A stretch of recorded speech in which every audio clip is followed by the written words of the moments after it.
Hello, everyone. Welcome to another episode of Web Audio TV. If you enjoy my content, make sure to subscribe to my channel and hit the like button. In the southern region, the 5 great sects each have their own specialties. The Purple Mist sect excels in pill refining, the Mountain Movers sect in artifact refining, the Taishian sect in formations, the Carefree sect in talisman crafting, and the Snake Catchers sect in beast taming. The Heavenly Puppet sect specializes in puppets. When these skills are combined and coordinated, they can achieve the effect of defeating many with few, and the weak overcoming the strong. Suhei had anticipated this scene long ago. The mountain embrace seal just now was merely a feint. Almost simultaneously, a white lightning flashed by like a startling swan, precisely the spirit-breaking sword. This sword pierced through the cracked light formation without any hindrance, making a turn in front of Josu's neck. Slash. His head soared into the sky, and the defensive magical treasures on his body didn't even have time to activate before he fell to the ground, dead and gone. His storage bag also disappeared, taken away by the spirit-breaking sword, which burrowed underground. Josu is dead. What was that just now? Such speed. Damn it! Who did this? The members of the Carefree sect were furious and shocked, but they had no time to investigate further, as the wild giant elephant tribe was already approaching. Taking advantage of the broken defensive light formation, they stepped into the sky, crushing forward like war chariots that could shatter mountains and rivers. All members, perform the elephant roar. Manjin led the charge, raising his long trunk, spewing hot air towards the crowd. Roar. The elephant herd also performed the elephant roar in unison, sound waves sweeping across the sky, stirring up a violent storm, causing the heavens and earth to tremble. The people of the Carefree sect were blown about, losing their formation. In previous battles, they relied on their agility, fighting while retreating, never engaging head-on. Even when attacked by sound waves, they could use formations to block them. But once the formation was gone, their formation was immediately scattered, plunging from a stalemate into an abyss, utterly defeated. Suhei remained hidden underground, not taking further action. There were too many people here, and he had just killed someone and shattered the Taishian sect's formation, which was already his limit. If he revealed the soul-absorbing flag and exposed his true identity, being seen by those snake catchers could lead to unforeseen trouble. Suhei was not familiar with the current situation and didn't want to draw too much attention to himself, becoming a target. This battlefield had caught the attention of the Grand Elder, Yin Mingzi, who occasionally glanced over, a strange expression on his face. Slash. Before long, another elder of the Carefree sect was pierced through the chest by an ivory tusk, falling lifeless. Heh, humans, it seems your side will be the first to lose. The old demon monkey laughed sinisterly. Yin Mingzi's expression remained unchanged, outwardly still engaged with the old monkey, but in reality, he was paying more attention to the Carefree sect's side. This old bastard is indeed watching me. Suhei's gaze was cold, his intuition sharp. He could tell at a glance if someone was looking for him. Suhei surveyed the surroundings, comparing them to a map. The ancient tomb was nearby. The humans' motive was clear, to seize the tomb, which is why they were fighting the demonic beasts. However, there was one thing he couldn't understand. The humans had no reinforcements. With so few people, how did they dare to engage in a great battle with the demonic beasts? Isn't this seeking annihilation? Though people die for wealth, you are cultivators. Knowing you can't win, why throw your lives away? It's incomprehensible. Suhei thought it over and realized something was wrong. He furrowed his brows and retreated 1,000 meters away. The defeat of the Carefree sect is only a matter of time. Let's see what changes occur. Suhei took out a pill, held it in his mouth, and focused his mind, ready to summon a magical treasure at any moment to guard against unexpected changes. As time passed, more and more members of the Carefree sect fell, their bodies plummeting from the sky. The Carefree sect was anxious, but Yin Mingzi remained calm as ever. I won't play with you anymore. The Carefree sect's ancestor, Li Yao, his face ashen, took out a talisman and burned it, preparing to flee. Suddenly, Manjin flung countless ivory tusks into the sky, crisscrossing and spreading cold, forming a frozen zone in the air. All members, take the pills. Manjin shouted. In an instant, all the Foundation Establishment stage elephants of the wild giant elephant tribe took out milky white pills and swallowed them. Demonic beasts taking pills was unexpected for everyone. They didn't think much of it, as pills were crafted by humans for themselves, having little effect on demonic beasts, especially such large creatures like elephants, where the efficacy would be diluted to the extreme. However, Suhei, hidden underground, had his pupil's contract. This milky white pill looked somewhat familiar. Suhei quickly took out a jade bottle with the words bone-strengthening pills written on it, containing the same milky white pills. No way. Suhei swallowed hard. Were these pills refined by Subai? At this moment, after taking the bone-strengthening pills, the elephant herd erupted with dazzling white light, a strange energy emerging within them. Their tusks grew at a terrifying speed, shooting out like winding dragons, stabbing towards Li Yao, the ancestor. 1 zhong, 2 zhong, 3 zhong, 10 zhong, 20 zhong. What kind of monster is this? Everyone was horrified. Suhei was also dumbfounded. Their expressions were as if witnessing a miracle, eyes wide, almost popping out. Even the distant battle paused, all eyes turning here. Haoshan Divine Shield. Li Yao took out a golden shield, quickly forming an eggshell, enveloping himself.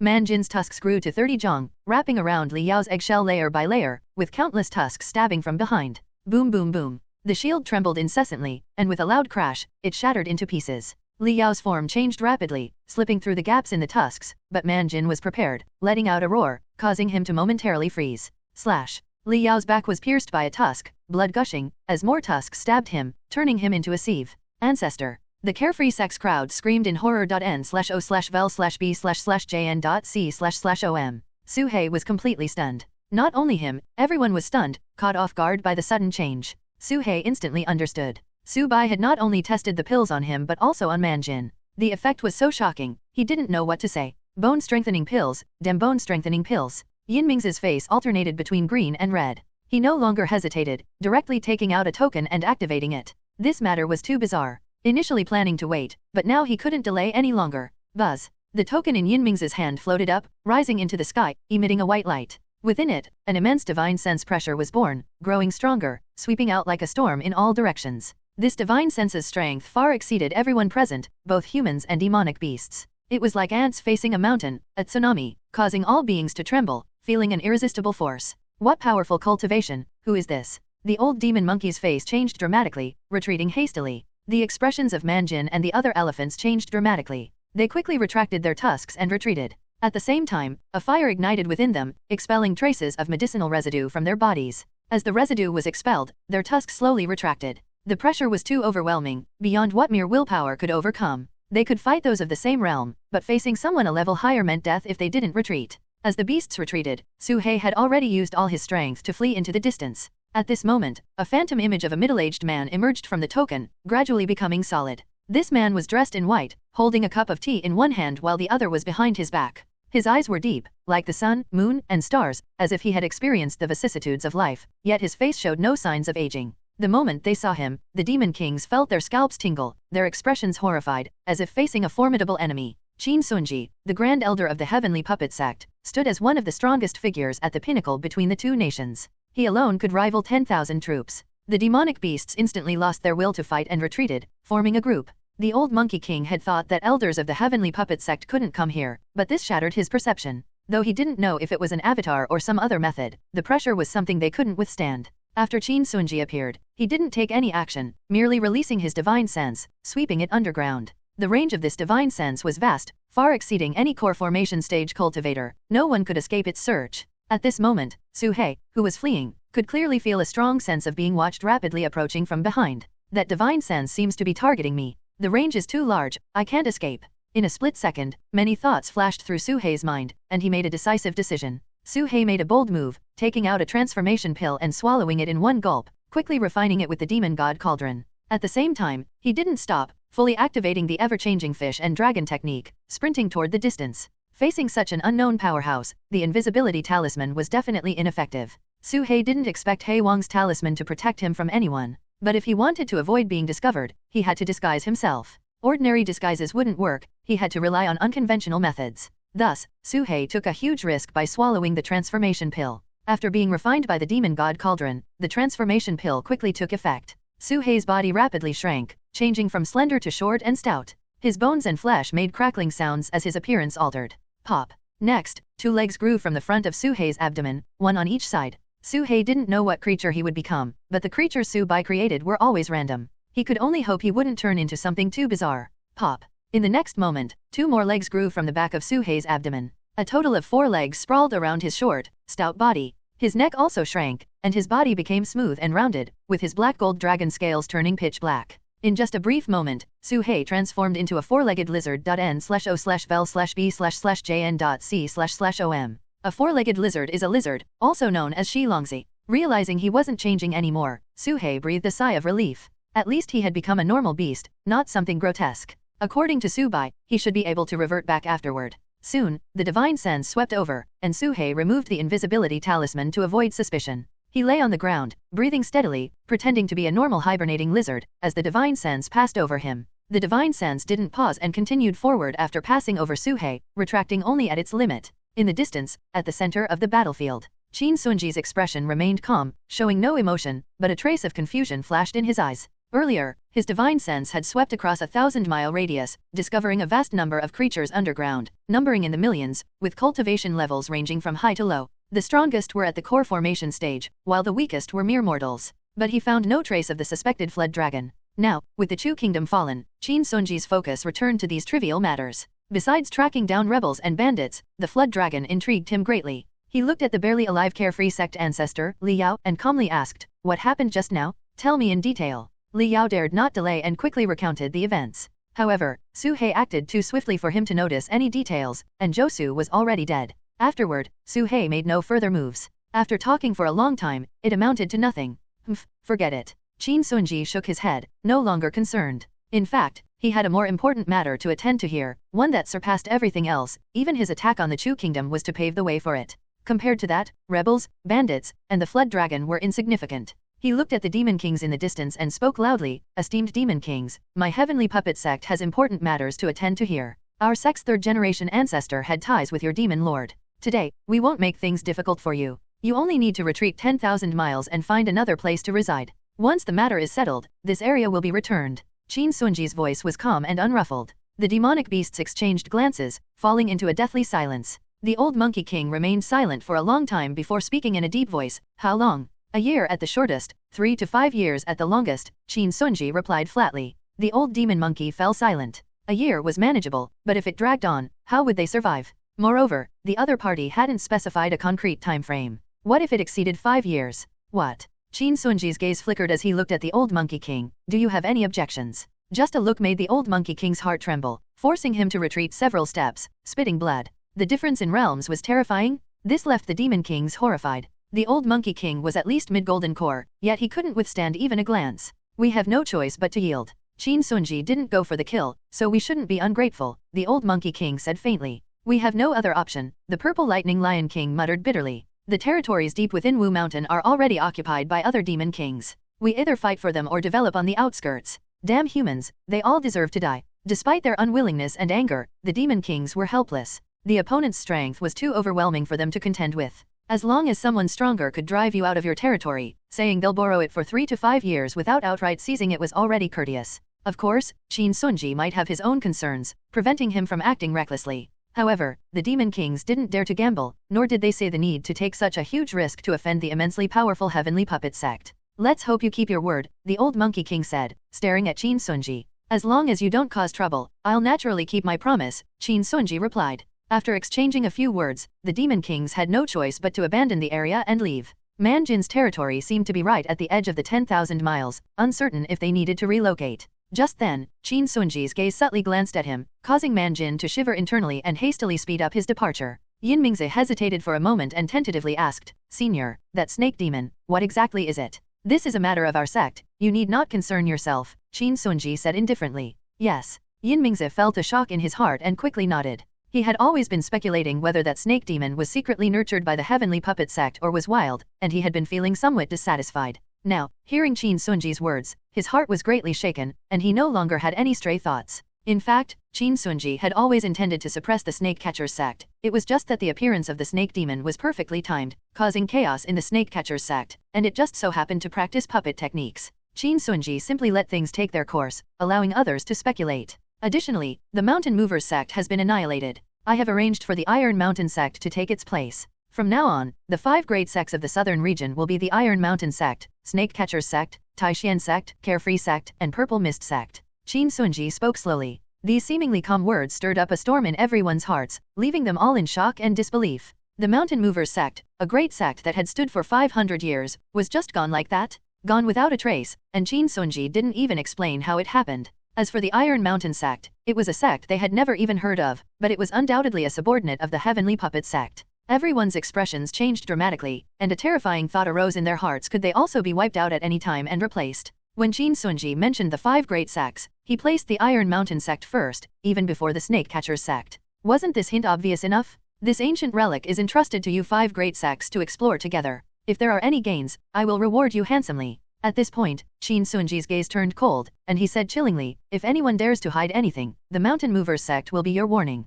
After speaking, Qin Sunji's figure quickly faded and completely disappeared, and the token shattered into 2 halves. The people present were already chilled to the bone, a sense of fear and powerlessness rising in their hearts. Beside Yinmingzi, an old man trembled and said, "Grand Elder, could it be that the Mountain Movers sect was destroyed by Qin Sunji?" "Silence!" Yinmingzi reprimanded sternly. The old man immediately fell silent. Deep underground in Wu Mountain, Su He remained motionless until the faint sense of crisis completely disappeared. After another night, he finally opened his eyes and burrowed underground. Su He reached a very deep place and examined himself. At this moment, he had completely transformed into a four-legged lizard, both inside and out. But Su He knew that only his form had changed, not his essence. The transformation pill seems to contain an extremely special power that can change the body's structure but cannot alter bloodline and race. Su He could feel the presence of that power. With a thought, steam began to rise from his body, and that invisible power was slowly expelled, turning into a stream of air and disappearing. As the medicinal power dissipated, Su He's body slowly returned to its original form, bones extending, limbs retracting.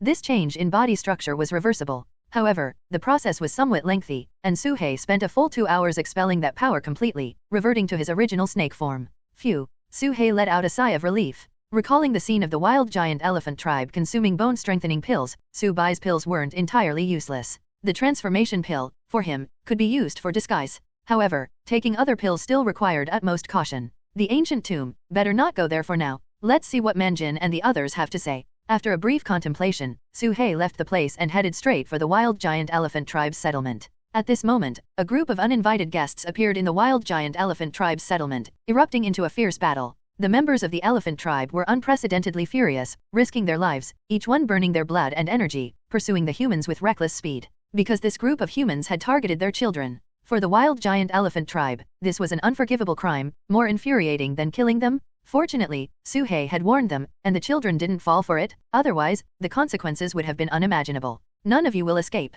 Manjin's eye soul tusk flew out, transforming into a prison of ice and snow, trapping the crowd. The elephant herd trampled the sky, charging forward with overwhelming momentum. But these human cultivators were not easy to deal with either. Each one had bodies like iron, absurdly tough, all having practiced body tempering techniques, capable of contending with demonic beasts in physical combat. Although they couldn't compare to the elephant tribe, being hit wouldn't be fatal. This was a combat style they had never seen before. Moreover, among this group of people, there were actually 2 core formation stage cultivators, who joined forces to fight Manjin, battling back and forth. Leader of the wild giant elephant tribe, this is just a misunderstanding. How about we call it quits? One tall and strong man took out a chain, whipping it while sneering. That's right, we just came to visit, bringing some food for the children, with no ill intentions. Another short and stout man also sneered, wielding a steel fork, stabbing continuously from a distance. Manjin, fighting 2 against 1, showed no signs of falling behind, growing braver as the battle went on. He was willing to burn his life to bring these 2 thieves to justice. At the same time, he was puzzled.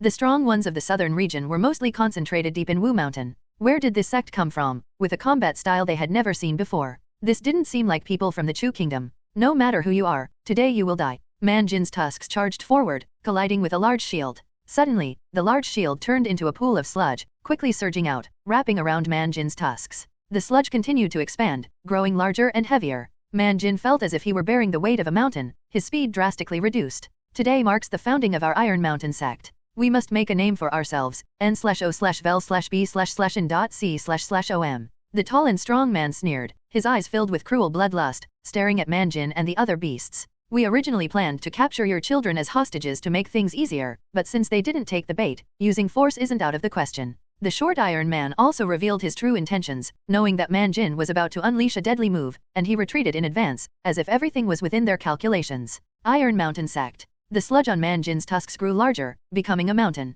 No matter how hard he tried, he couldn't shake it off. His body grew heavier, the sludge covering his nose and eyes, gradually spreading to his entire head. Ha, this is a 3rd-grade mid-tier magical treasure, the mountain covering mud. Unless you break your tusks, it will only grow larger until it buries your entire body. The tall and strong man sneered. This magical treasure was specifically designed to counter beasts like the elephant tribe that relied purely on strength, a perfect counter for elephants, leaving them utterly helpless. In fact, even breaking the tusks wouldn't help. Once it stuck, it couldn't be shaken off, only spreading over the entire body. Step back a few paces, this beast is about to go berserk, don't get hurt. The short man quickly retreated, knowing that Manjin was about to unleash a deadly move, avoiding it in advance, as if everything was within their calculations. The short man was named Tai Xiong, and the tall, strong man was named Tai Niu. The 2 were brothers and founders of the Iron Mountain Gang, a faction in the Qin Kingdom. The reason it was called the Iron Mountain Gang was that the Qin Kingdom only allowed one sect, the Heavenly Puppet sect, while others could only be called gangs. Just a week ago, they were informed that they were allowed to rename themselves as the Iron Mountain Sect and expand into the Chu Kingdom, with a large amount of resources provided, which delighted the two brothers. Without hesitation, they led their gang members to the southern region of the Chu Kingdom. The third-tier magical treasure before them, mountain-covering mud, was one of the resources they received. This item was highly effective against clumsy, strength-type demonic beasts, specifically designed to kill the elephant tribe. Roar. Manjin let out an earth-shattering roar. Terrifying sound waves swept through, causing the mountain-covering mud to tremble continuously. Instead of being shaken off, it spread rapidly, growing even larger. Ha ha ha, useless, useless, useless. Tiny Yu laughed heartily, never feeling so exhilarated. Just arriving in the southern region, they were about to kill a golden core giant elephant, an unprecedented sense of achievement. At this moment, it seemed that Manjin swallowed something. Whoosh, whoosh. From within the mountain-covering mud, two tusks suddenly shot up, piercing through with terrifying speed. What kind of move is this? Tiny Yu's eyes widened as he retreated rapidly. Fortunately, they were prepared and kept a safe distance, easily avoiding the tusks that grew explosively. n/o/vel/b/in.c//om. Deep in Wu Mountain, there was a huge pool, nestled in a valley, its surface calm as a mirror, with no visible bottom. No matter if a breeze blew or a stone was thrown in, the water's surface wouldn't ripple even slightly. The area was desolate, with not a single bird or beast in sight. Who knows how much time passed? A vulture landed on a crooked tree by the pool and said, "Master Demon Lord, after 10,000 years, the Divine Puppet Sect has returned." The voice echoed. After a long while, the pool, calm for 10,000 years, finally rippled slightly. Divine Puppet Sect, such distant memories. An ancient voice slowly emerged, as if traversing the river of time, coming from the depths of history. The vulture chuckled. They want to retrieve the third-generation ancestors' belongings. What do you think? At that moment, a water column shot out from the pool, gradually condensing into a small humanoid form. It was a baby, slowly growing into a child, then into a young man. The young man opened his eyes, walked out of the pool naked, and his cultivation rapidly ascended from immortal to the chi refining stage, then to the foundation establishment stage. Soon, his Danshan's spiritual foundation compressed, true chi transformed into true essence, forming a golden core, reaching the core formation stage. Then, the golden core transformed into an infant form, the elemental infant stage. But it wasn't over. The elemental infant rushed towards the young man's crown, seemingly to merge with his divine sense. Master Demon Lord, enough, enough. It's just a branch of the Divine Puppet Sect, the Heavenly Puppet Sect. The vulture hurriedly shouted. You should have said so earlier. The young man complained, and the elemental infant immediately shrank back, as if time reversed, turning back into a golden core, stopping at the great perfection of the core formation stage. The young man took out a green robe and put it on, saying, "It's been a long time since I went out. How do I look?" The vulture scrutinized him for a moment and said, "Master Demon Lord, your form is fine, but you look too young." "What, should I become an old man?" The young man frowned, displeased. The vulture trembled and quickly corrected, "No, no, you are still young, this is just right." The green-robed young man nodded in satisfaction. He pondered for a moment and quickly asked, "By the way, I haven't been out for 10,000 years. Will I be out of touch with the world? What if people say I'm inexperienced? Also, what spells are modern people good at? Are there still many body cultivators? What should I do to act like a senior expert?" The young man continued to speak tirelessly. The vulture smiled wryly, "Just say less. Sigh, going out is such a hassle, sleeping is better." The young man sighed, reluctantly walking into the distance. At the edge of the wild giant elephant tribe's territory, Suhei rushed over from midair, seeing the battle ahead from afar. Humans again. Suhei's face darkened, and without hesitation, he used the jade slip left by the purple lightning thunder lion. No matter what happened, calling for help was never wrong. He used his divine sense to scan the area, finding 2 core formation stage cultivators and about 20 foundation establishment stage cultivators, with no one else nearby, not even the snake catcher's sect. Suhei's eyes flickered. These 2 core formation stage individuals were strangers to him, not recognizing him. This meant Suhei could act swiftly, cooperating with Manjin to take down these 2. Wait, don't be impulsive. Suhei frowned, sensing something was off. Previously, when he, Manjin, and the purple lightning thunder lion attacked Rock Serpent City, it was surely known that he was associated with the elephant tribe. So, could this attack on the elephant tribe be a trap to lure him out? The purple lightning thunder lion hadn't appeared. Could it have been attacked too? Ever since Qin Sunji appeared, Suhei had been uneasy, feeling watched. During the previous war between the 2 kingdoms, they had no time for him, but now, they were clearly devoting some effort to searching for him. From the moment Qin Sunji appeared, his divine sense targeted him, and Suhei noticed. Humans are cunning, and as a key figure in the Qin Kingdom's forces, the Grand Elder of the Heavenly Puppet Sect, Qin Sunji was no simple character. Such an existence, any move could be a trap. Suhei took a deep breath, calmly considering his options. He couldn't just watch Manjin be killed, he had to do something while ensuring he wasn't exposed. Should he take the transformation pill and charge in? No, impossible. Su He highly suspected that at this moment, anyone appearing to help Manjin would prompt Qin Sunji to emerge. What should he do? Qin Sunji clearly wanted to capture him. It was an open scheme. If he didn't show up, Manjin would die. Su He felt unprecedented pressure, taking out the jade disc He Huang gave him. As expected, there was only this group of red dots in front of him, the enemy hidden well. At this moment, Manjin was under increasing pressure, the mountain covering mud already enveloping him entirely, trapping him, allowing only slow movement. Just wait for death. Tai Niu sneered. Whoosh. Suddenly, a cold gleam shot from the shadows. A figure burst out from hiding, revealing itself, a sword gleaming as it slashed at Tai Niu's back, only to spark slightly. Tai Niu glanced back, seeing an unremarkable young man, only at the early foundation establishment stage, unable to break his defense. This person had been lurking nearby, unnoticed. Die.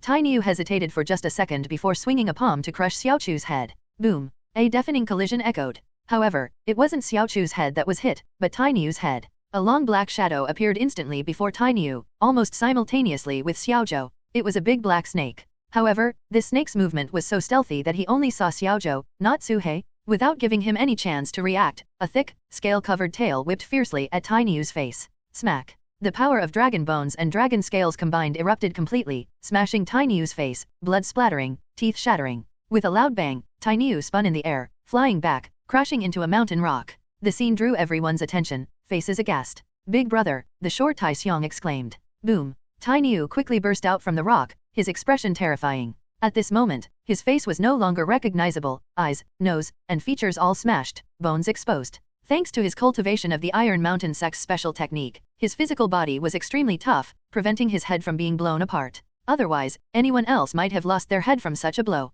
He was careless. He never expected the snake to be so fast, its physical attack so terrifying. Tai Xiong's eyes flickered slightly as he took out a token. Wait. Suddenly, Tai Niu stopped him, coldly saying, "Don't rush, let me deal with this snake." Tai Xiong nodded, putting the token away. He knew his big brother was truly enraged. Su He's eyes flickered. The token just now was meant to summon Qin Sunji. The other party showed it to him briefly before putting it away again. What did that mean? Looking down on him? As for the wild giant elephant tribe, he had to save them, no matter what schemes the other side might have, whether it was a trap or not, he had to act. Manjin had helped him more than once or twice, even saving his life in the myriad Serpent Valley. The old Su He might have run away, but the Su He now was no longer someone who wouldn't act without a 10% chance of success. Some things, you do knowing they're impossible. The only thing he didn't expect was that Xiao Zhou had also come, using an invisibility talisman to lurk nearby, and even he hadn't noticed. The two of them acted almost simultaneously, without any prior communication, purely by coincidence. What were you doing up there just now, offering yourself up? Su He transmitted his voice. The Chu Tian Alliance gave me a protective jade pendant that only activates when I'm near death, Xiao Zhou replied. Su He was speechless. Xiao Zhou paused and continued. The Mountain Movers sect was annihilated, not a single survivor left. I found out that the Heavenly Puppet sect orchestrated this in secret, recalling their disciples to the sect and deliberately gathering all the experts from other sects to the Wu Mountain range, leaving no support. Xiao Chu's voice was calm, but anyone could hear the fire in his heart. So, the Heavenly Puppet sect is an accomplice? Su He asked in surprise. Not an accomplice, the mastermind? They are the root of all this, Xiao Zhou said. Su He was silent for a moment and then said, "Isn't the root of the problem being too weak?" Xiao Zhou was left speechless. Their exchange was completed in an instant. At this moment, Tai Niu swallowed a pill, and the wounds on his face slowly healed. He took out a chain, his gaze icy, and flicked his wrist. Whoosh! The chain unfurled, rushing forward like a long snake. Su He summoned the soul-absorbing flag, and the spirit of the Jiao Python appeared instantly, biting onto the chain. At the same time, the Black Dragon Pagoda appeared, consuming 30% of his true qi, and crashed towards Manjin. This was Su He's plan all along, to first help Manjin break free. Otherwise, for someone at the early foundation establishment stage to go against a core formation stage, a sneak attack might work, but if the opponent reacted, he would definitely not be a match. Boom! The Black Dragon Pagoda collided with the mountain covering mud. The mountain above Manjin's head, rapidly expanding, was shattered like it had been struck by a meteor, with many pieces being sucked into the Black Dragon Pagoda. How can this thing swallow everything? Su He was astonished. Such a scene was like a tidal wave in Tai Xiong's eyes. Impossible. Tai Xiong's face changed dramatically. He never expected the mountain covering mud to be shattered. It was a third-grade mid-tier spiritual treasure. What exactly was that black pagoda? Roar! Manjin roared to the sky, and after breaking the seal, the fury in his chest erupted completely. Only the death of the opponent could vent his anger. Tai Niu grabbed the spirit of the Jiao Python, smashed it with his fist, causing its body to dent. The Jiao Python's venom sprayed out, corroding a wisp of green smoke on him, but leaving him unharmed. A third-grade array spirit was, after all, a defective product. It was fine against the foundation establishment stage, but against a true core formation stage, it would be defeated in one round. Big brother, sorry, if we keep playing, we'll lose. Seeing Man Jin break free, Tai Xiong immediately took out the token to summon Qin Sunji and activated it. However, unexpectedly, the token had no response, n/o/vel/b//in.c//om. This. Tai Xiong was dumbfounded again. Human? You must die. Man Jin's fury reached its peak. He leaped up, and his giant elephant leg, like a pillar supporting the sky, stomped towards Tai Xiong's head with unstoppable force, shaking the heavens and the void. Su He once again activated the Black Dragon Pagoda, spinning it to completely block Tai Xiong's retreat. Tai Xiong had just turned his head when he crashed into the Black Dragon Pagoda. In a battle between core formation cultivators, life and death were decided in an instant. With just this moment of obstruction, death was imminent? No. With a miserable scream, Man Jin's elephant hoof stomped fiercely on Tai Xiong's head. With a splat, his body was crushed into a pulp. Originally, with Tai Xiong's physical body, it was impossible to be stomped to death in one blow, but Man Jin's fury was overwhelming. This stomp was the most powerful in his history, unleashing his strength to the limit.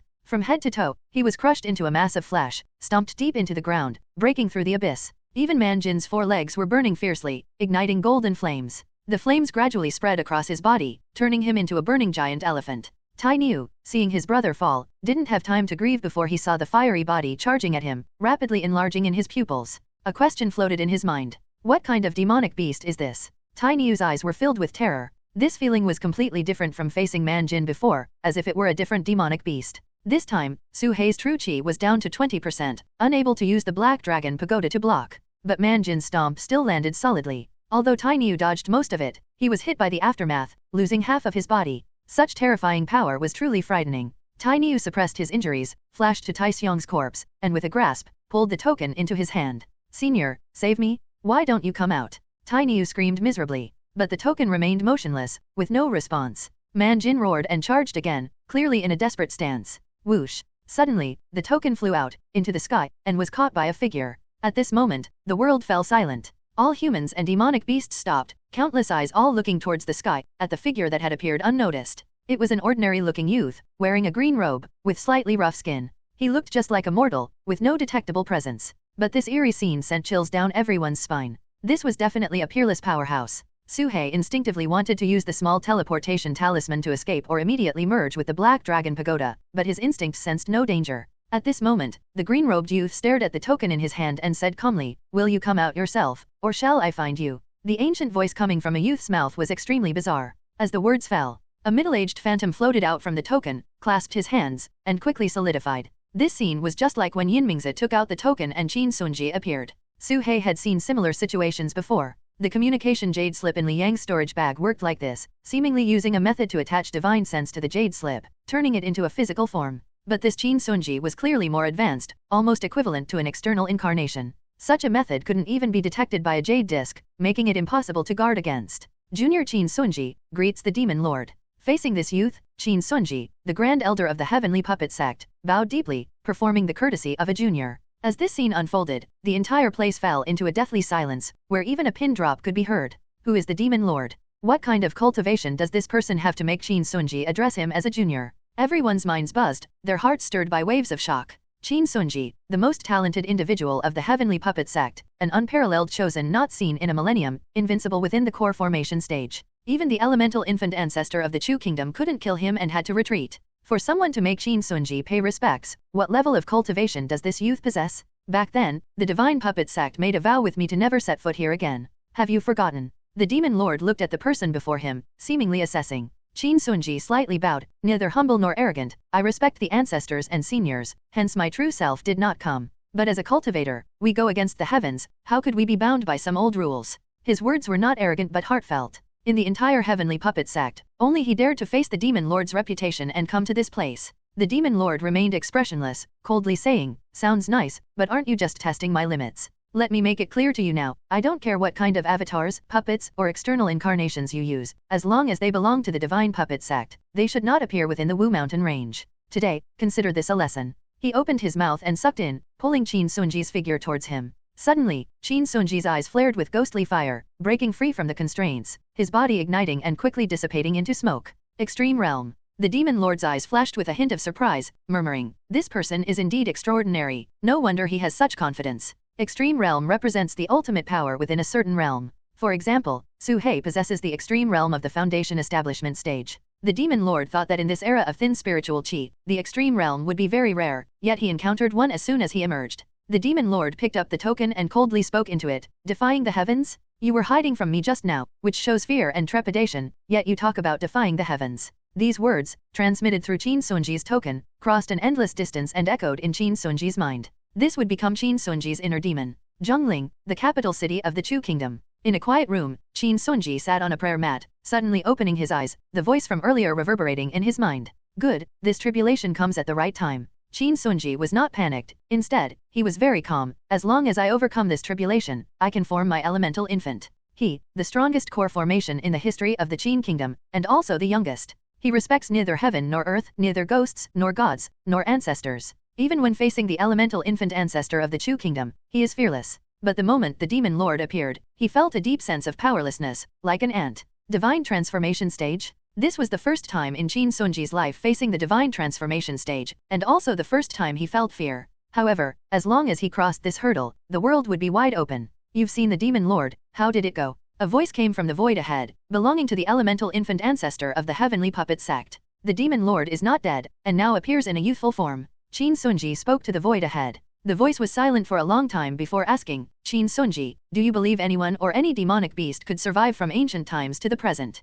Qin Sunji shook his head, I don't believe it. Elemental infant cultivators have a lifespan of over 1,000 years. The divine transformation stage can reach up to 3,000 years. Even so, it's still too far from ancient times. Then what do you think the Demon Lord is? The old voice asked again. Qin Sunji was silent for a moment before decisively saying, he is practicing in a way that deceives the heavens. A cultivator's lifespan is limited by the laws of the heavens, and they cannot live indefinitely. Even defying the heavens won't work, only by deceiving the heavens can they avoid its scrutiny. That's a good guess. A figure appeared. The elemental infant ancestor walked up to him, solemnly saying, the day you unravel the mystery of the Demon Lord will be the day you form your elemental infant. By then, no matter how the Demon Lord deceives the heavens, he won't be able to hide. Wild Giant Elephant Tribe. With Qin Sunji's disappearance, the Iron Mountain sect's momentum was gone. The Demon Lord didn't even glance at them, leaving directly. It was as if his appearance was merely to counterbalance the heavenly puppet sect, indifferent to everything else. Su He let out a sigh of relief, truly afraid that the Demon Lord would notice him, as he had too many secrets.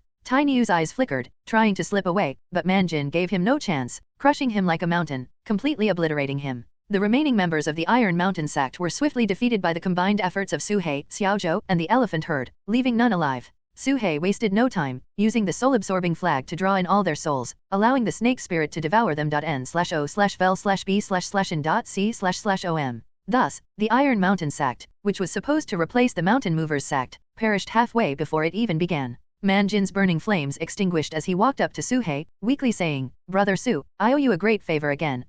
Before he could finish, his body swayed and fell to the ground. Manjin's body rapidly shrank, the massive mountain-like figure deflating like a punctured balloon, visibly shrinking, even his life force rapidly waning. Chieftain, Big Brother. Cries of alarm came from the surrounding elephants, who gathered around, extremely anxious. Without a word, Su He immediately took out a pill and administered it to him, giving him 3 in succession before Manjin's aura stabilized, no longer declining. He's too severely injured, his life force greatly depleted, he needs rest, Su He said solemnly. To kill 2 core formation cultivators, Manjin had exerted all his strength, burning his life force at a heavy cost. The elephant herd fell into silence. This time, they suffered great losses, with their leader unconscious and many elite tribesmen dead or wounded. The silver lining was that their children were unharmed. Su He's warning was crucial for them. We cannot repay Senior Su's kindness. An old elephant was moved to tears. All the elephants bowed to Su He. Such kindness cannot be expressed in words. It's no exaggeration to say that in the future, they would be willing to go through fire and water for Su He. At this moment, the lion pack led by the Purple Lightning Lion King arrived belatedly.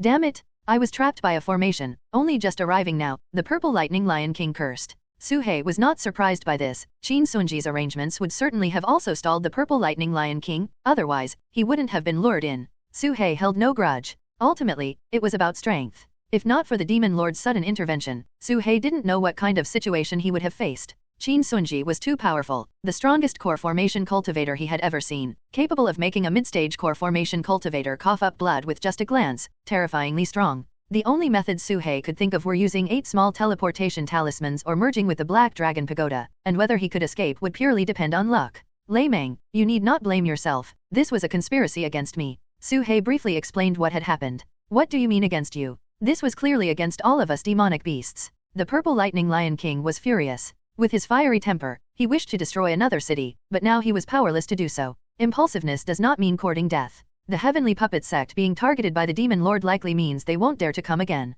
Do you still plan to move thousands of miles away? Suhei asked. The Purple Lightning Lion King pondered for a long time before sighing. The Heavenly Puppet sect may not come, but they can send others. The major sects in the Qin Kingdom, like this Iron Mountain sect, are as numerous as cattle, not to mention the super families like the Bai family. We are too weak to challenge them. The Purple Lightning Lion King looked at the unconscious man Jin, thought of his own situation, and could only swallow this bitter pill. They couldn't rely on the Demon Lord for everything. The Wu Mountain range was vast and endless, with countless demon clans. The Demon Lord couldn't possibly look after them individually. Frankly, they were insignificant among the demon clans. No one could fathom the Demon Lord's intentions. Senior Lei Meng, if you don't mind, why not settle here? Our wild giant elephant tribe welcomes you, an old elephant suggested. Lei Meng was taken aback as he surveyed the surroundings. This place was situated on a plain, rich in vegetation and teeming with demonic beasts. With hot springs throughout the seasons, it was a rare treasure land. Otherwise, the wild giant elephant tribe would not have chosen to reside here. Our lion tribe are predators by nature, bloodthirsty and a threat to your offspring.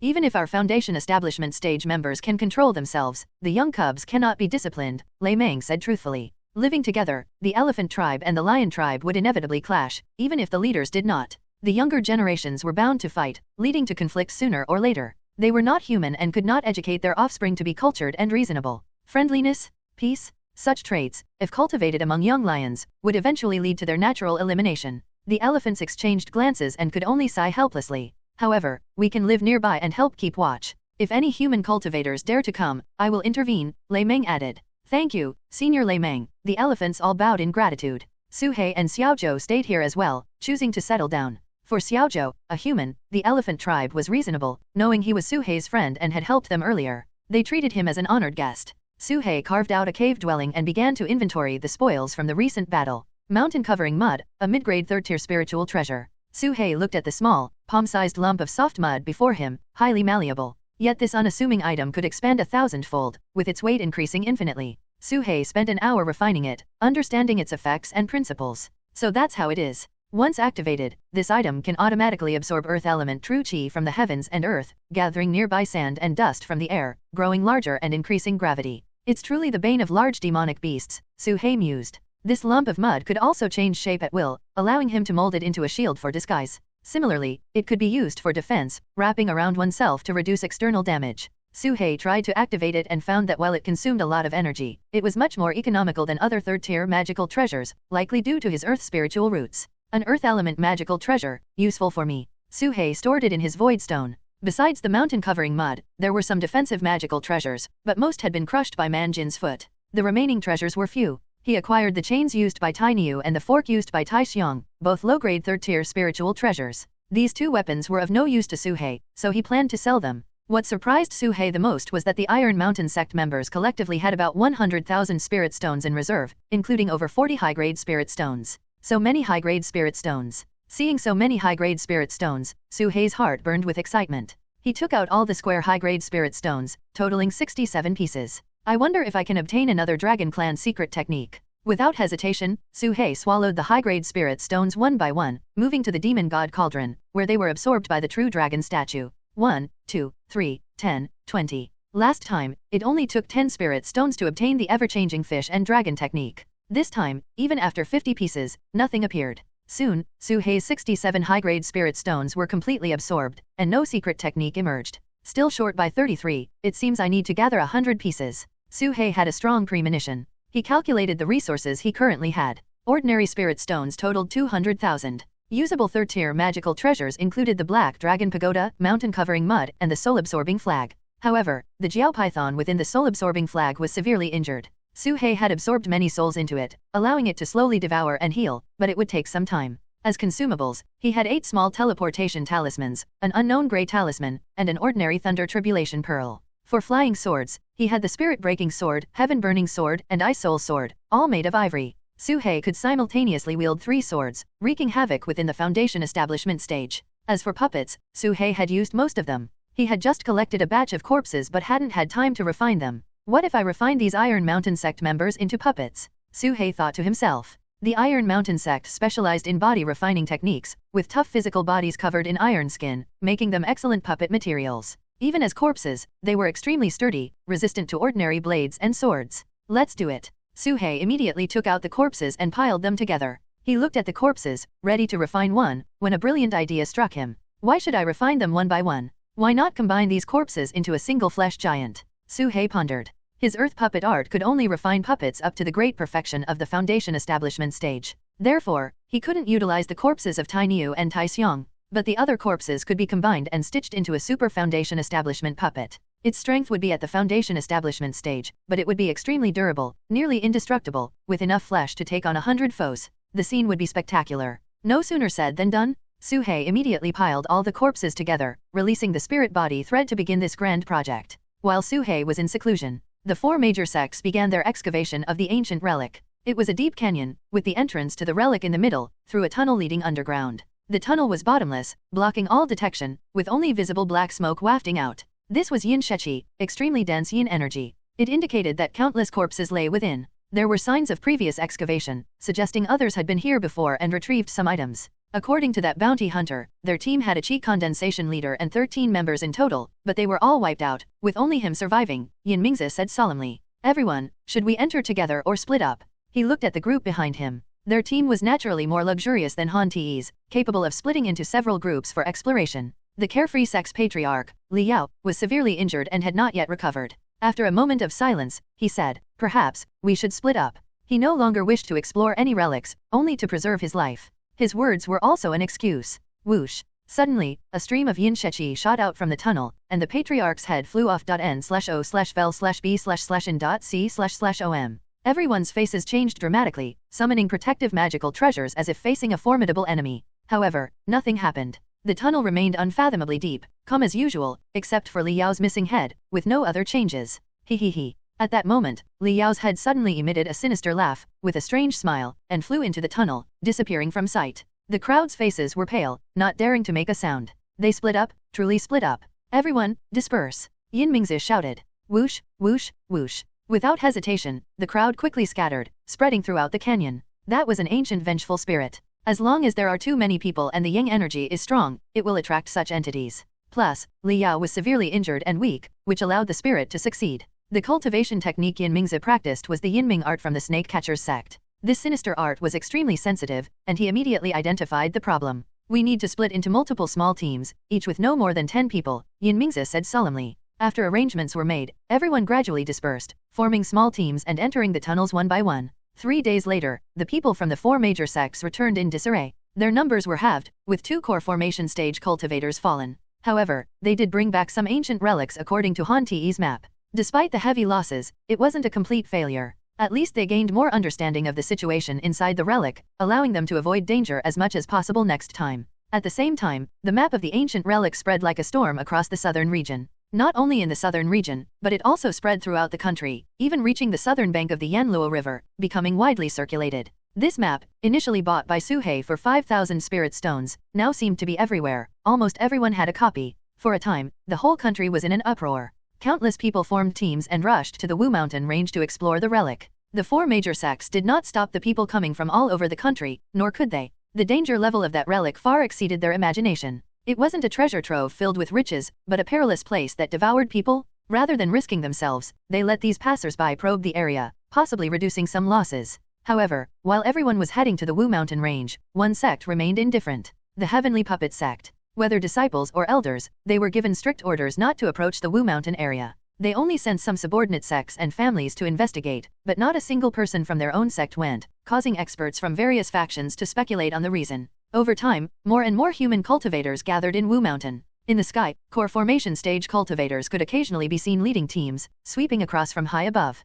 Initially, the nearby demon clan was furious, but gradually, they became accustomed to it. Eventually, human cultivators even established a small base within Wu Mountain for information exchange and magical treasure trading. Everything was in service of exploring this relic. Time flew by. Unknowingly, a month had passed. In the wild giant elephant tribe, Suhei's seclusion was finally nearing its end. This was the longest he had ever spent crafting a puppet. Finally, it's done. Suhei let out a long breath. Before him stood a 3-meter-tall giant puppet. Its bloated body, steel-like limbs, and that bizarrely large head provided a strong visual impact. On the head were 10 human faces, with over 20 eyes scattered in various directions, facial features twisted together like an ancient demon. This was Suhei's masterpiece after a month of work. He was certain that the heavenly puppet sex puppet techniques did not include the method to create this, because it was Suhei's own creation. It had drained all his creativity. He repeatedly disassembled and reassembled corpses, failing over a dozen times, even using Tai Xiong's body, yet still failing. Finally, it was only after injecting a transformation pill into the body that he began to see results.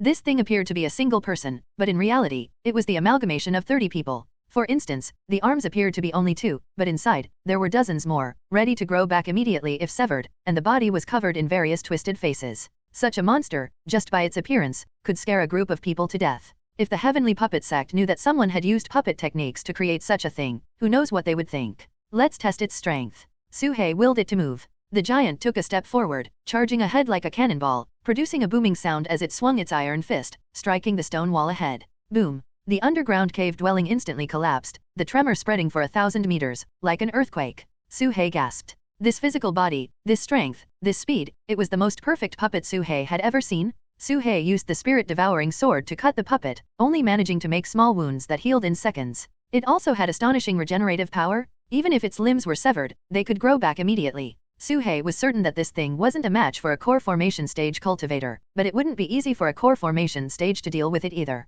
Its size was somewhat large, even after he had compressed it as much as possible. This puppet shall be called the butcher that slaughters people, Suhei thought to himself. Inside the butcher was a small space specifically for storing Suhei's main body. Suhei immediately cut open a hole and climbed inside, the opening quickly sealing shut. The butcher donned a sealed helmet, covering its face, and then put on a set of heavy knight armor, covering itself completely. This set of armor was also something Suhei crafted on a whim. He controlled the butcher and walked out of the collapsed underground cave. At this moment, the entire wild giant elephant tribe was present. Due to the frequent human activity, the elephant tribe dared not venture out casually, lest they be targeted and killed by humans. The lion tribe was the same, staying close by to provide support at any time. N/O/vel/B/in.C//om. Suhei walked around and was surprised to find that even the snake tribe had come nearby, seemingly intending to band together. Senior, your body. Xiaozhou was drawn by the commotion and, seeing Suhei's massive form, looked astonished. Although he couldn't see his appearance, the oppressive feeling from this body was stronger than ever, with a trace of yin sheqi, like a fierce and evil demon, making Xiaochu's face turn pale. This is my new identity. From now on, call me the butcher. Suhei controlled the puppet, its mouth opening and closing, producing a muffled voice. Yes. Xiaozhou nodded. By the way, tell me about the situation over the past month. Suhei sensed changes in the outside world and inquired. It's like this, deep in Wu Mountain, someone discovered an ancient relic. Xiaozhou explained truthfully, the map has spread everywhere, and people from all over the country have come, not just from the southern region. It's said that people from the eastern region, western region, and even the Qin kingdom have arrived. So many people. Suhei was stunned. Logically, Qin Sunji had cleared the area for thousands of miles, intending to monopolize it, but it ended up attracting cultivators from all over. This situation was beyond Suhei's expectations. That relic was initially very dangerous, with people dying as soon as they entered, but over the past month, it's been mostly cleared, and many treasures have been retrieved. Even the Chu Tian Alliance is interested in taking a look, Xiaozhou continued. The Chu Tian Alliance, now considered a band of rebels and traitors, was responsible for the destruction of the Mountain Movers sect. Have you been to that relic? Suhei asked. Not yet, Xiaozhou shook his head, but those who have been there have summarized a few ironclad rules. First, you can't gather too many people, or you'll attract ancient vengeful spirits looking to snatch bodies. Second, you can't have too few people either. There's an illusory forest inside that causes hallucinations at irregular intervals. You need companions to wake you up, you can't get through alone. Third, you need at least one core formation stage leader. Their cultivation level shouldn't be too high, or they'll attract ancient corpse puppets, but they can't be too weak either. Xiaozhou went on to explain a host of precautions for the relic. Although Suhei hadn't been there, he could sense the perilous nature of the relic just from Xiaochu's description. Moreover, he had a vague feeling that the relic didn't seem naturally formed. There were traces of human arrangement. There are 18 known dangers in the relic, each potentially fatal, but there are also many treasures. It's even rumored that there's a longevity pill inside, which can extend life by 60 years with just one pill, Xiaozhou continued. A longevity pill, 60 years. Suhei's pupils contracted. It's important to know that Foundation establishment cultivators can only live for 200 years, and those in the core formation stage, 500 years. An extra 60 years of life could rejuvenate an old monster at the end of their lifespan, making countless people willing to risk their lives. Where did this information come from? Is it reliable? Suhei asked urgently. Whether it was the risks in the relic or the longevity pill, the value of the information was beyond imagination, and he didn't think Xiaozhou could have obtained it himself. The information came from the Chutian Alliance. The dangers are absolutely true, but the longevity pill is just something someone claimed to have seen, not very certain, Xiao Zhou replied. Su He nodded heavily. No matter what, he had to go this time. He had the old ape's key and that ancient token, both pointing to this relic, and he had various life-saving items. There was no reason not to take the risk. Give me a day to prepare, and we'll set off tomorrow, Su He said. Next, Su He went to check on Man Jin. A month had passed, and Man Jin had already awakened. Although his body was still weak and his golden core was only half its previous size, he was in much better shape than a month ago. Brother Su, you've helped me a lot this time. Man Jin didn't know what to say. We're brothers, no need to say such things, Su He said with a faint smile. He took out a large number of pills, spiritual fruits, and spiritual herbs, placing them nearby, all beneficial to the elephant tribe. Then, Su He took out a jade box and handed it over. Take this, it should help you quickly recover your cultivation. Man Jin took it with his nose, opened the jade box, and inside was a fist-sized golden core, exuding a rich true essence. This is... Man Jin was stunned. This is the golden core of that human cultivator, Su He said. All the spoils of this battle were obtained by Su He alone, and he felt uneasy not sharing any of it. Man Jin took a deep breath, didn't refuse, and accepted the golden core, saying solemnly, Brother Su, I won't say anything more. From now on, you're my blood brother. I'll be counting on you, Su He replied with a smile. Afterward, Su He made a trip to Myriad Serpent Valley. He went to the underground cave dwelling, intending to thank Su Bai for her transformation pill. However, to his surprise, Su Bai was not there. The spirit beasts she kept were still there, with plenty of food left, but Su Bai had disappeared. On the ground was a jade slip, which Su He picked up and probed with his divine sense. Su He, I've found a perfect place for pill refining. I've gone ahead. If there's an emergency, just crush this jade slip. It was Su Bai's voice. Su He shook his head, put the jade slip away, and left the cave dwelling. He took out the butcher puppet, entered it, and headed straight for the depths of Wu Mountain. Wu Mountain, shrouded in clouds and mist all year round, had a harsh environment and was rarely visited. But now, the place was unprecedentedly lively, with a large number of people coming and going, and a cultivator outpost had been established. The outpost was about the size of a small town, with some simple houses and a basic magical array, located 100 miles from the relic.n/o/vel/b/in.c//om. Su He landed in the outpost, like a towering iron tower, causing the ground to shake slightly. Immediately, many cultivators looked over, their gazes wary. However, this place had all sorts of strange people, and Su He's appearance was not unusual. Inside the outpost, there were quite a few people, some trading magical treasures, others forming temporary teams, gathering in groups of 3 or 5.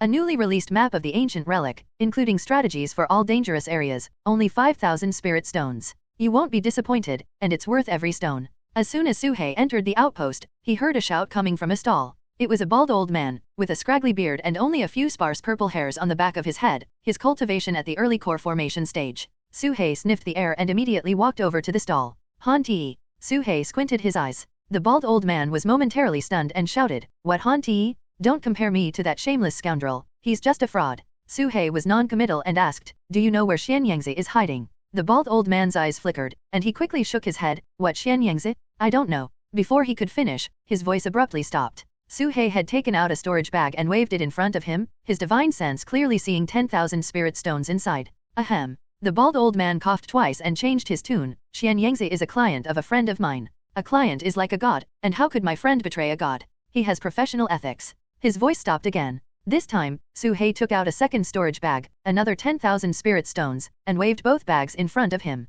The bald old man's throat moved, and he reached out to grab the storage bag, but Su He pulled it back. Speak first, Su He said coldly. Han Ti scratched his bald head and slowly said, I've already said, my friend won't betray a client. No matter how much money you give, it's useless. Besides, I've almost forgotten where Xian Yangzi is hiding. I need to recall. As he spoke, he turned his head and looked in a certain direction, staring intently without blinking. Su He glanced in that direction, immediately understanding, and memorized the location. Professional ethics, huh. He had to eliminate Xian Yangzi, but not now. He would wait until he truly had the strength to kill a core formation stage cultivator, with 100% certainty, before making his move. Su He tossed a bag of spirit stones and said, You only gave me the direction, not the distance, so I'm only giving you half. Han Ti quickly grabbed the storage bag and put it away. Dear customer, I didn't say anything, don't misunderstand, Han Ti emphasized again. Su He was speechless at this man's shamelessness. He didn't waste any more words and picked up the map from the stall. These spirit stones are for buying this map, okay?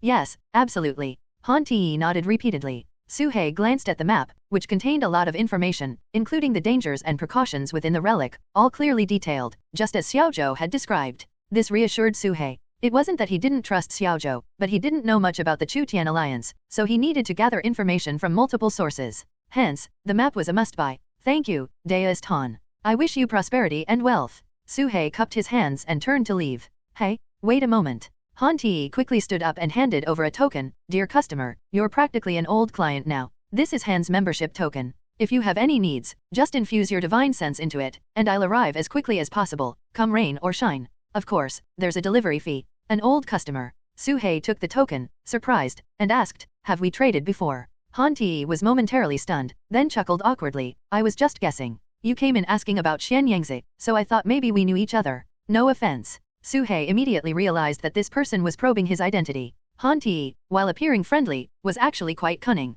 At that moment, a commotion arose in the distance. A large group of dark figures rushed over from afar, numbering in the hundreds, moving swiftly with an imposing aura. The people from the 4 great sects have arrived. And the Bai family, the Zhou family too. So many have come. Following the murmurs, familiar figures flew in from the horizon, sweeping across the sky. Most of them, Su He had seen before, were those who had fought against the demon clan. There were also some who didn't seem local, dressed oddly, likely from the eastern or western regions, and fewer in number. Su He immediately followed. Han Ti warned, fellow deist, following them won't get you any benefits. Even if you find treasures, they'll just be taken away. We lone cultivators have no support and can only eat dust. What makes you think I'm a lone cultivator? Can't I be one of them? Su He sneered. Han Ti was momentarily speechless. Su He said no more and quickly caught up, arriving at the entrance of the ruins with the crowd. Some lone cultivators also arrived, watching from a distance. This place was originally a canyon, but one side had been flattened, turning it into an isolated mountain. The entrance to the ruins was filled with a terrifying aura, ghostly and chilling, with black mist rising, making one's skin crawl.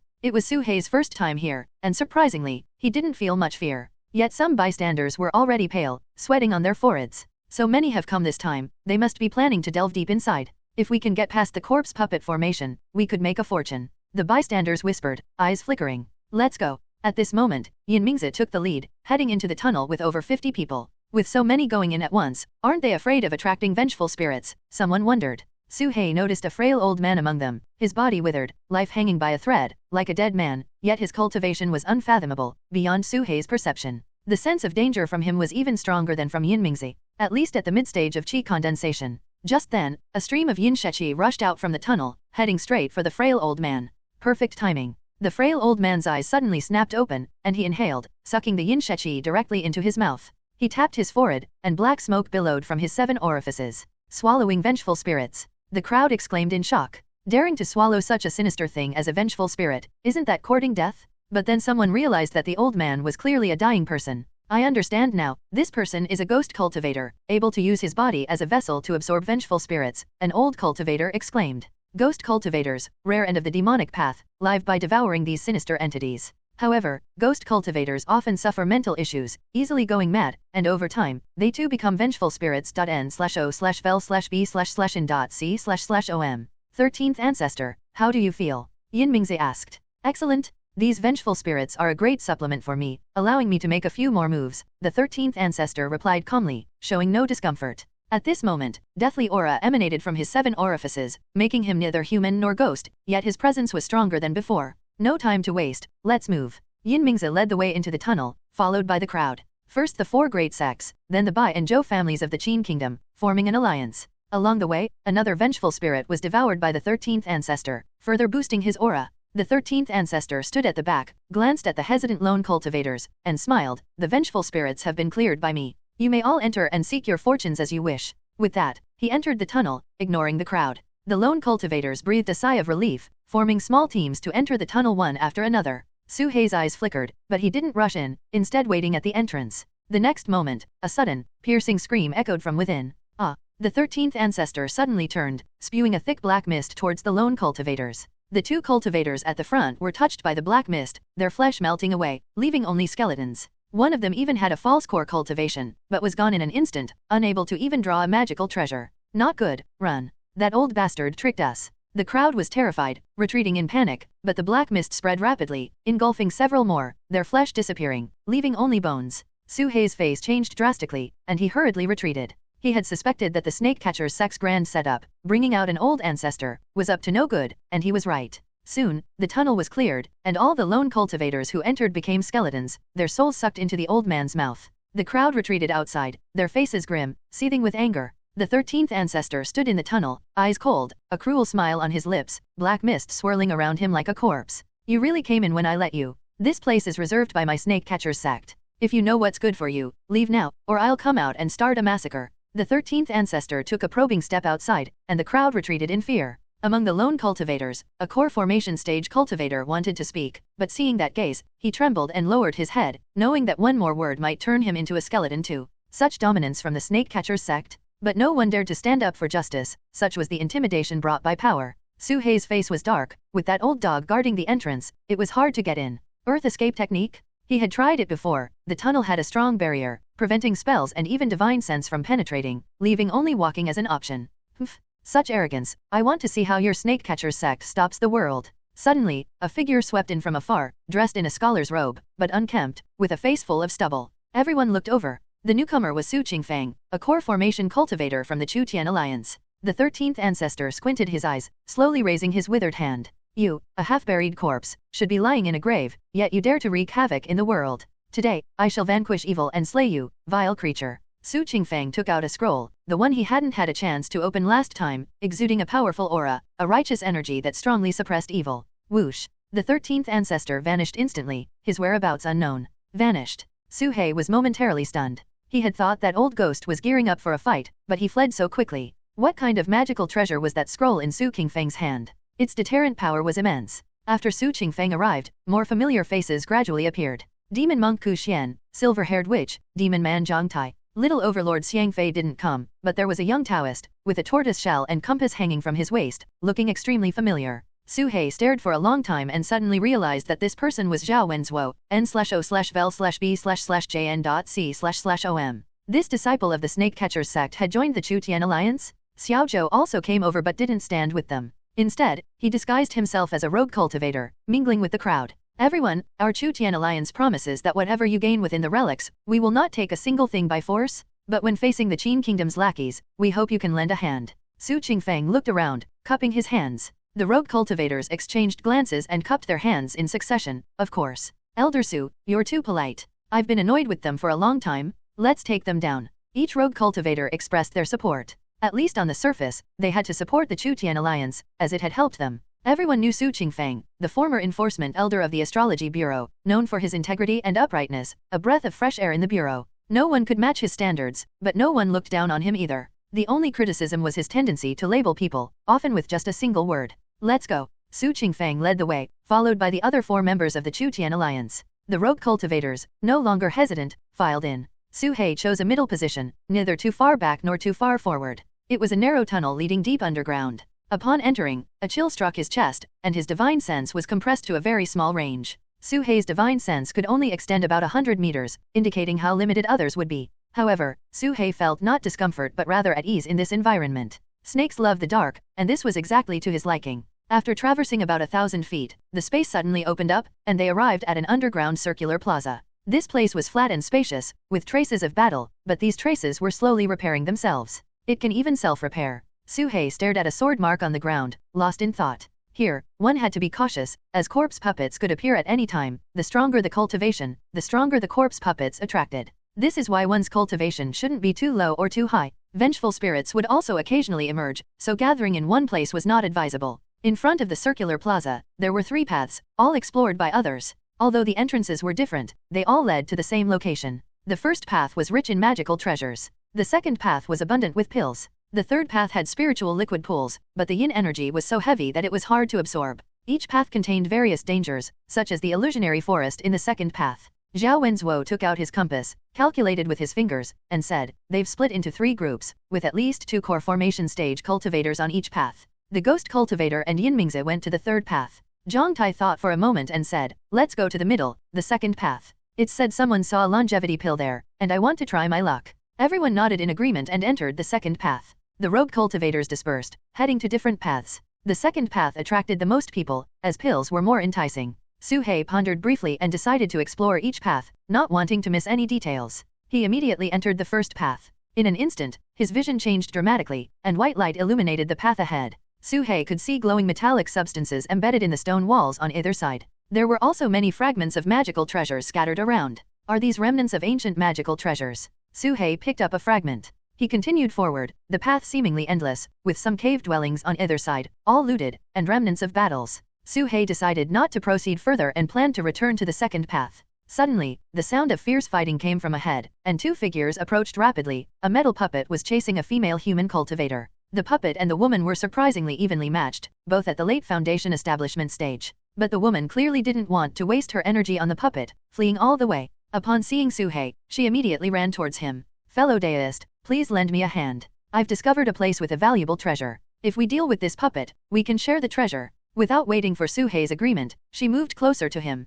Suhei examined the charging puppet. It was unlike any he had seen before, entirely made of metal, with a serrated blade for an arm, continuously rotating and emitting a mechanical roar, seemingly capable of easily shredding flesh. Amazing. Suhei's eyes lit up, admiring the puppet's weapon like a piece of art. As for the woman, he completely ignored her. Help me, deist. The female cultivator leaped behind Suhei, using him as a shield, while the puppet charged straight at him, swinging its serrated blade to slice him. Suhei flicked his fingers, and 18 threads shot out, striking the metal puppet's joints. Spirit body thread. Suhei pulled with both hands. This move was the bane of puppets. Once the threads penetrated the body, they would immediately render it immobile. Sure enough, the metal puppet froze instantly, its joints firmly controlled by the spirit body thread, its weapon suspended in midair. Suhei could feel his spirit body thread penetrating the puppet's interior, connecting with its structure, showing signs of initial control. It seems this ancient relic must be related to the heavenly puppet sect. Suhei was secretly convinced. The woman behind him reacted quickly. Seeing the puppet controlled, she immediately rushed out, throwing 2 golden flying swords at the puppet.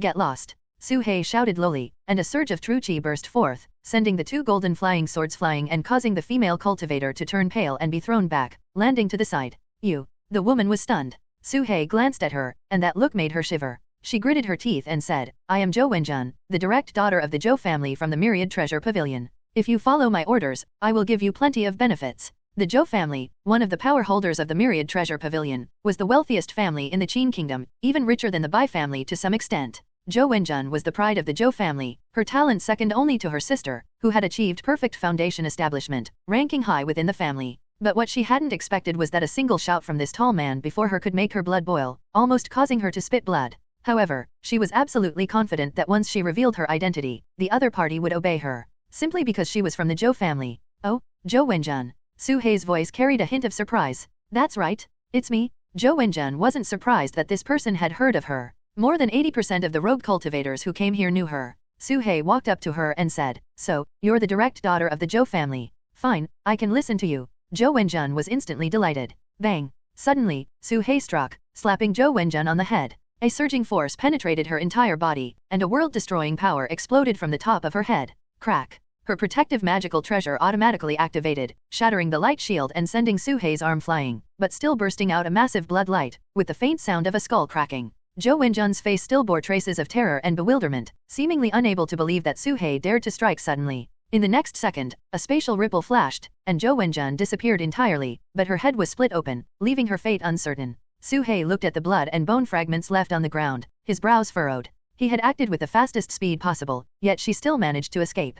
This Zhou Wenjun, he had never even heard of her, yet she seemed so self-assured, clearly the type who had been pampered and never experienced the treachery of the human heart. Suhei had simply copied the 13th ancestor of the snake catcher's sex tactics, learning and applying them on the spot. Despite his poor acting skills and lack of sincerity, the other party still fell for it, showing how foolish she was. My attack just now had some issues. These pampered daughters of heaven have many means of self-preservation. Next time, I need to adopt different methods, like poisoning, so even if she escapes, she still dies. Suhei pondered, summarizing the lessons from earlier. He continued forward, arriving at the place where Han Ti had once discovered the mechanism box, only to find it had been thoroughly looted, leaving nothing behind. The first path ends here. Once I've refined the puppet, I'll move on to the next path. Suhei sat cross-legged in the secret chamber, fully focused on refining the metal puppet. At the entrance of the three-pronged path, in the circular plaza, Zhou Wenjun's figure appeared, her head shattered, body covered in blood, limbs unable to move. A jade stone on her chest automatically shattered, releasing a gentle medicinal power into her body, slowly healing her head wound.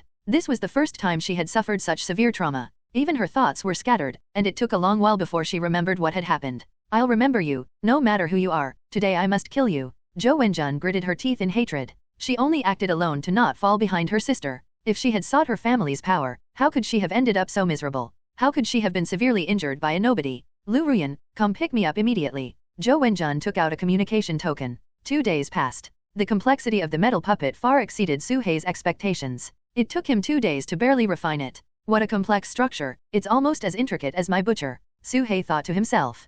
Controlling a finished product was already so difficult, he couldn't imagine how much time it would take to create one from scratch. Additionally, he made an unexpected discovery. In the puppet's abdomen, at the Danshan position, there was an empty space, seemingly meant for storing something as an energy source. Based on Su Hei's knowledge, this led him to a bold hypothesis. That empty space might be for storing a golden core. This is a core formation stage puppet, but over time, the golden core dissipated, reducing its strength to the late foundation establishment stage, Su Hei speculated. He happened to have a golden core in his storage bag, belonging to Tai Xiong. If he placed the golden core inside, would the puppet's strength suddenly surge? Su Hei considered trying it but worried that once installed, he might lose control, causing the puppet to go berserk, so he dismissed the idea. He then dismantled the puppet's weapon, spending an hour installing it on his left arm. Activate. With a thought, the saw blade began to spin, emitting the roaring sound of machinery, and he couldn't help but think of the word chainsaw, which seemed very fitting. The exploration of the first path ends here, on to the second. Su Hei left the secret chamber, retracing his steps back to the circular plaza, heading straight for the second path. Passing through a faint membrane, the space suddenly transformed into a lush green area. Ahead was a forest, the ground covered with green vegetation, some of which were medicinal herbs that had grown for countless years, but the area was heavily shrouded in yin energy, deterring ordinary people from picking them. This place was also the most frequented by people, with pills scattered everywhere, but the danger lay in the bewildering forest, which could randomly cause one to fall unconscious, requiring companions to pass through safely. Su Hei observed briefly and then left. The third path was filled with spiritual pools and ponds, a watery area. As soon as Su Hei entered, he saw the withered old man sitting in a pool, breathing in yin energy. His eyes suddenly opened, staring directly at Su Hei. It was the 13th ancestor of the snake catcher's sect. Su Hei quickly retreated back to the plaza. He landed far away, waited for a moment, and seeing that the 13th ancestor did not pursue, he breathed a sigh of relief. That person was likely just cultivating and wouldn't bother with others. Strange, why do I feel like there aren't only 3 paths here? Su Hei's eyes flickered as he carefully observed the positions of the 3 paths, 2 on the left and 1 in the middle, but none on the right, only a stone wall. He immediately moved to the stone wall on the right to explore. Moments later, he found a small hole, like a keyhole, located at the center of the stone wall. A keyhole. Su Hei's pupils contracted as he recalled the key, which seemed to match this keyhole. Could there be such a coincidence? His key could open the mechanism box here, so could it also open this keyhole? Su Hei's heartbeat gradually quickened. If it could indeed be opened, would a 4th path appear? The benefits of the previous 3 paths had all been reaped, but if a 4th path appeared, what would it be like? Su Hei glanced back. There were quite a few people in the plaza, mostly sitting cross-legged healing, paying no attention to Su Hei's actions, as many had explored like him and discovered the small hole. Their cultivation levels were all at the foundation establishment stage, with over 80% of those entering the ruins being foundation establishment cultivators. Hehe, has this fellow Taoist also discovered something? It seems there might be another path on this stone wall. A white-bearded elder looked over, stroked his beard, and said with a smile. Su Hei pondered for a moment and calmly replied, "What insights does this old gentleman have? N/O/vel/B/in.C//om."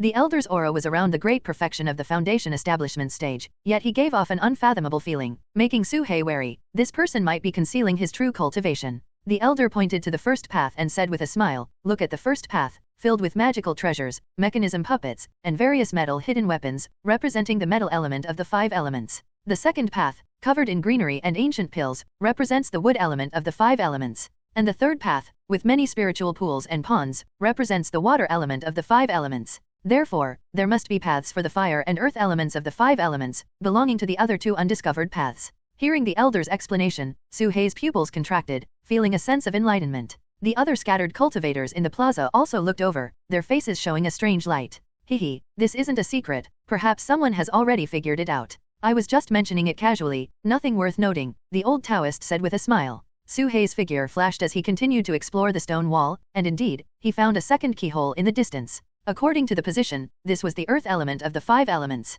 This elder is not simple, speaking such words openly. What is his intention? Su Hei remained highly vigilant internally. Su Hei pondered for a moment, cupped his fists, and asked, "May I know your esteemed name, senior?" "Don't call me senior, I'm just an old Taoist wandering the world. You can call me Tianji Shangran," the old Taoist said with a smile. Su Hei had never heard of this name before. However, many people in the square showed a change in expression. Tianji Shangran, the Tianji Shangran from Penglai Island. I remember now. It's said that this person is skilled in divination, and even the Qin kingdom treats him with respect. 2 cultivators whispered to each other. In the southern region, the snake catchers sect leads, followed by the 4 great sects. In the eastern regions, Penglay Island stands alone in power, its mountain gate located on an overseas immortal island, far away and its strength unfathomable. Even the Qin Kingdom has never dared to offend Penglay Island.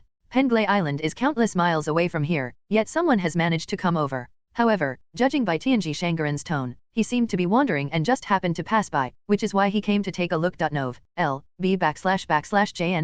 So it's Tianji Shangaran, I've long admired your name. Su He flattered on the surface, but was actually wary inside, trusting this person only 3 parts. Haha, fellow deist, you've never heard of me, so how could you have long admired me? Tianji Shangaran chuckled, pointing at the keyhole and asked, fellow deist, do you have a way to open this earth-shaped path? Su He's heart tightened, and he countered, why do you think I have that ability? I ask everyone who goes up to inspect, so there's no need for you to worry, Tianji Shangaran said with a smile, his gaze flickering imperceptibly. Su He remained silent. With such a cunning old fox, it's better to say less to avoid slipping up and revealing something to the other party. Su He didn't know if the key could open it, but he wanted to try. However, if it did open, it would inevitably cause trouble in front of so many people. Su He scanned everyone present with his divine sense. There were 13 cultivators in total, 11 at the foundation establishment stage, 1 false core cultivator, and Tianji Shangaran. He calculated whether he could immediately take action and eliminate all these people. No, the chance is too small, a few would definitely escape.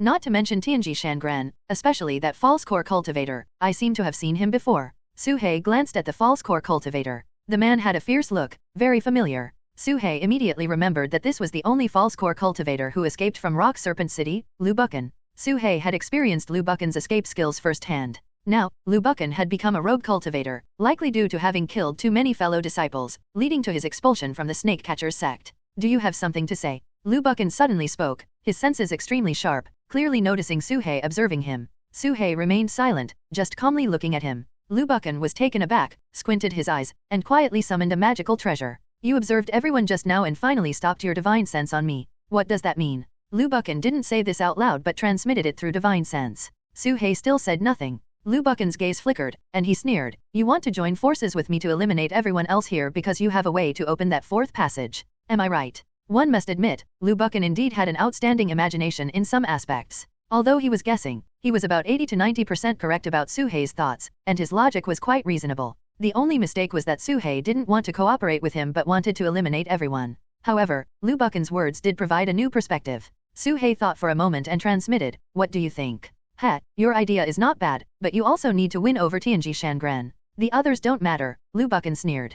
Su He glanced at Tianji Shangaran and found that he was also observing him with a smile. Suddenly, a shadow rushed out from the 2nd passage. This person was dressed in black, masked, wielding a long sword, and moved like a ghost with incredible speed. Behind him followed a beautiful and proud young woman, her eyes filled with hatred as she glared at Su He. It was Zhou Wenjun. As soon as Zhou Wenjun appeared, she pointed at Su He and angrily shouted, it's him. Whoosh. The black-clad assassin charged at Su He without a word, moving as fast as lightning, his sword like a bolt of electricity, his cultivation reaching the core formation stage. Do it. Su He hurriedly transmitted to Lu Buchan, took out the key, and stabbed it into the keyhole. Boom. With a thunderous roar, the stone wall in front suddenly cracked open, revealing a deep passage. This was the 5th door, the Earth Path. The passage quickly opened, revealing an endless road inside. At this moment, the entire crowd was in an uproar. Even the black-clad assassin was stunned, clearly not expecting Su He to open a brand new passage. What an astonishing event this was. Besides the 3 paths, there was a 4th one. This was a path that had never been explored before. Zhou Wenjun and the black-clad assassin exchanged a glance. The former took out a communication talisman, while the latter paused for a moment before charging at Su He again. But Su He had already pulled out the key, leaped into the deep passage, and disappeared. Ah! Screams echoed as Lu Buchan had already taken action, killing 2 people instantly with 1 strike each. Although a false core cultivator was not as powerful as a core formation stage cultivator, they could already use true essence, which was a qualitative change. Hey, why kill? The more people, the merrier. Tianji Shangaran chuckled, waved his sleeve, interrupting Lu Buchan, then leaped into the tunnel. Lu Buchan's eyes flickered, and he followed into the passage. The remaining rogue cultivators looked at each other, but thinking of the once-in-a-lifetime opportunity, they no longer hesitated and all gritted their teeth, rushing into the tunnel one after another. In an instant, the square was empty, with everyone without exception pouring into the newly opened 4th path. And those who came later would also unhesitatingly enter that 4th path. The scenery before Su He rapidly changed, and he arrived in a new world. This place was a vast desert, with an extremely dense earth-based spiritual chi, but the sky was black, filled with a chilling aura, like a desert of death. He glanced at the key in his hand, which had shortened after opening the door, indicating a limit to its usage. Not eradicating the roots leads to this. Next time, I can't act lightly. If I do, it must be a fatal strike. Suhei harbored a deep resentment in his heart, remembering this lesson well. Fortunately, his pursuer was only at the early core formation stage, not too strong, so Suhei should be able to handle it. However, in the ancient relic, one could face life and death crises at any moment, and Suhei didn't want to be in a disadvantageous position. If he had to counterattack, he couldn't let the opponent escape and had to ensure his absolute safety. Earth escape technique. Suhei dove underground, speeding forward with all his might. After Suhei left, it wasn't long before two figures appeared behind him. Without a word, the black-clad cultivator chased after Suhei, with Zhou Wenjun following closely. The black-clad assassin moved at full speed, his body like a phantom, closing the distance with Suhei rapidly, leaving Zhou Wenjun behind. With Suhei's own speed, at full exertion of the ever-changing fish and dragon technique, he could barely shake them off, but the puppet couldn't. No matter how many legs the butcher had, it couldn't outrun a core formation stage cultivator. The color of the desert ahead was gradually deepening, giving Suhei an uneasy feeling. This place is undeveloped and unknown dangers may lurk. If I flee blindly, who knows what I might run into, Suhei thought warily. After pondering for a moment, he decided it was better to face the known threat than the unknown. At this moment, the black-clad assassin was drawing closer, forming a straight line, and Suhei could almost feel the cold gleam on his back. Suhei carefully sensed Zhou Wenjun's position, his expression turning cold. You like chasing, huh? I'll let you chase to your heart's content. Body swap. With a thought, Suhei swapped places with the metal puppet he had buried earlier. Suhei vanished from his spot, reappearing 1,000 feet behind, carrying the butcher with him. This was the maximum range of the body swap technique. Swish. The flying sword struck, but only hit a metal puppet. The black-clad assassin paused, then his face changed dramatically. Body swap? Not good. A storm of emotions surged in the black-clad assassin's heart as she hurriedly turned around, chasing after Suhei 1,000 feet away. With the speed of a core formation stage cultivator, 1,000 feet was a fleeting distance. But that brief moment was enough. At this moment, Zhou Wenjun was following behind the assassin with a cold smile, eager to see how that person would die. Suddenly, a strong wave of spiritual power erupted from the ground. A metal puppet disappeared, replaced by an iron-clad giant. It was the puppet butcher? Let's see how many times you can escape. Suhei appeared and, without a word, fully unleashed the ever-changing fish and dragon technique. Dozens of legs sprouted from his abdomen, striding towards Zhou Wenjun like a stampede, the ground roaring beneath him. Zhou Wenjun's mind went blank, stunned by the scene before her. Dozens of legs? What kind of monster is this? Run. She quickly reacted, pulling out a feather fan and waving it behind her, conjuring a fierce wind that carried her swiftly backward. Gravity technique. Suhei's low shout echoed, and Zhou Wenjun's body felt as if it was gripped by an invisible claw, halting her midair. Despite the raging wind, Suhei stood immovable as a mountain, holding her firmly in place from a distance. How is this possible? I'm in the late Foundation Establishment stage, and he's also in Foundation Establishment. How can he control me with just the gravity technique? Zhou Wenjun couldn't believe what was happening. The gap was too vast, the quality of true qi was on a different level. Ordinary Foundation Establishment cultivators, relying on resources to advance, were no match for Suhei. She summoned a jade talisman again, crushing it directly. A phantom figure emerged from the talisman, drawing a sword to strike at Suhei. Jiao Python, attack. Suhei waved the soul-absorbing flag, and the spirit of the Jiao Python, leading 13 snake spirits, lunged at the phantom figure comparable to the core formation stage, engaging in a fierce battle. Both being third-tier spiritual entities, the phantom seemed stronger, suppressing all the snake spirits. But Suhei had the advantage in numbers, making it difficult for the opponent to break free. Fellow cultivator, let's talk this over. I am Zhou Qingxian, the steward of the Myriad Treasure Pavilion. Do not harm this woman. I can offer you any benefit you desire. The phantom figure, besieged by snake spirits, shouted anxiously as Suhei approached Zhou Wenjun. As the steward of the Myriad Treasure Pavilion, he had access to countless resources, giving him the authority to make such an offer. Suhei ignored him, quickening his pace, his eyes filled with murderous intent. Stop. The black-clad assassin had also caught up, letting out a sharp cry, a voice that seemed familiar from before. But Suhei acted decisively, activating the chainsaw with a deafening roar, thrusting it down to shatter the defensive magical artifact, piercing through Zhou Wenjun's abdomen and destroying her dantian. The weapon was coated with various toxic pills, all concocted by Subai. Even if she were teleported away, the poison would take effect. Ugh, n/o/vel/b/in.c//om. Zhou Wenjun spat blood, yet was held firmly by the gravity technique, unable to fall backward. In fact, the teleportation earlier was triggered by a small teleportation talisman, set by the Zhou family's elder, activating automatically in a life-threatening crisis, with instant effect. But such a method could only be set up once. Nevertheless, her life-saving measures were plentiful, including the third-tier spiritual entity that could contend with core formation stage opponents, and her protective magical artifact was also a third-tier treasure. Yet under Su Hei's terrifying chainsaw, it was pierced with a single thrust. Even Su Hei was surprised by its power. Unfortunately, Zhou Wenjun wasn't completely dead. A jade stone on her chest emitted a gentle spiritual qi, frantically healing her wounds, deepening Su Hei's grim expression. You dare court death? A furious roar erupted from the phantom figure, eyes wide with disbelief that Su Hei wasn't dead. The other scattered cultivators also looked on, eyes wide with shock. Su Hei, having been struck by 2 core formation stage attacks, was thrown forward, crashing into the sand, sending up a 1,000-foot cloud of dust, mingled with a strong scent of blood. Su Hei's armor was gone, and half his body was missing. This was a life-for-life exchange, to take Zhou Wenjun's life. She had plotted against him first, then showed no remorse, sending people to kill him again. Su Hei had long resolved to pay any price to completely eliminate her. After unleashing a powerful attack, the phantom figure grew even more indistinct, its eyes wide with disbelief that Su Hei wasn't dead.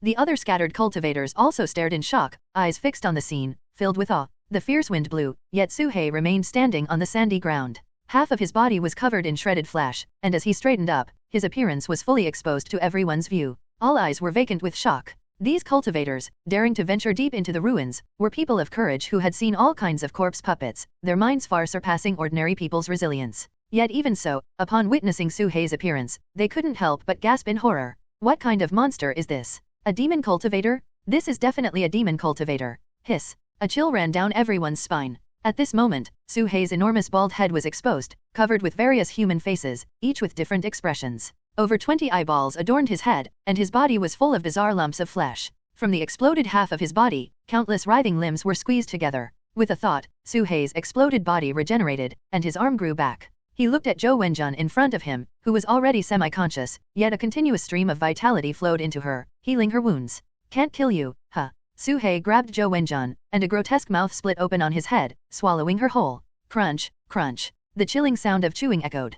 Zhou Wenjun was devoured in one bite, swallowed into the butcher's body. Such a terrifying act left the black-clad assassins completely frozen, as if struck by lightning. In the next moment, a new face appeared on the butcher's skullcap, Zhou Wenjun's face, filled with fear, her eyes bulging as if she had endured immense torment before her death. What the hell is this? This is terrifying. Could it be an ancient fiend? I can't take it anymore. Terrified cries erupted from the crowd. Even among these carefully selected cultivators, none were weak-minded. This scene was too horrifying, something none had ever witnessed, even leaving a psychological scar. Lu Buchan swallowed hard. Dealing with such a creature was like negotiating with a tiger, a sure path to death. Even Tianji Shangren was stunned, disbelief flashing in his eyes. Impossible. I calculated that there would be a child of destiny here, but how could it be so sinister? There must be someone else, Tianji Shangren muttered to himself. The phantom of Zhou Qingxian could no longer suppress his murderous intent, igniting into a sword of light, shooting towards Su Hei. Demon, today I will kill you. Zhou Qingxuan's phantom unleashed unprecedented energy, burning his entire avatar for this strike, the strongest blow, reaching the core formation stage. Save me. Suddenly, from the top of the butcher's head, Zhou Wenjun's face emitted a faint cry for help. Zhou Qingxian felt a boom in his mind, his scalp tingling, and his forward momentum stalled. He quickly realized it was a trick, but it was too late. Su Hei acted decisively. The Jiao Python lunged forward, self-destructing half its body, along with 5 snake spirits, further weakening Zhou Qingxian. Then, with a wave of the soul-absorbing flag, Zhou Qingxian was sucked in, along with all the snake spirits. The snake spirits pounced, devouring the phantom Zhou Qingxian completely. This all happened in a flash, from Zhou Qingxuan's attack to his being swallowed, in the blink of an eye. Life and death in an instant. Hesitation leads to defeat. n/o/vel/b/jn.c//om. Zhou Wenjun had long been dead. The cry for help was Su Hei's deliberate manipulation, meant to disrupt the opponent's mind. Zhou Qingxian fell for it, hesitating for just a moment. But that moment was enough for Su Hei to seize the opportunity, sacrificing half a Jiao Python and 5 snake spirits to capture him in the soul-absorbing flag, successfully eliminating this major threat. Su Hei had to do this. If he fell behind or suffered even a slight setback, the others watching like hawks would immediately pounce, reducing this grotesque monster to dust. He needed to use thunderous means to perfectly kill Zhou Qingxian to serve as a deterrent. Now, Su Hei turned his gaze to the remaining dozen or so people. The 20 eyeballs on his head rotated in unison, each locking onto a person, sending a chill through their hearts. Everyone, such an evil being must be eradicated. Let's join forces and kill this demon, the black-clad assassin shouted hoarsely. However, upon hearing this, the people on either side stepped back, distancing themselves from her. This was intimidation. Not just visual intimidation, but also intimidation through means. Su Hei's appearance was merely auxiliary, the real impact came from his devouring Zhou Wenjun and killing Zhou Qingxian. Su Hei looked at the black-clad assassin and said coldly, Lu Ruyan, you're quite lucky to still be alive. The black-clad assassin's body stiffened instantly. Lu Ruyan. That name sounds familiar. Lu Buchan's mind raced, and he immediately remembered. In Shuiyang City, the master of the Heavenly Dragon Casino was Lu Ruyan. Last year, due to poor management, Lu Ruyan provoked someone she shouldn't have, detonating a thunder tribulation pearl, blowing up the casino and destroying several shops in the commercial district, causing heavy losses and numerous casualties. The Myriad Treasure Pavilion couldn't catch the culprit, so they pinned all the blame on Lu Ruyan. Lu Ruyan had to atone by becoming an assassin, protecting the Zhou family disciples. It was the most degrading position. She was no longer the high-ranking manager but a lowly assassin, forced to risk her life at the Zhou family's command. You've got the wrong person. Lu Ruyan stared at Su He, her voice still hoarse. In truth, from the moment she witnessed the body swap and the spirit of the Jiao Python, she recognized him as the one who detonated the Thunder Tribulation Pearl, causing her downfall. That day, she was blasted to pieces, her golden core shattered, and was humiliated by 2 low-level cultivators, nearly expelled from the Myriad Treasure Pavilion afterward. It was the pain of her life? She had long vowed to grind the bones of the one who wronged her into dust, no matter the cost. Yet, when she finally faced the culprit, she felt no anger as she had imagined, but rather, fear. So much so that she dared not act. Fear stemmed from the unknown? Was this grotesque monster truly his true form? If so, it was terrifying. If not, it was even more terrifying. Why don't you act? I destroyed your Heavenly Dragon Casino, reduced you to an assassin, why don't you kill me? Are you afraid? Su He continued to taunt, attacking her mind with words. As Su He advanced, his bloated body sprouted numerous arms, growing from his shoulders, abdomen, and chest. On his head, 7 or 8 more heads emerged, eyes covering his entire body, transforming into an indescribable ancient fiend in an instant. Lu Ruyan's face turned pale, her legs weak, cold sweat dripping down her back. Despite being at the core formation stage, she was terrified. She struggled to stop trembling, but her body wouldn't obey, her mind replaying the scene of Zhou Wenjun being swallowed, her face crying for help, causing her head to buzz. Are you afraid? All of Su He's eyes turned in unison, locking onto Lu Ruyan, all mouths speaking in unison. With those words, Lu Ruyan's spirit completely collapsed. Are you afraid? Are you afraid?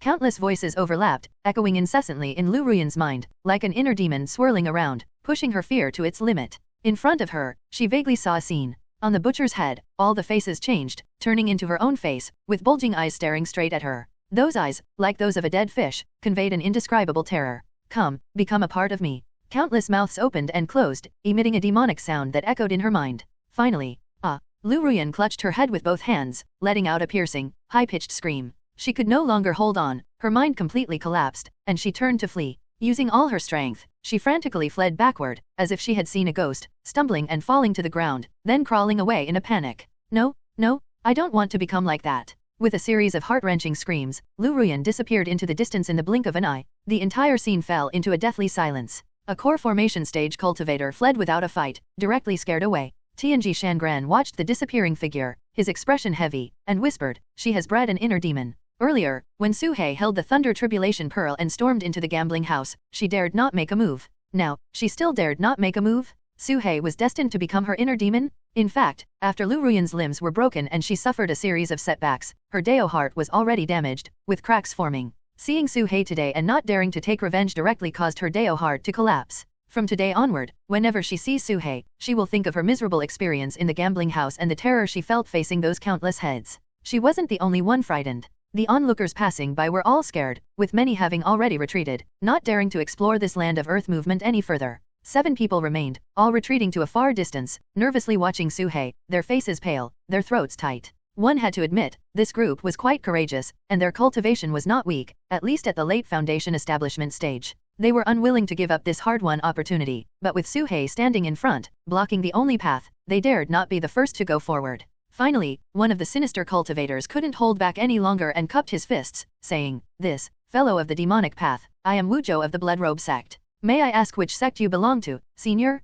Could you grant us a favor? The Bloodrobe sect, an evil sect from the western regions. Originally not strong, but due to the war between 2 countries, with countless deaths and injuries, they had an abundance of blood corpses to feed on, leading to the growth and expansion of the Bloodrobe sect, almost gaining the prestige of a major sect. Of course, being an evil sect, they still remained hidden, not daring to be too conspicuous. A favor? I'm not blocking you, you can go ahead, Su He said calmly. Wu Chu's face stiffened, yet he still dared not step forward. The intimidation of this demon was too strong, no one dared to approach within 1,000 meters, only daring to watch from afar. Wu Zhou, who had committed countless evil deeds and stained his hands with blood, usually made other cultivators tremble at the sight of him, but in front of this demon, he had no fierceness at all. What, do you need me to step aside and invite you to pass? Su He said coldly. At this moment, all eyes were on Wu Zhou, curious about what he would do. Wu Zhou was so anxious that cold sweat broke out. He began to regret being the one to step forward. Senior asked you to go up, so why don't you hurry up and go? Suddenly, a hand shot out,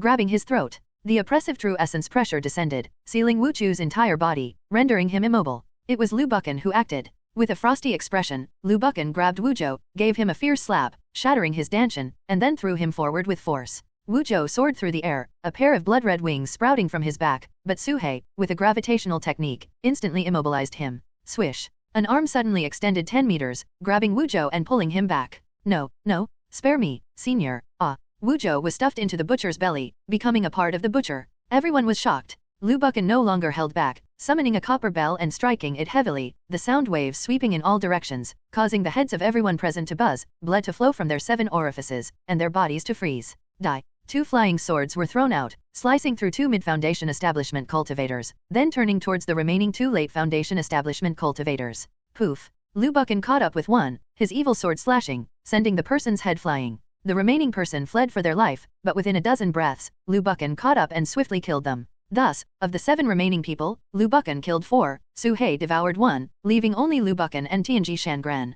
And Su He. Su He hadn't expected Lu Buchan to act so ruthlessly and decisively, killing without mercy, something even Su He felt inferior to. The previous battle had consumed too much of his true chi, he only wanted to scare this group away, but Lu Buchan killed them all. From their encounter in Rock Serpent City, it was clear that this person was sharp-minded and decisive, able to escape in such a situation, definitely not an ordinary person. Fellow deist, the matter is settled. How about the 3 of us join forces to explore this desert land? Lu Buchan said, his face unchanged, but his heart was actually filled with anxiety. Tianji Shangran had lost interest initially, but since they had come all this way, they might as well explore, so he agreed. All right. Su He nodded. Lu Buchan was pleased, but remained cautious. Such a demon was unpredictable, and who knew which words were true and which were false. But outwardly, he maintained a friendly demeanor. N/O/vel/B//n.C//om. Haha, I am Lu Buchan. May I know your name, fellow deist? Lu Buchan asked with a smile. Butcher, Su He replied indifferently. Butcher. Lu Buchan secretly thought the name was quite fitting. I am Tianji Shangran. I will cooperate with you two for now. Tianji Shangran nodded. After speaking, he took out a brush and casually drew on the ground. In an instant, the void behind them twisted, forming a hazy area. This formation can trap those who come after us, but it will only last for a day. I hope within this day, the 3 of us can gain something, Tianji Shangran said calmly. Su He noticed that Tianji Shangran, who had been very interested in him before, now seemed to have lost all interest, not even wanting to look at him. This was a good thing. Su He was very wary of this person, so it was best if he didn't pay attention to him. Let's go. Su He moved forward, retracting his limbs and head, returning to a slightly more normal form. Lu Buchan hesitated for a moment, then moved a little closer, entering Su He's 1,000-meter range, his whole body tense. Seeing that Su He didn't make a move, he secretly breathed a sigh of relief, but he still kept his magical treasure in hand, not putting it away. Tianji Shangran walked unhurriedly at the back. Su He had no intention of dealing with others, he just wanted to find a quiet place to rest, recover his strength, and also examine Zhou Wenjun's storage bag.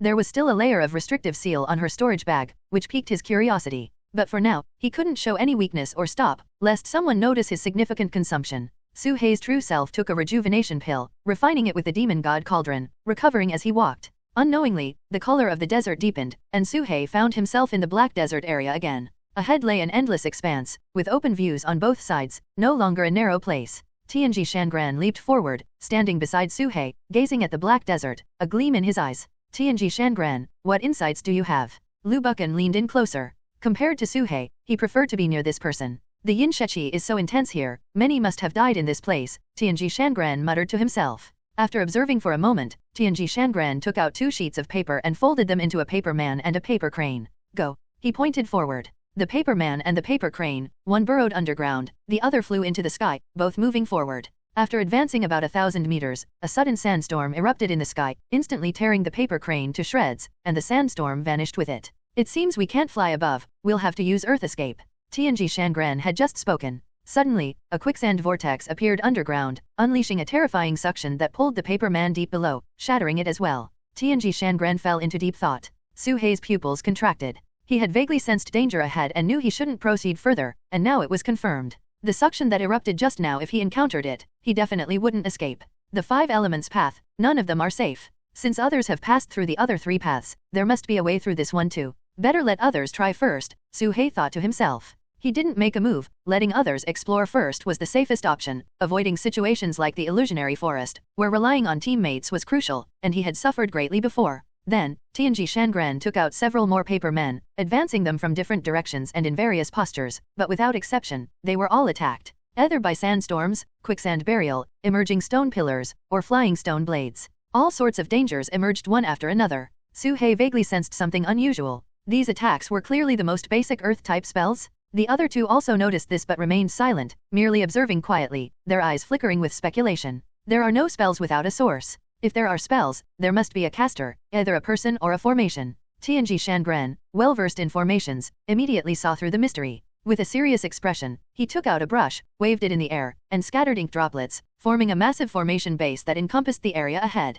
This formation is called the Spirit Band Formation. Within its area, no spells can take effect, whether by humans or formations. Tianji Shangran, full of confidence, set up the formation and stepped forward. Lu Buchan hesitated slightly, intending to follow, but seeing Su He unmoved, he decided to stay put as well. Moments later, as Tianji Shangran walked further away, Su He remained indifferent. Lu Buchan grew anxious and transmitted a message. Fellow Daoist, Tianji Shangran has gone far. If we don't follow, any treasures ahead might be lost to us. Su He still didn't move, sitting cross-legged and observing quietly. There was no other reason, he needed to restore his true chi. Without ensuring his peak condition, Su He wouldn't take a single step forward. Otherwise, if there was any danger, how would Su He cope? Even if there were opportunities ahead, they would have to be left for Tianji Shangran. There was no other way. Being cautious first was a matter of principle. Rest assured, fellow Daoists, with the Spirit Band formation in place, the crisis is resolved. No need to worry. Tianji Shangran's voice came from afar. Lu Buchan glanced at Su He again, frowning.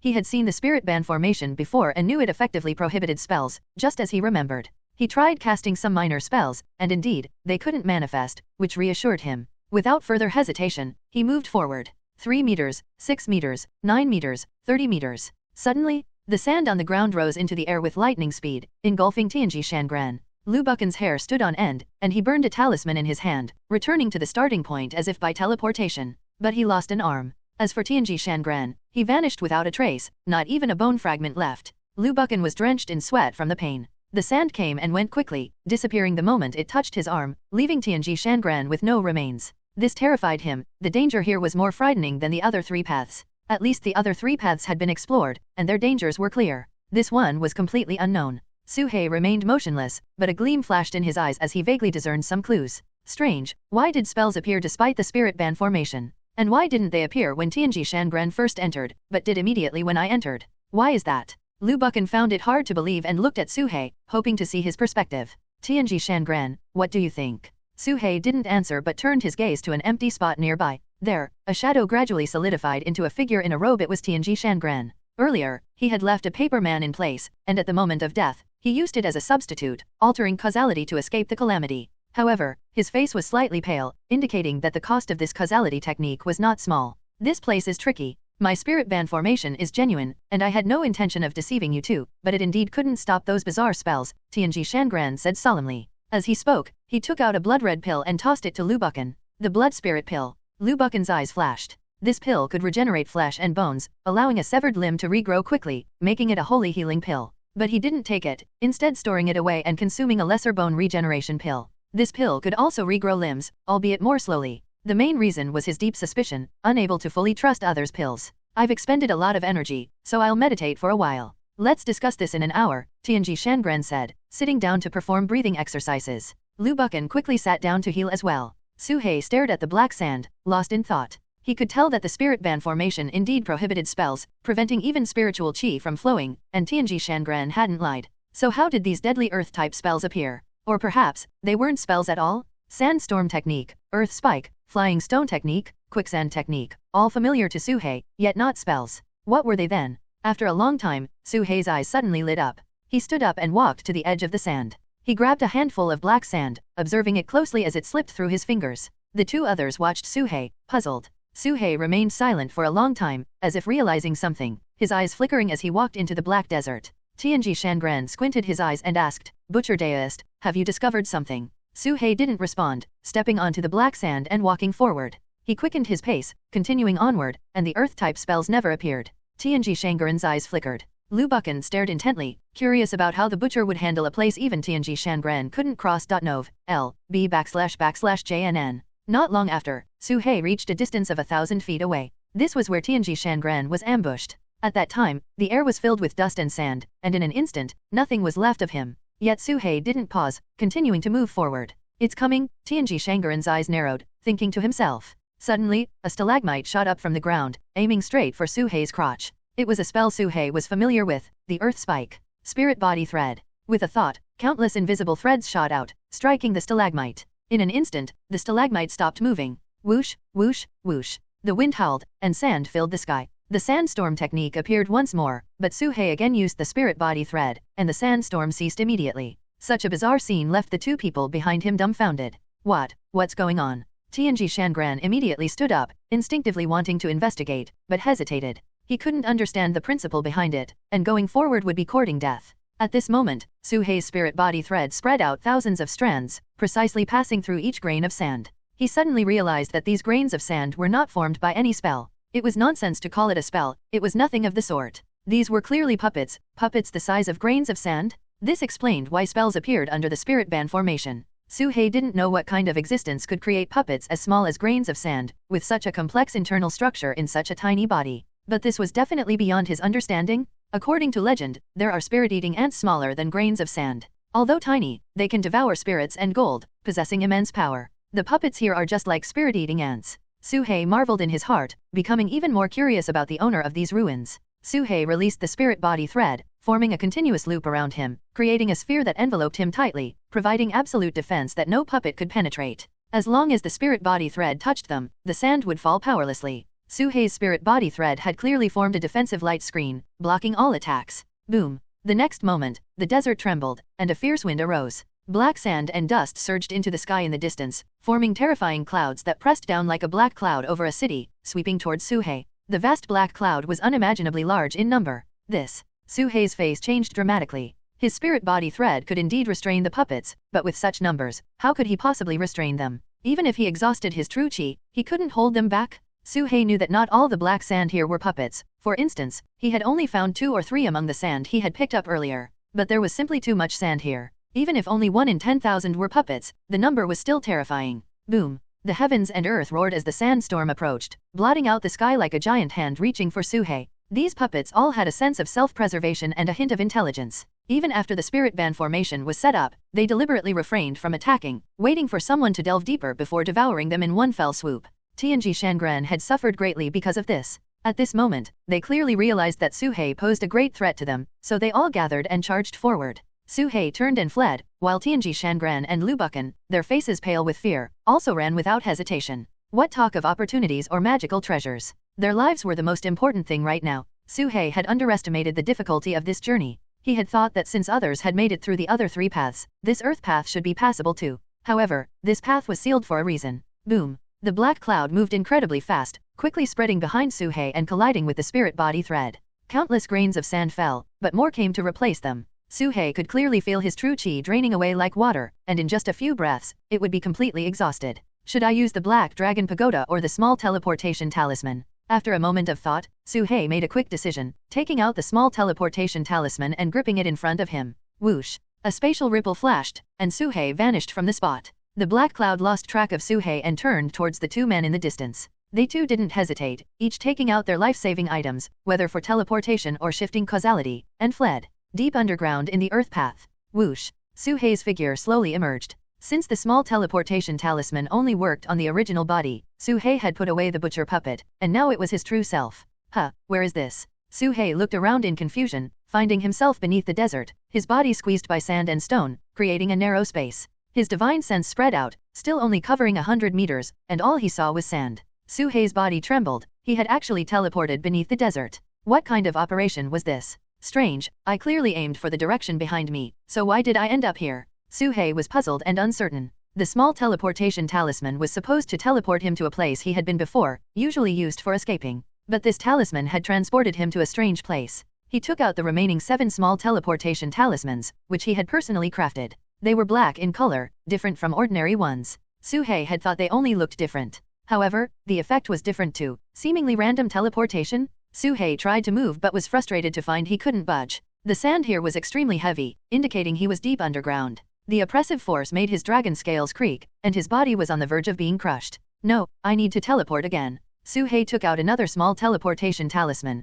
thought for a moment, and activated it in the opposite direction of before. Whoosh! Suhei disappeared from the spot. When he reappeared, he was still beneath the desert, but the pressure had lessened somewhat, indicating he was in a more layered area. Yet moving was still incredibly difficult for Suhei. Again, Suhei used another small teleportation talisman to teleport once more. This time, the space finally opened up, and he found himself in midair. Suhei looked up and saw he was above the desert. The sand was still black, and the sky was bleak, but the black cloud from before was gone. Suhei quickly descended to the ground, looking around to find himself in a place he hadn't been before, and the environment was different from what he had seen earlier. He casually picked up a handful of sand and checked it one by one, surprisingly finding no puppets, just ordinary sand. Could it be that I've passed through that extremely dangerous area and reached the depths of this earth path? Suhei's expression changed. This was shocking to him. The small teleportation talisman was supposed to be for escaping, only teleporting to places he had been before. But Suhei's small teleportation talisman seemed to teleport randomly. Of course, this kind of random teleportation was extremely risky.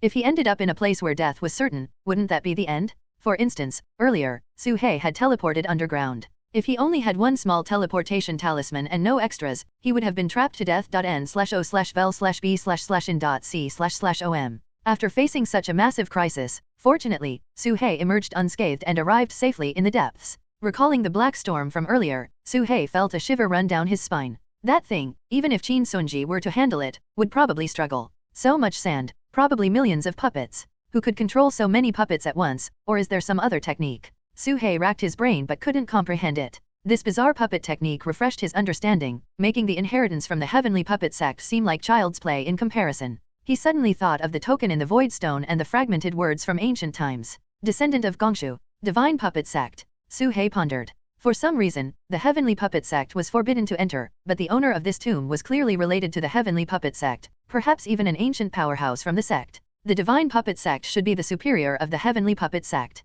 Suhei looked around, surrounded by a vast black desert, unsure of where to go. He decided to stay put and perform breathing exercises to recover his energy, while also attempting to unlock Zhou Wenjun's storage bag. He dared not act recklessly before being fully prepared, lest he encounter more danger. At the entrance of the earth path, two disheveled figures rushed out, covered in blood and gasping for breath, their true qi nearly depleted. They were Lu Buchan and Tianji Shangran. These two had unique skills, managing to escape from such a vast expanse of sand, proving their considerable abilities. This place is too dangerous. I should give up on this opportunity. Lu Buchan's face was pale, still shaken. He craved opportunities, but he needed to survive to seize them. Tianji Shangran also sighed deeply, finding it difficult to proceed with his abilities. That demon must be dead. I just misjudged. Tianji Shangran sighed inwardly, deciding not to dwell on it. They both sat cross-legged on the square, recovering their strength. At this moment, many people noticed the newly opened earth path. The first batch of cultivators who entered had partially fled, each with a pale face and a look of terror, as if deeply traumatized.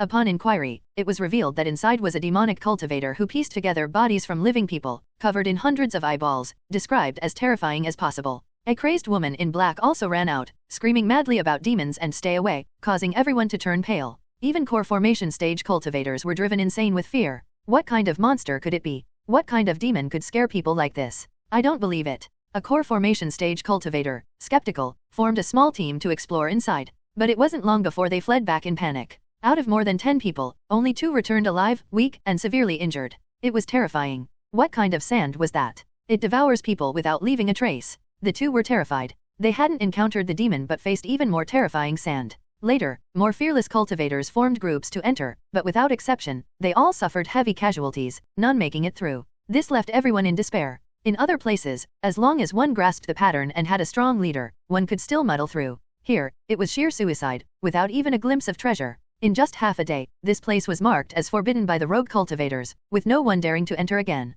Deep within the ancient relic, this place was the forefront of relic exploration, where major families and forces of the Qin kingdom had arrived, establishing strongholds, including the Zhou family. The Zhou family members wore uniform purple robes, adorned with jewels and magical treasures, always protected by a glow of treasure, making them immune to sneak attacks, the advantage of wealth. Leading the Zhou family was a scholarly middle-aged man, none other than the illusory figure, Zhou Qingxian. However, the Zhou Qingxian here was his true self, with cultivation reaching the mid-stage of qi condensation. N/O/vel/b/jn.c//om. Among the Zhou family crowd was a young girl, resembling Zhou Wenjun but slightly younger, with cold eyes and an innate arrogance in her every move, not feigned but inherent. The pride of the Zhou family, Zhou Wendy. Compared to her sister, this girl's reputation was much more prominent. She began qi refining at 5, achieved perfect foundation establishment at 10, reached great perfection of the foundation establishment stage at 17, possessed a heavenly spirit root unseen in 500 years, and was born with scarlet flame demon eyes, hailed as the most talented person in Zhou family history. Zhou Wenjun is confirmed dead. This is news from the rear. Zhou Qingxian handed over a jade slip. Zhou Wendy took the jade slip and pressed it to her forehead, her expression still cold, though a tear streaked down her cheek. Is the demon who killed her confirmed dead? Her voice was calm, suppressing her emotions with effort. According to Tianji Shangran, facing that sand, it's impossible to survive, Zhou Qingxian sighed. He was equally furious. To destroy his avatar and devour Zhou Wenjun in front of him, and the opponent was just a foundation establishment stage demon, was an utter humiliation. The demon should feel fortunate to die under the relic's dangers rather than being captured by them. At this moment, Zhou Wendy stood up, facing the rear, retracing her steps. What are you doing? Zhou Qingxuan's face darkened. Going to the earth path. Zhou Wendy said expressionlessly, Wenjun's storage bag is still there. I have something important in it that I need to retrieve. Zhou Qingxian hesitated for a moment, sighed inwardly, and could only lead the others to follow. Deep within the earth path, Su He suddenly opened his eyes. At this moment, Zhou Wenjun's storage bag had been forcibly unlocked by him. He had scraped it with dragon scales for a full hour before breaking it open. With a sweep of his divine sense, the treasures inside were laid bare. Spirit stones, talismans, magical treasures, everything was there. Even though Su He was mentally prepared, he still gasped, stunned by her astonishing wealth. 8,000 spirit stones, richer than a core formation stage cultivator. Su He marveled inwardly. The Iron Mountain sect's entire collection barely exceeded 10,000. As expected of the myriad treasure pavilion's Zhou family heiress, if nothing else, she had plenty of spirit stones. Additionally, there were 20 high-grade spirit stones. Combined with the 5 from Wu Chu's storage bag, Su He was only 8 high-grade spirit stones short of acquiring a new Dragon Clan technique. Just gathering a few cultivators would suffice. Su He also discovered many life-saving items that Zhou Wenjun hadn't had the chance to use. Ground Shrinking Talisman, Swift Talisman. These 2 talismans were for escaping, not as effective as the small teleportation talisman, but each had its advantages. The Ground Shrinking Talisman could instantly shrink the ground to an inch, covering 1,000 feet in one step.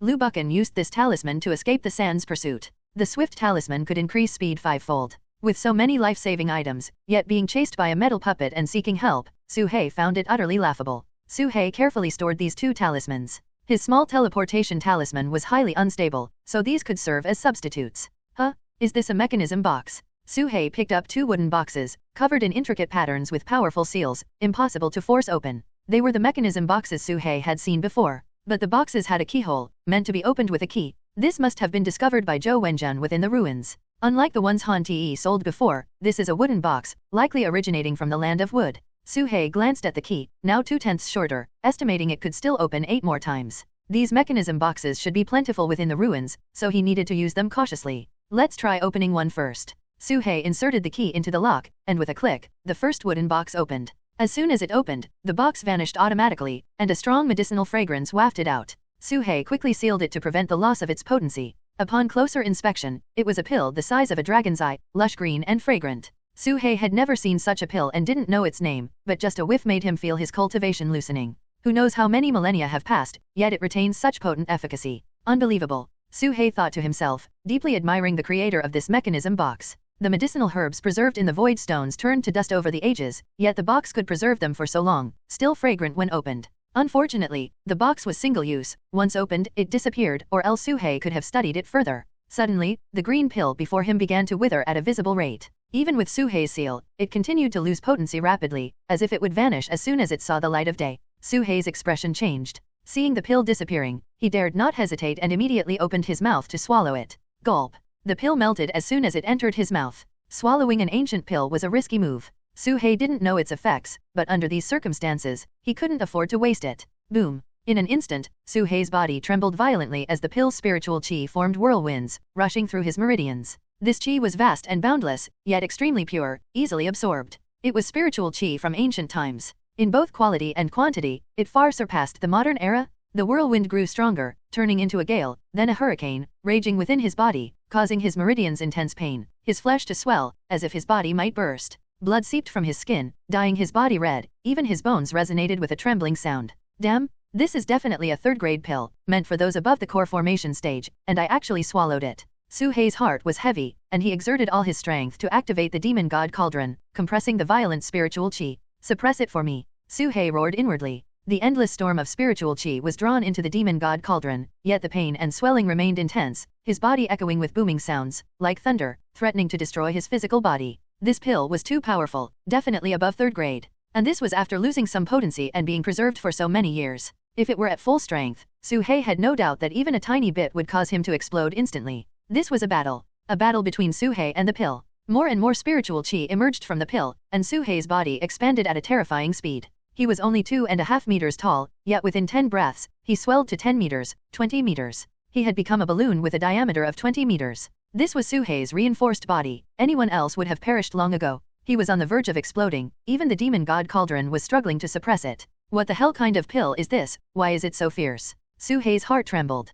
Calling it a 3rd grade pill was an understatement. Su-hei didn't know its grade, but if this continued, he surely couldn't withstand it. His body would explode, and the spiritual qi would be lost. What should I do? What should I do? Su-hei was extremely anxious, then suddenly, a flash of inspiration struck him. Su-hei opened his mouth and spat out the black dragon pagoda, entering it directly, channeling the vast ocean-like spiritual qi into the black dragon pagoda. Previously, he had absorbed a lot from the black dragon pagoda, now he returned it all. Whoosh! As if finding an outlet, Su-hei's body began to shrink slowly, his meridians retracting, and the black dragon pagoda actively absorbed the spiritual qi, cooperating perfectly. Seeing the effect, Su-hei continued to transfer the spiritual qi while striving to refine it. This was ancient spiritual qi, he couldn't waste it and had to absorb as much as possible. Su-hei's cultivation rapidly soared, reaching a perfect state in mere moments. He decisively attempted to break through to the mid-stage of qi condensation. This was originally a long process, but the earlier qi upheaval had widened Su-hei's meridians, and even the spiritual foundation within the demon god cauldron had expanded significantly. It all happened almost effortlessly. The next day, with a crisp crack, his spiritual foundation split into 2, marking Su-hei's official entry into the mid-stage of qi condensation. At this moment, his body had completely returned to normal, and the vast flow of spiritual qi had mostly been sent into the black dragon pagoda, with a small portion absorbed by himself. Now, Su-hei's second spiritual foundation was initially formed, not only reaching the mid-stage but also accumulating a certain amount. After a long while, he examined his body internally and, finding no major issues, let out a long breath. Randomly consuming pills was too risky, leaving Su-hei with lingering fear, but fortunately, the outcome was good. In one night, he surpassed the 10 years of arduous cultivation that others would spend in seclusion, directly advancing to the mid-stage of qi condensation, a speed rarely seen in the world. However, he wouldn't dare to consume another pill like that again. Now, with a second wooden box at hand, Su-hei dared not open it recklessly. If another pill emerged, swallowing it would be dangerous, and not swallowing it would be a waste. The Black Dragon Pagoda, having absorbed a large amount of spiritual qi, seemed to have gained a hint of spiritual charm, showing signs of breaking through the void. Su-hei quickly stored it away. Next, he checked Zhou Wenjun's magical treasures, which were mostly ordinary items with little use. However, one eyeball caught his attention. Inside the eyeball, a flame burned, very eerie, and it could rotate, as if alive, resembling a magical treasure, yet not quite. When he probed it with his divine sense, he couldn't see through it, nor did it reveal any information about a magical treasure. What is this thing? Su-hei didn't quite understand. He instinctively wanted to cut it open with dragon scales but feared damaging this mysterious object, so he decided to leave it for future study. With that, Zhou Wenjun's storage bag was cleared. Su-hei packed his belongings, observed his surroundings, and saw endless desert in every direction. After a brief contemplation, he decided to head towards the area with Dancian Qi, which should be the deepest part. Meanwhile, he released many puppets to guard the surroundings, with the butcher leading the way. N/O/vel/B/in.C//om. He had also quietly refined some sand puppets, only about 100, not very powerful, and wrapped them around his body to prevent accidents. The vast, endless desert seemed to have no end. Su-hei continued forward, the yin qi growing heavier, and he had a feeling he was getting close. Half a day passed. At the edge of his vision, a small black dot appeared. Su-hei didn't dare to speed up, continuing at a steady pace as the black dot gradually enlarged. Moments later, Su-hei gazed at the massive structure before him, his eyes gleaming with curiosity. The building was pyramid-shaped, a design Su-hei had never seen before, about 100 meters wide, entirely black, and he could only think of one word: pyramid. The source of the Dancian Qi seemed to be this pyramid. A desert pyramid, could it be another puppet? Su-hei instinctively became alert, now suffering from puppet paranoia, seeing everything as a puppet. He hoped the pyramid wouldn't suddenly transform into a humanoid and charge at him, that would be absurd. In this vast desert, it's unclear where the end lies, this thing here clearly wants to lure people over. This place is strange, better not get too close. Let's check ahead first. Su-hei pondered for a moment, ignored the pyramid, and bypassed it, moving forward. just as Suhei was in seclusion, breaking through and advancing deeper. Outside, a series of events were unfolding. Nov.l.b//JNN.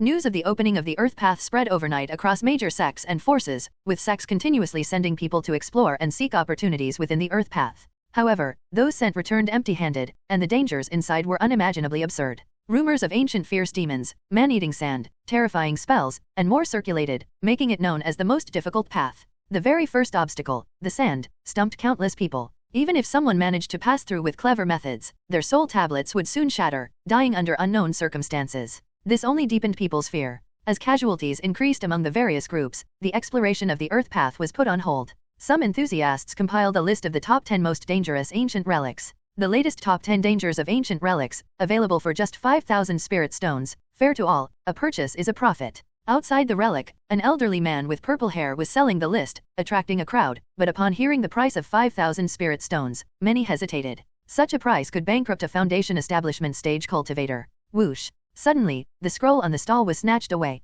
Han Ti was about to lose his temper but froze upon seeing the newcomer. The newcomer was a young man in a white robe, tall and handsome, with black hair like a waterfall, exuding an air of elegance and knowledge. Behind him stood a middle-aged warrior in silver armor, wielding a long spear, emanating an indescribable aura of slaughter, as if forged from a mountain of corpses and a sea of blood, having killed countless people. Just one glance felt like entering a hellish realm. Such a murderous aura, he must have killed no less than 100,000. With such a terrifying expert as a protector, who is this young man in white? Han Ti, having met countless people, made a rough judgment and was about to observe secretly when he felt a chilling killing intent, quickly lowering his head, not daring to look further. The young man in white unfolded the scroll and read from top to bottom. Second on the danger list, black sand. Located at the entrance of the Earth Path, black sand fills the sky, sweeping across thousands of miles. Contact means death. No one has entered so far. Third on the danger list, historical projection. Located at the forefront of the relic, an ancient projection appearing randomly, containing great divine abilities. Even a slight ripple can kill.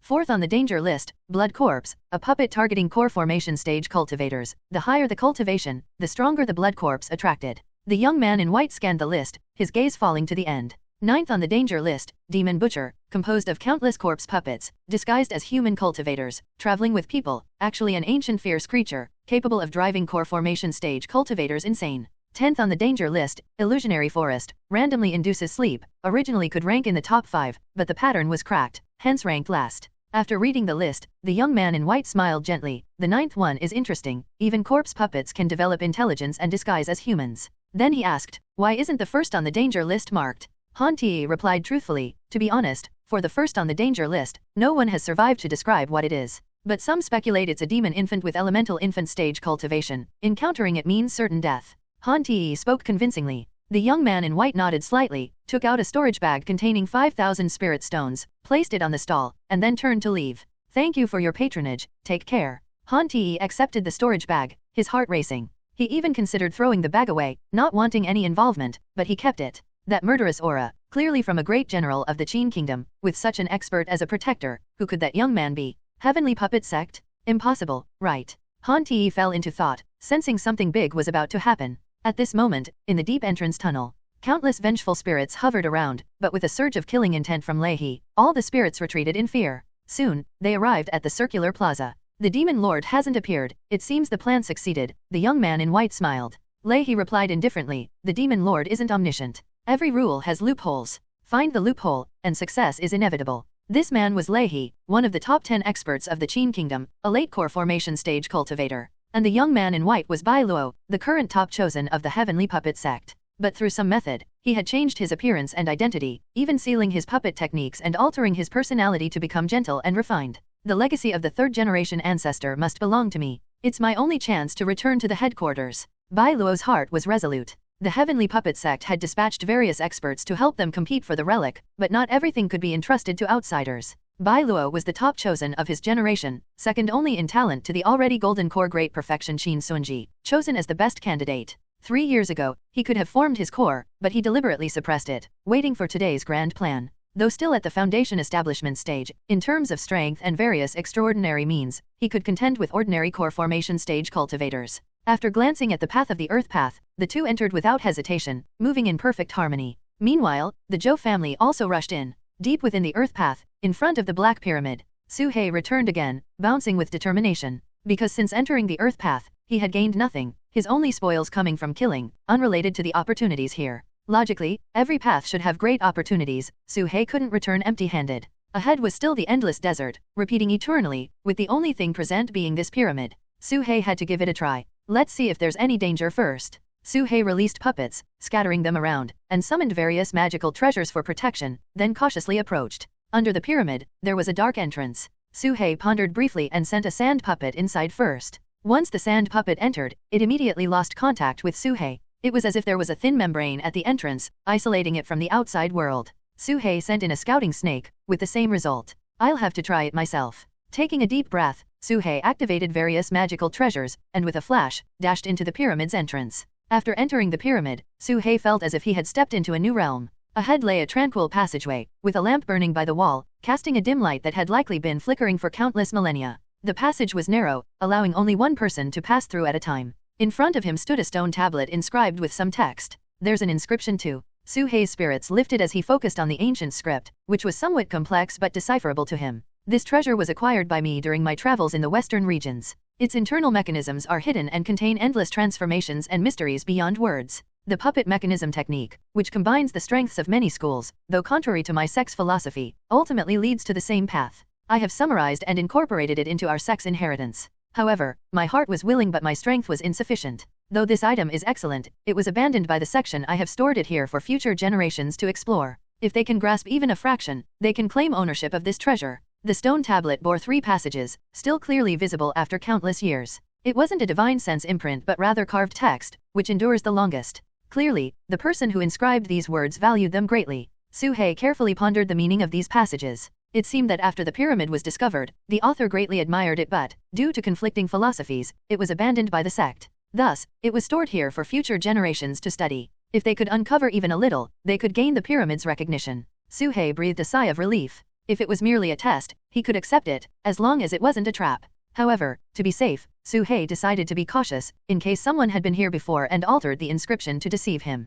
He took out a dragon scale and scratched the stone tablet, noting a clear difference between the new and old marks. This place should be opening for the first time, and I am the first to enter here. It's unlikely someone has beaten me to it, Su-hei thought to himself. After checking thoroughly for a long time and confirming everything, he stepped into the passage. Behind the stone tablet, there was an additional piece of text. Remember, once you step in, there's no turning back. Regardless of your cultivation level, the difficulty is the same. Choose wisely. Su-hei read this and felt reassured, entering without hesitation. Suddenly, Su-hei sensed something, a slight vibration emanating from his storage bag. He stepped back a little, took out the butcher, and had it open the storage bag, retrieving an item to hold in his palm. It was that peculiar eyeball? At the center of the eyeball, a flame burned, and at this moment, it brightened as if an invisible gaze was scrutinizing him. The moment this sense of being watched appeared, Su-hei quickly put the eyeball away. What's going on? Why do I feel like I'm being watched? Is this eyeball alive? Or can someone observe me through it? Su-hei was shaken. At this moment, the eyeball's abnormality ceased. Su-hei thought for a moment and took it out again, applying countless seals to it. Should I destroy it to be done with it? Su-hei hesitated. He had thought the eyeball was a treasure, not expecting such a hidden danger. It's possible someone could locate it and come after him. However, if someone indeed came looking, wouldn't that indicate the eyeball's significant value? Su-hei pondered briefly. Since he was already here, there was no reason to leave. He considered altering the inscription but realized he wasn't skilled at deception and didn't know what to write. So, he traced over the inscription, making the old marks new again. I'm not deceiving you, but if you're suspicious, that's not my fault. Su-hei smirked inwardly and crawled into the dark tunnel. At the entrance of the earth path, 2 teams had just entered when they were assaulted by a storm of black sand. Bai Luo remained unfazed, summoning an ancient bell and flicking it with his finger, sending out a ripple. He had already investigated the situation inside before coming and knew that the sand was all puppets. As a disciple of the heavenly puppet sect, he had unique methods to counter puppets. This wasn't a spirit body thread but a wave of chaos that could cause puppets to become disoriented, especially effective against corpse puppets with some self-awareness. Once the ripple spread, the black sand in the sky lost its sense of direction, scattering wildly, even attacking and devouring each other, halting the assault. However, there were simply too many, and Bai Luo couldn't deal with them all at once. Taking advantage of this opportunity, the 2 teams moved swiftly, bypassing the first wave of attacks. He grabbed Bai Luo, burning the power of his golden core, and shot forward like a stream of light, racing ahead for 1,000 miles. Zhou Qingxian took out an earth boat, which sailed over the desert, cutting through the endless dust and soaring into the sky. Both teams were well prepared, far beyond what Su-hei and others could compare to on their first entry. On the earth boat, Joe Wendy's pupils changed, one eye turning golden, with a flame burning fiercely within, her aura rising. I see him, Joe Wendy said coldly. Who? Zhou Qingxian asked. The butcher. Joe Wendy's voice was icy, like a 1,000-year frost. He's not dead. Zhou Qingxuan's body trembled, his face darkening. So he's not dead. It seems the rumors are true. This person isn't a cultivator but a demon from the ruins. To survive in such circumstances, what else could he be but a demon? Whatever he is, I must retrieve my belongings. Joe Wendy remained cold, her eyes unlike those of a young girl. Inside the pyramid, Su He continued down the passage, soon arriving in a stone chamber. It was sealed on all sides, with no way out. N/O/vel/B/in.C//OM. Inside the chamber, there was only a coffin, nothing else. A coffin. Su He's eyes flickered. He had heard that some places within ruins contained coffins, often with corpse puppets and burial items inside. Su He first extended his divine sense, unsurprisingly finding it unable to probe. He released the butcher puppet, which walked forward and tapped the coffin lid, eliciting no response. Meow. Suddenly, a sharp, eerie cat cry echoed through the empty stone chamber. Who? Su He looked around but couldn't find the source of the sound. The cat's cry was right by his ear. Su He immediately scattered sand, sweeping it forward, and the sand wrapped around a cat-shaped outline, which lunged at him. Ever-changing fish and dragon. Su He left behind an afterimage, flicking his tail to instantly send the cat flying, crashing into the distance. The cat's form was revealed, a corpse puppet wrapped in white cloth,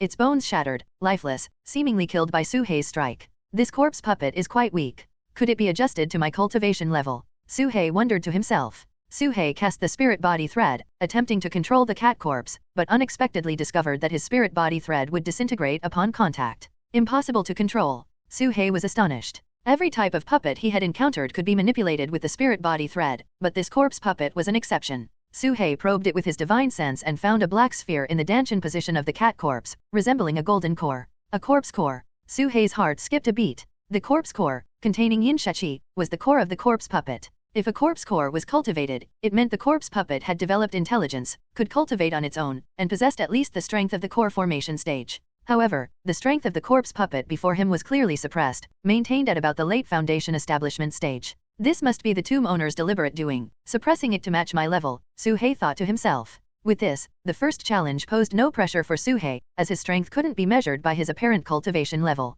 Although the corpse puppet's strength was suppressed, controlling it was still a futile dream for Su He. Su He manipulated the butcher to open the coffin lid, revealing a roll of white cloth inside, similar to what was on the cat corpse. This was a magical treasure. Su He probed it with his divine sense but received no information, though he could sense a strong fluctuation of spiritual power. Let's test its effect. With a thought, Su He wrapped the butcher with the shroud, and the butcher immediately entered an invisible state. It can make one invisible, even undetectable by divine sense. How amazing! Su He marveled. He controlled the butcher to move back and forth without making any sound. The invisibility effect was no less impressive than He Wang's invisibility talisman. However, he suddenly felt the yin qi within the butcher intensifying, with yin qi continuously rising from the ground, rushing into the butcher's body, gathering at the center of the abdomen, seemingly about to condense into a point. Is it going to? Su He's pupils contracted. But at that moment, the butcher's body suddenly moved uncontrollably, crawling into the coffin. Stop. Su He's face changed drastically, exerting all his control, but the shroud's power was too strong, directly pulling the butcher into the coffin, even closing the lid automatically.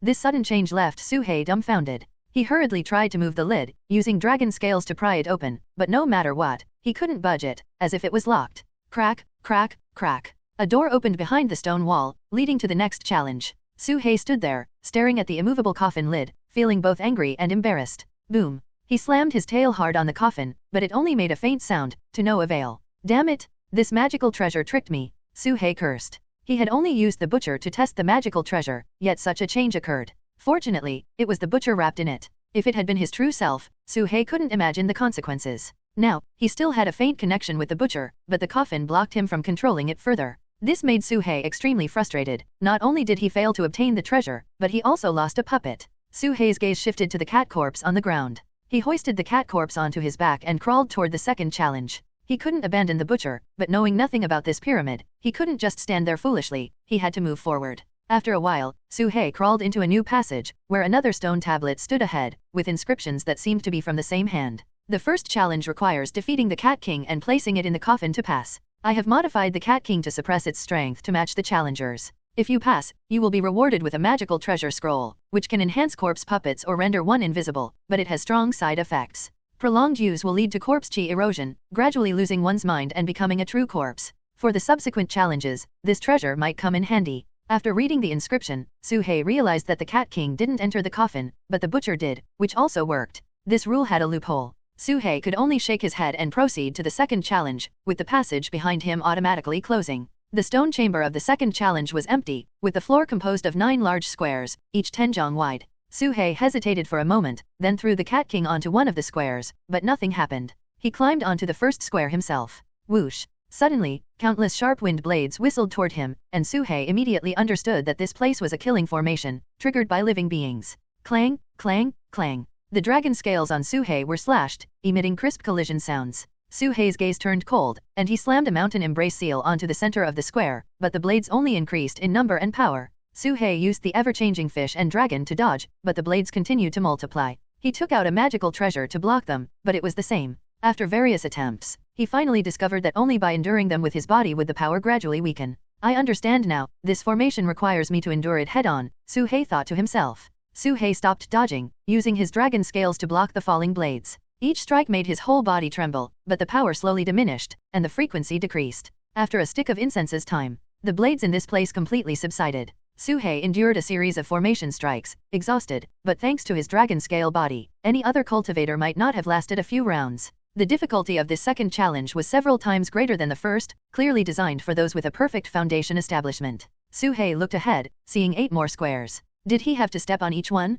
After the wind blades ended, the formation's foundation was revealed, consisting of countless intersecting lines. Su-hei's eyes flashed, and he began to study it. Since I'm here, I should gain something. I've never studied formations before, so I'll use this one as my introduction. Su-hei considered himself to have decent comprehension. With time and effort, he might unravel this formation. Although his talisman crafting and artifact refining left much to be desired. Time slowly passed. In the blink of an eye, 3 days later, Su-hei suddenly opened his eyes, revealing a strange light. The first formation was a wind-based killing formation, enhancing the wind blade technique within the formation, triggered by a medium. The principle was simple, but execution was extremely complex. Especially concerning the assessment, the formation's power constantly changed, which was the challenging part. With a thought, Su-hei uttered an incantation, instantly forming the formation's foundation, and infused it with a destructive wave, with earth element spiritual chi frantically gathering and merging into the formation. It was the earth element spell, Falling Stars. Success, Su-hei thought to himself. After his modifications, the formation's power greatly increased, incorporating Su-hei's own knowledge, transforming it from an assessment formation into a true killing formation. Being able to modify the formation indicated that Su-hei's understanding of it had reached a deep level. N/O/vel/B/slash/n.C//O/M. Continue. Su-hei crawled into the second square. Whoosh, whoosh, whoosh. Countless earth spikes emerged from the ground, stabbing toward Su-hei. No one knew how much time passed. Outside the pyramid, 3 figures arrived at the location: Lei, exuding a murderous aura, the elegant gentleman Bai Luo, and the cold-eyed Zhou Wendy. As for Zhou Qingxian, he was nowhere to be found. The 3 appeared in poor condition, their faces pale, their auras weaker than before, and Lei's cultivation was unstable, showing signs of decline due to excessive golden core burning. It had taken them a week to reach this place, indicating the numerous life and death crises they had encountered. Bai Luo looked at the pyramid before them, his eyes brightening, and said, according to the sect's ancient records, this tower was obtained by the 3rd-generation ancestor during his travels in the western regions. I never expected it to be hidden in this earth path. Oh. Lei frowned and asked, is there any danger here? He was only responsible for Bai Luo's safety, nothing else concerned him. The danger is determined by the intruder's cultivation level. For me, the danger here is negligible. Bai Luo's lips curled into a cold smile, his eyes radiating strong confidence. He had suppressed his cultivation for so long, still at the foundation establishment level, waiting for moments like this. Bai Luo had done his homework thoroughly before entering the ruins, going through the sect's history and ancient texts to learn everything about the 3rd-generation ancestor. Despite many details being lost, such as why the 3rd-generation ancestor left the sect, why he came to Wu Mountain, and what he left behind, these remain mysteries. However, there are relatively detailed records about this tower. Heaven is helping me, I will definitely conquer this tower. Without hesitation, Bai Luo stood up and entered the tower. Zhou Wendy, however, was stopped by a single glance from Lei. She said nothing, simply sitting cross-legged at the entrance. Upon entering the tunnel, Bai Luo immediately saw a stone tablet and the inscription on it. He, just as the ancient texts described. Bai Luo's eyes gleamed with excitement as he was about to step into the first challenge, but suddenly he paused. The inscription on the stone tablet seemed strange, as if it had been newly carved. He quickly went out and called Lei to observe it together. Lei shared the same opinion, the inscription was newly inscribed. How could this be? Bai Luo's face darkened. There was only one explanation: someone had entered the pyramid before them. The inscription might be fake, altered by later generations to deceive people. He was certain that the stone tablet was left by the third-generation ancestor, but if a few words were altered, the meaning would be completely different. Bai Luo's face turned ashen as he stared at the stone tablet, his eyes bloodshot, studying it carefully. In fact, Su He hadn't changed a single word of the inscription, he had merely copied it. This directly led to Bai Luo not daring to proceed until he restored the true inscription. At this moment, Su He was already standing on the 5th square. He spent 3 days analyzing the first formation, only 2 days on the second. The next 2 took just 1 day each. In the 6 arts of cultivation, Su He learned rapidly, often succeeding on his first attempt, showcasing his terrifying comprehension. Similarly, after passing each formation, Su He would improve it, integrating his knowledge. If the previous formations were fraught with danger, now they were filled with lethal traps. This formation is a water-based vortex formation, capable of trapping a person and draining their spiritual chi until it's completely depleted. Su He sat motionless on the ground. He didn't break the formation but pondered its principles, trying to understand it from the designer's perspective. Su He discovered that the mechanisms within the pyramid, though seemingly complex and ever-changing, were essentially formations. For example, the walls that blocked divine sense and the coffin in the first challenge were all due to formations. In other words, if his formation skills were strong enough, he wouldn't need to go through the challenges. He could take the pyramid directly and retrieve the butcher as well. This time, Su He took only half a day to comprehend it. I understand now. This formation tests the depth of one's true chi. As long as you keep taking pills and let your true chi be drained 10 times, you can pass, Su He thought. But he didn't plan to do that. He wanted to break the rules here. Why should everything be according to the opponent's design? Su He took out a large number of spirit stones, casting formation patterns across the ground, forming an inverse spiral formation in an instant. As Su He deployed his formation, the speed of spiritual chi extraction gradually slowed. An hour later, it vanished completely. Phew. Su He exhaled deeply. This was the first time he had broken a formation using his own formation skills instead of following the opponent's rules, n/o/vel/b/in.c//om. Although it cost him 10,000 spirit stones, it was worth it. Similarly, Su He improved the water-based vortex formation, adding a layer of heavenly thunder formation on top, which not only drained true chi but also infused it with thunder. Su He pressed on without stopping. Meanwhile, at the entrance to the first challenge, Bai Luo and Lei He meticulously reviewed every detail, comparing it with ancient texts, and after a day and night of study, they finally restored the inscription. It was identical to the original. What a brilliant trick! I can't even tell what was altered. Bai Luo's face was stiff. If it were just alterations, it would be fine, but he seriously suspected that the opponent had erased crucial information. Without finding that information, rushing in would lead to a dead end. In desperation, Lei He took out a mirror of historical reflection. This mirror could replay historical projections, a sophisticated technique of the Heavenly Puppet sect, inherited from ancient times, and one of their trump cards for this journey. Under the mirror's reflection, the events on the stone tablet played out in reverse, replaying before their eyes. They saw a scale scraping across the stone tablet, copying all the inscriptions. After watching the replay, Lei He fell into silence. Just this. Bai Luo was stunned for a few seconds, then his gentle face twisted rapidly, his chest heaving, almost exploding with rage. Ah, despicable scoundrel. Bai Luo roared to the sky, his handsome face turning maniacal. I don't care who you are, this time, I will tear you to pieces. He had been played, and it was the first time he had been played like this. The opponent hadn't changed anything, relying solely on his own imagination. If there had been changes, it would have been easier to find flaws by reasoning through inconsistencies, but the opponent hadn't changed a thing, which was the cruelest. For the first time, Bai Luo felt how troublesome this predecessor was. Since the content is correct, I need not worry. Based on my cultivation, I alone am enough to pass. Before long, Bai Luo regained his confidence, returning to his calm and composed demeanor. Lei He didn't enter, standing guard at the entrance to prevent any disturbances. Bai Luo walked into the stone chamber of the first challenge. Upon entering, he saw a coffin, the place where Su He had once been. However, the Cat King corpse puppet had become the Butcher corpse puppet. Of course, Bai Luo knew nothing of this. The first challenge should be a corpse puppet, though I'm not sure what kind of corpse puppet it is. As long as its cultivation hasn't reached chi condensation, it won't be my match. Bai Luo saw the coffin and, after a brief analysis, understood the general process. However, just as the thought crossed his mind, he found all his protective magical treasures shattering. Whoosh! Bai Luo immediately retreated to the farthest point, taking out a handful of revealing dust and scattering it into the air, turning the area into a hazy dust field. Within the dust, a vague humanoid silhouette could be seen approaching him. Invisibility? That's a first. Bai Luo's expression remained unchanged as he took out an ancient mirror, flicking his finger to send a wave of chaos spreading out. This move was naturally effective against puppets, especially corpse puppets that had developed intelligence. Ugh! The silhouette began to tremble, and after being hit by the wave of chaos, it sprouted numerous arms and legs, then started to split, with countless smaller silhouettes emerging from its body. It was as if this wasn't a single corpse puppet but a conglomeration of many.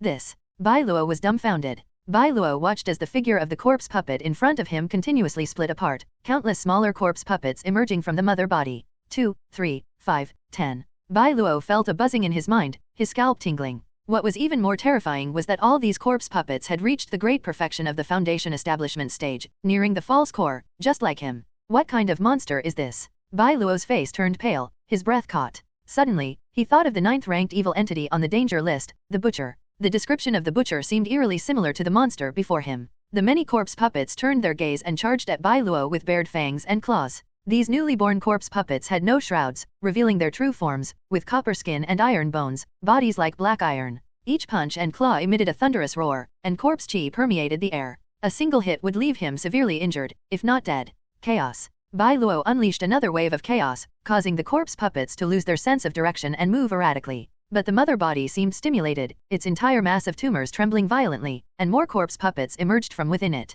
The number exceeded 20, and the stone chamber was filled with a thick corpse chi. This made Bai Luo's heart sink. He quickly put away the ancient mirror, not daring to use it recklessly again. As the corpse chi spread, Bai Luo's skin turned green, with blue and purple spots appearing signs of corpse poison. Damn it! This is trouble. The chaos wave can't be used, it's clearly countering me. Bai Luo swallowed an antidote pill and erected a light shield to block the corpse chi, only to see the mother body's arm suddenly expand by several dozen meters, reaching for him. Entangle. Bai Luo released a willow branch, which grew in the wind, wrapping around the arm. But from the butcher's hand, a serrated weapon emerged, spinning with a mechanical roar, slicing through all the willow branches. Bai Luo then summoned a copper bell, which was also slashed open by the weapon, the blade heading straight for his face. With no choice, Bai Luo used a teleportation talisman to instantly dodge the attack. In the second chamber, Su He had reached the last 3 grids of the 9 palaces formation. These 3 formations were clearly different from the previous 6, more than 10 times as complex. Just a glance made Su He feel dizzy. Suddenly, Su He felt a faint sensation from the first chamber. Is the butcher stirring? Su He frowned. He had always maintained a connection with the butcher, and although it was blocked by distance and divine sense, the feeling was unmistakable. This led Su He to suspect that someone had entered the first chamber, disturbing the butcher. Looks like I need to speed up. Su He took a deep breath, swallowed an awakening pill, and focused all his efforts on studying the next formation.n/o/vel/b/in.c//om. As soon as Su He entered, flames erupted from the ground, raising the temperature and distorting the space. The fire released toxic gas, trying to invade his body. A fire-poison formation, containing 2 elements, cleverly combined. No wonder the complexity skyrockets, Su He mused. In the blink of an eye, 2 more days passed. In the first chamber, about 20 corpse puppets wandered aimlessly in the empty stone room, while the butcher's mother body stood still, the dozen or so eyes on its head looking blank. Corpse chi from the heavens and earth gathered, flowing into the butcher's body, where a corpse pill seemed to be forming in its stanchion. 2 stiff corpse puppets lay on the ground, having lost their spiritual power.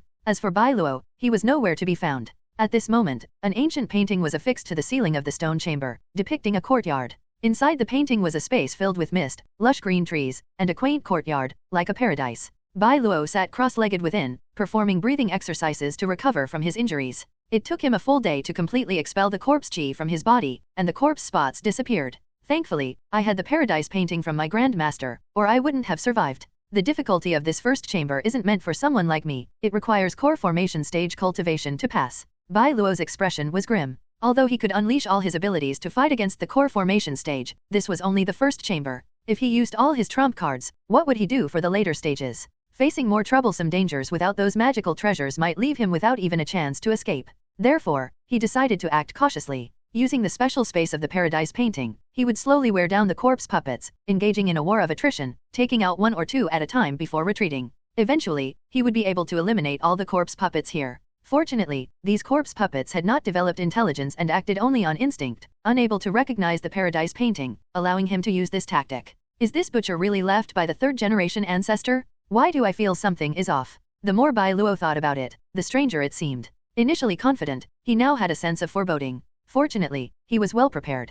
As long as nothing unexpected happened, there shouldn't be any major issues. Su He took 3 days to break the fire poison formation and another 2 days to dismantle the ice thunder killing formation. The final 5 elements killing formation was extremely tricky. The moment Su He triggered it, he nearly lost his life. Luckily, he managed to hide inside the Black Dragon Pagoda just in time, barely surviving. From within the Black Dragon Pagoda, he observed the outside, where winds howled, thunder roared, earth fire surged, the ground froze, and sandstorms raged. The 5 elements converged, forming a cycle that seemed eternal. Su He fell into deep thought. The 5 elements rotate endlessly. I need to create a breach to disrupt the cycle, Su-hei pondered. Ultimately, it took 5 days to fully analyze this formation. Su-hei set up a force-dissipating formation, creating a gap in the 5 elements, stopping their cycle, and gradually weakening them until they dissipated. The door to the next chamber opened at this moment. Su-hei let out a long breath, mentally exhausted. This formation is too dangerous. To enhance it with my abilities would require at least 50,000 spirit stones and might still fail, taking a minimum of 3 days. During that time, the opponent could enter at any moment. After silently calculating, Su-hei shook his head. Better not, but... Su-hei's eyes gleamed. He took out spirit stones, constructing bridges of spiritual chi, embedding them into the formation base, linking this formation with the other 8, creating 8 connections. Triggering the 5 elements killing formation would activate the other 8 formations simultaneously, reactivating the previously solved formations. With all 9 formations activated, even a great golden immortal would meet their end. Su-hei smirked coldly. This design was more reasonable and challenging. The tomb owner's previous design was too simple. It was merely a test, giving people a chance to learn formations, which was quite dull. Now, it was a life and death trial at every step. They should be coming soon, I need to leave. Su-hei sensed the butcher's condition, glanced at the dark exit, hoisted the cat corpse, and with a flash, dashed inside. After Su-hei left, the back door closed shortly after. At this moment, inside the first stone chamber, Bai Luo was panting heavily, his true chi exhausted, sitting on the ground with a pale face, unable to muster the strength to stand. He looked utterly drained. In his hand, he held a golden leaf, exuding an immense pressure. This was a decree left by the elemental infant ancestor of the heavenly puppet sect, containing a trace of the profound meaning that only those at the elemental infant stage could comprehend. It was one of his strongest trump cards. It was with this item that he managed to suppress the butcher and seal him in the coffin. Originally, he intended to use force to eliminate the butcher, but that thing was simply unkillable. It could regrow a severed arm, with endless limbs, wounds healing frantically, and it could devour other corpse puppets to enhance its power, with the corpse chi growing thicker. Forced into a corner, he had no choice but to switch to sealing, thus using this trump card. Bai Luo put away the golden leaf, his face flushed, and spat out another mouthful of blood, his breath weak. This was supposed to be my last resort, and now I've used one up. What a huge loss this trip turned out to be. Bai Luo began to deeply question whether the inheritance of this pyramid was worth it. He came to this ancient relic with a goal in mind, not just for the opportunity in this earth path, but for the greatest opportunity at the end. However, having passed the first challenge, there was no turning back now. He took a deep breath, adjusted his mindset, and walked into the passage leading to the next challenge. There was a stone tablet here, with inscriptions carved on it. Bai Luo glanced at the inscriptions. Defeat the Cat King and place it in the coffin to pass. Cat King. Bai Luo was stunned for a moment, then carefully read the inscription again. In an instant, he froze. Put the Cat King in the coffin? That wasn't a Cat King at all, it was clearly the butcher. Though young, Bai Luo was not a fool. He immediately understood that the thing wasn't an original corpse puppet of this place but was deliberately swapped by someone. Bai Luo clenched his fists, his delicate features twisted in extreme anger. So, the difficulty of his first challenge wasn't supposed to be this high, it was only because of the trap set by the person before him that it became so difficult. It forced him to use the paradise painting, and in the end, to seal the butcher, he even used the golden leaf decree. Arg, I will never forgive you in this life. Bai Luo roared to the sky in anger, almost spitting out another mouthful of blood. He had already suspected that the butcher was added later, but he was unwilling to believe that the other party had such capability. Yet the facts were right in front of him, leaving him no choice but to believe. Bai Luo sat cross-legged on the ground for a long time before slowly calming his inner rage. He took several pills to stabilize his true chi and adjusted his mindset to its best. This trial was not only a test of strength but also of character. The Heavenly Puppet Sect had specifically trained him for this relic, preparing him for various situations, including harsh environments and tormenting opponents. This had honed Bai Luo's mindset far beyond that of ordinary cultivators. Although not yet at the level of some sect elders, among his peers, he was exceptional. An hour later, when Bai Luo opened his eyes again, he had regained his calm demeanor. A small setback like this won't defeat me. Those who achieve great things don't mind such minor troubles. Bai Luo exhaled and, with firm steps, walked into the second stone chamber. Inside the stone chamber was a formation test, a 9-square grid. 9 formations, first completing the outer 8, then stepping into the center. Bai Luo only needed a glance at the environment to understand the test's content, and he inwardly sneered. However, he suddenly became alert. Since the person before liked to set traps, could there be traps left here as well? Bai Luo squinted his eyes. He decisively pressed a finger to his forehead, extracting a wisp of divine sense and cultivation, condensing it beside him. This time, he spared no expense in cultivation, spending a day to create an external incarnation identical to himself, with the same aura. Go. Bai Luo pointed forward, and the external incarnation stepped onto the first square. Whoosh, whoosh, whoosh. A fierce wind blade appeared, a wind-based killing formation, attacking the external incarnation. Bai Luo hadn't even had time to breathe a sigh of relief when he saw a massive meteor appear above both his and the incarnation's heads, falling down a large-scale group spell, falling stars. Not good. Bai Luo's face changed dramatically, hurriedly raising a light shield. His incarnation was instantly crushed, and all the attacks came roaring towards him. In the passage, Su He stood before a stone tablet, reading the inscription. The second challenge is the 9-square grid formation I created in my youth, consisting of the most basic 9 killing formations. Simply break them one by one to pass. There are 3 methods to break it. First, follow the formation rules and meet the requirements to break it. Second, break it with brute force. Third, analyze the formation structure and break it with another formation. Among them, the third method is the best. Those who pass using this method can comprehend the mysteries of the 9 formations and benefit for life. This is the reward for the second challenge. Su He thought he had found a loophole, not realizing that the tomb owner had deliberately designed it this way to allow him to comprehend formations and break formations with formations. Su He sighed inwardly, adjusted his state to the best, and proceeded to the third challenge. The third stone chamber. As soon as Su He entered, he felt an overwhelming corpse chi filling the chamber. Inside, there were no less than 100 coffins, with a large amount of gas emanating from them, turning the air a purplish-black, easily causing poisoning. Su He sniffed. Although he disliked the smell emanating from the corpses, he did not reject it, nor would he be poisoned by it. This seemed to be a natural advantage. Su He breathed a sigh of relief. With coffins placed everywhere, he followed the narrow path towards the end. Crack. Suddenly, the first coffin opened, and a withered claw reached out, emitting a terrifying fluctuation, definitely a powerful corpse puppet close to the false core. The lid was lifted, and a pair of glowing green eyes looked over. Meanwhile, countless coffins behind him began to stir, making cracking sounds as if they were about to open. Could it be that this challenge requires me to deal with so many corpse puppets? Su He looked at the coffins behind him, his heart alert, instinctively retreating. As Su He retreated to the Cat King's side, those green eyes turned, staring straight at the Cat King.N/O/vel/B/n.C//OM. Su He pondered for a moment, hoisted the Cat King onto his back, and continued crawling forward. As Su He advanced, the lids of the coffins behind him opened one after another, with countless eyes peering out, seemingly ready to rise from their coffins. But upon seeing the Cat King, they all stopped. After passing the first challenge, there's a reward of a shroud, meaning in this challenge, as long as I wear the shroud and disguise myself as one of them, I can pass. Su He calculated inwardly. The shroud was taken by the butcher, but having the Cat King seemed to work as well. Suddenly, Su He felt dizzy and nauseous, as if he wanted to vomit. It was the first time he had encountered such a situation. Su He realized that he might have absorbed too much corpse chi. He took out an antidote pill and swallowed it, expelling the corpse poison from his body. But just then, as the corpse chi dissipated, all the coffins began to make noises, and pairs of claws reached out. The lid of the nearest coffin was suddenly lifted, and a green-haired zombie wrapped in white cloth glanced at him and immediately charged forward. Damn it! Su He's expression changed, and in a flash of thought, he quickly took a deep breath, swallowing countless corpse chi into his body, no longer suppressing it, letting it permeate throughout. With the corpse chi entering his body, black chi emanated from Su He, and the green-haired zombie indeed stopped moving, merely staring at him quietly. Su He secretly breathed a sigh of relief, but after inhaling the corpse chi, the dizziness returned. He dared not use another antidote pill and could only endure the corpse poison, crawling forward. He wasn't afraid of a single green-haired zombie, the problem was there were too many behind him. Su He worried that once he started fighting, all the coffin lids would be lifted, and it would be uncontrollable. Su He guessed that he was supposed to pretend to be a corpse puppet to get through this trial. He slightly increased his speed, but whenever he did, the coffin lids would tremble, forcing him to slow down. Su He's gaze swept over the coffins, discovering that the corpse puppets inside were all different.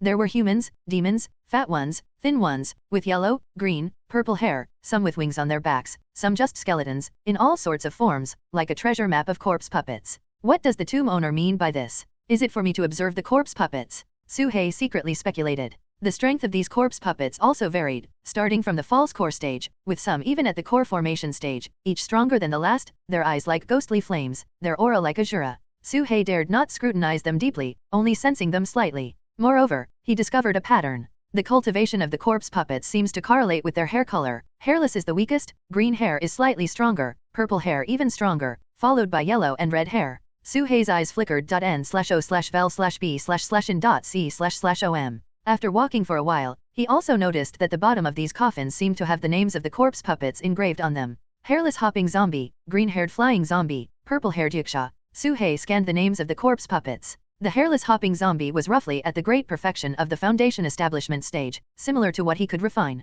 The green-haired flying zombie was at the false core stage, having initially formed a corpse core. The purple-haired yuksha was clearly at the early stage of core formation. Further on, Su He found 2 coffins engraved with yellow-haired corpse charm and red-haired corpse king. These two coffins undoubtedly represented the mid-stage and late stage of core formation. There are even late-stage core formation corpse puppets here. Suhei's heart raced, forcing himself to stay calm. This trial couldn't be passed by brute force, it had to be done according to the rules. Otherwise, he wouldn't even know how he died. As for any thoughts of trickery, Suhei temporarily dismissed them. That was only feasible within his capabilities. Trying to trick others here might just end up tricking himself first. Through observation, Suhei noted that among the hundreds of coffins here, most were between hairless and green-haired, with very few purple-haired ones above the core formation stage. As for the yellow-haired corpse charm and red-haired corpse king, Suhei only saw these two in front of him. Suhei took a deep breath and crawled forward, passing by the coffin of the yellow-haired corpse charm. Crack. A crack appeared in the coffin, and a surge of overwhelming corpse chi emanated from it, spreading over Suhei. This was a mid-stage core formation corpse puppet. Suhei dared not hold his breath, allowing the corpse chi to enter his body, making the dizziness even more intense, almost causing him to faint. I can't detoxify. This trial tests endurance against corpse puppets. If I can't even withstand the corpse chi, how can I accept this inheritance? Suhei gritted his teeth, eyes firm, crawling forward. Moments later, he reached the coffin of the red-haired corpse king. This was the strongest corpse puppet here, at the late stage of core formation. Crack. The coffin lid opened, revealing a red-haired arm, human-like yet ape-like, with long nails, and in the darkness, a pair of eyes seemed to be watching him. Suhei dared not look back, continuously reminding himself that he was a true dragon, and these corpse chi were useless against him. At this moment, the corpse chi within Suhei surged like a vast ocean, polluting his blood and meridians, even threatening to corrupt his divine sense, turning him into a true corpse puppet. But beneath his abdomen, within the range of the demon god cauldron, the corpse chi could never enter. After a while, Suhei felt slightly better, not pausing for a moment, passing the strongest corpse puppet and reaching the distance.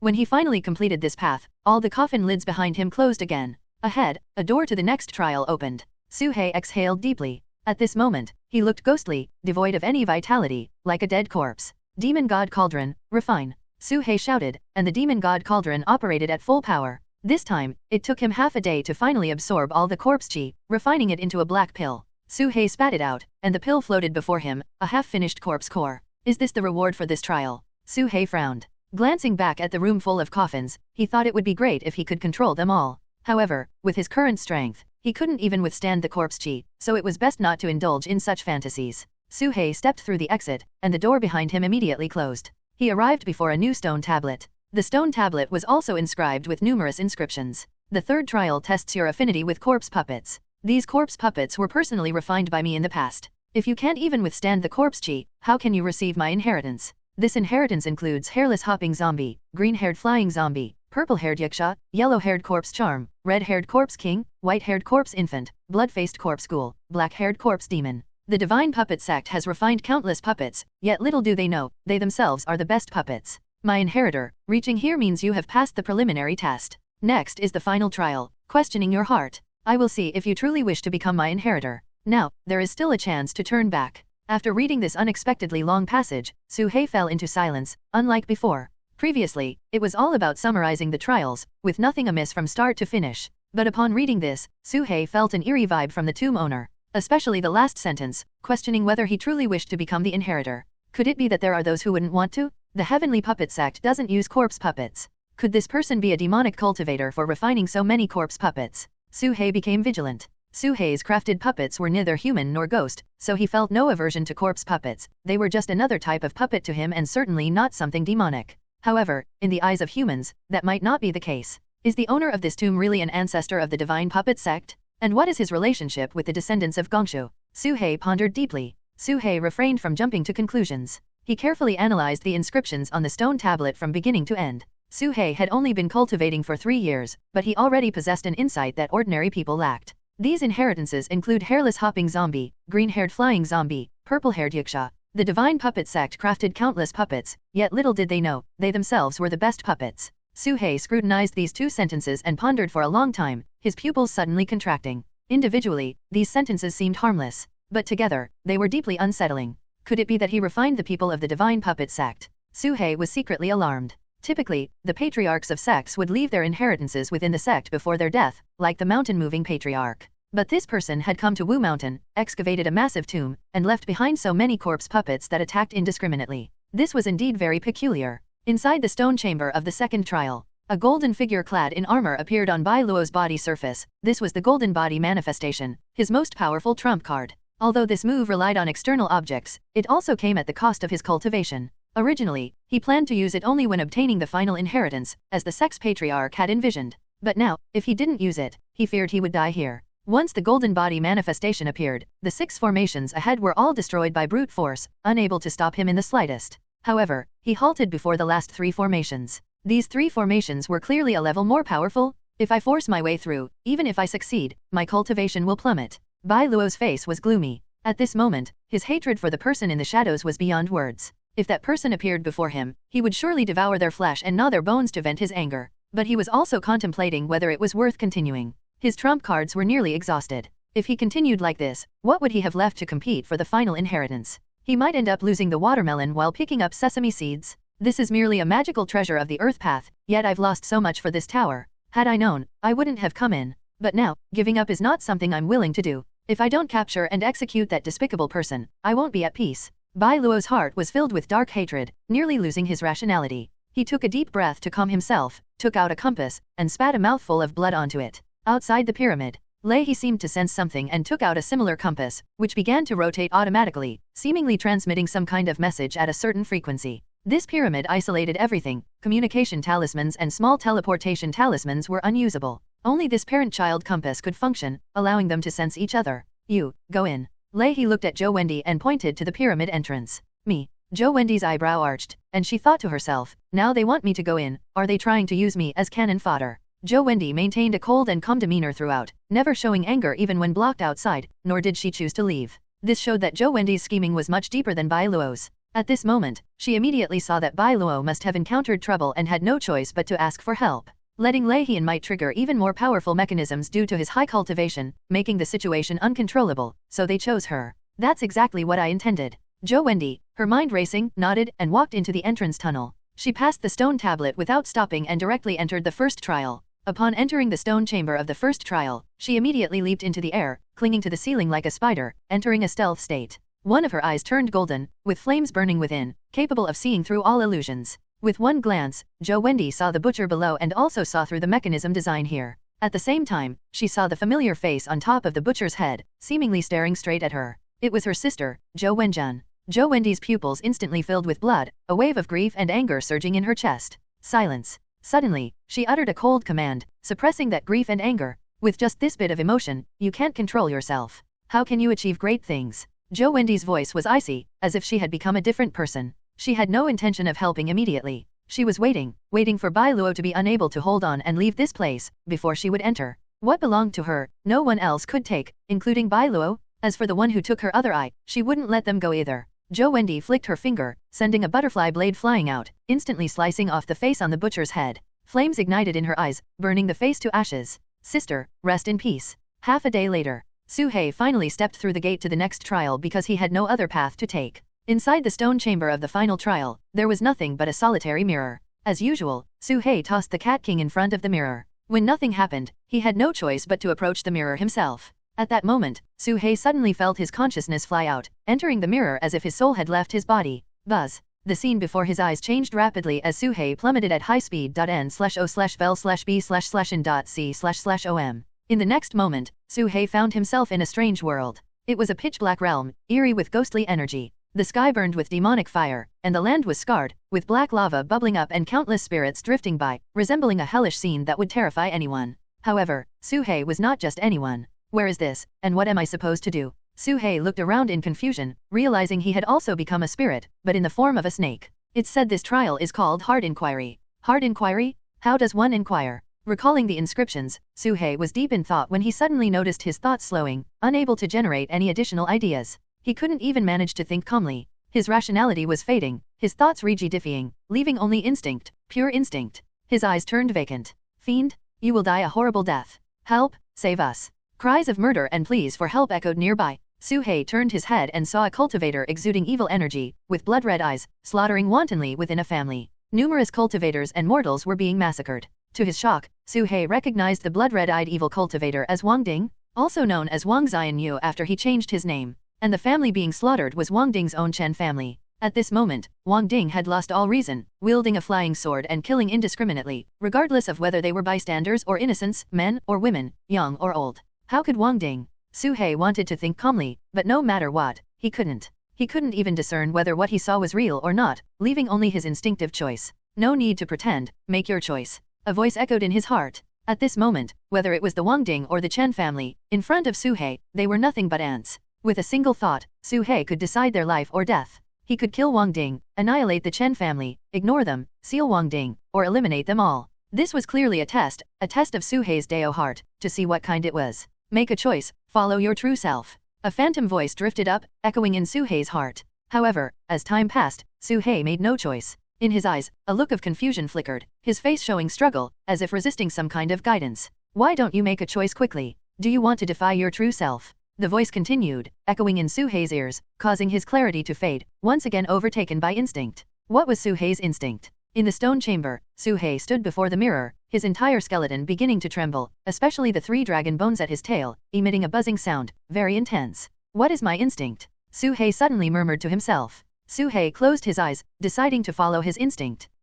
In the mirror world, Suhei's spirit let out a sharp screech, a terrifying soul wave erupting from his sea of consciousness. Everything before him, all the illusions, began to collapse. Like a will-o'-the-wisp, everything was false, fabricated out of thin air. Wangding shattered inch by inch, the fleeing members of the Chen family vanished, and the hellish scene disappeared as well. How could this be? A voice of astonishment sounded in the dark. Instinct is the true self. Since Suhei knew this was fake, his true self would only make one choice, to resist this illusion. You wish to see through my heart, to read my memories, how could I, Suhei, fall for that? This inheritance, I don't need it. Suhei had never told anyone about his relationship with Wangding, yet this mirror could read it, which had already crossed his taboo. If it could read Wangding, could it also reveal the demon god cauldron, the 9 transformations of the true dragon? Suhei hated being manipulated, and he was already wary of this place, especially after learning that the tomb owner might be a demonic cultivator. He even considered escaping. If his retreat hadn't been cut off, he wouldn't have come to this heart-questioning trial. Whether you want it or not is not up to you. Such an opportunity comes once every 30,000 years, and since you're here, how could I let you go?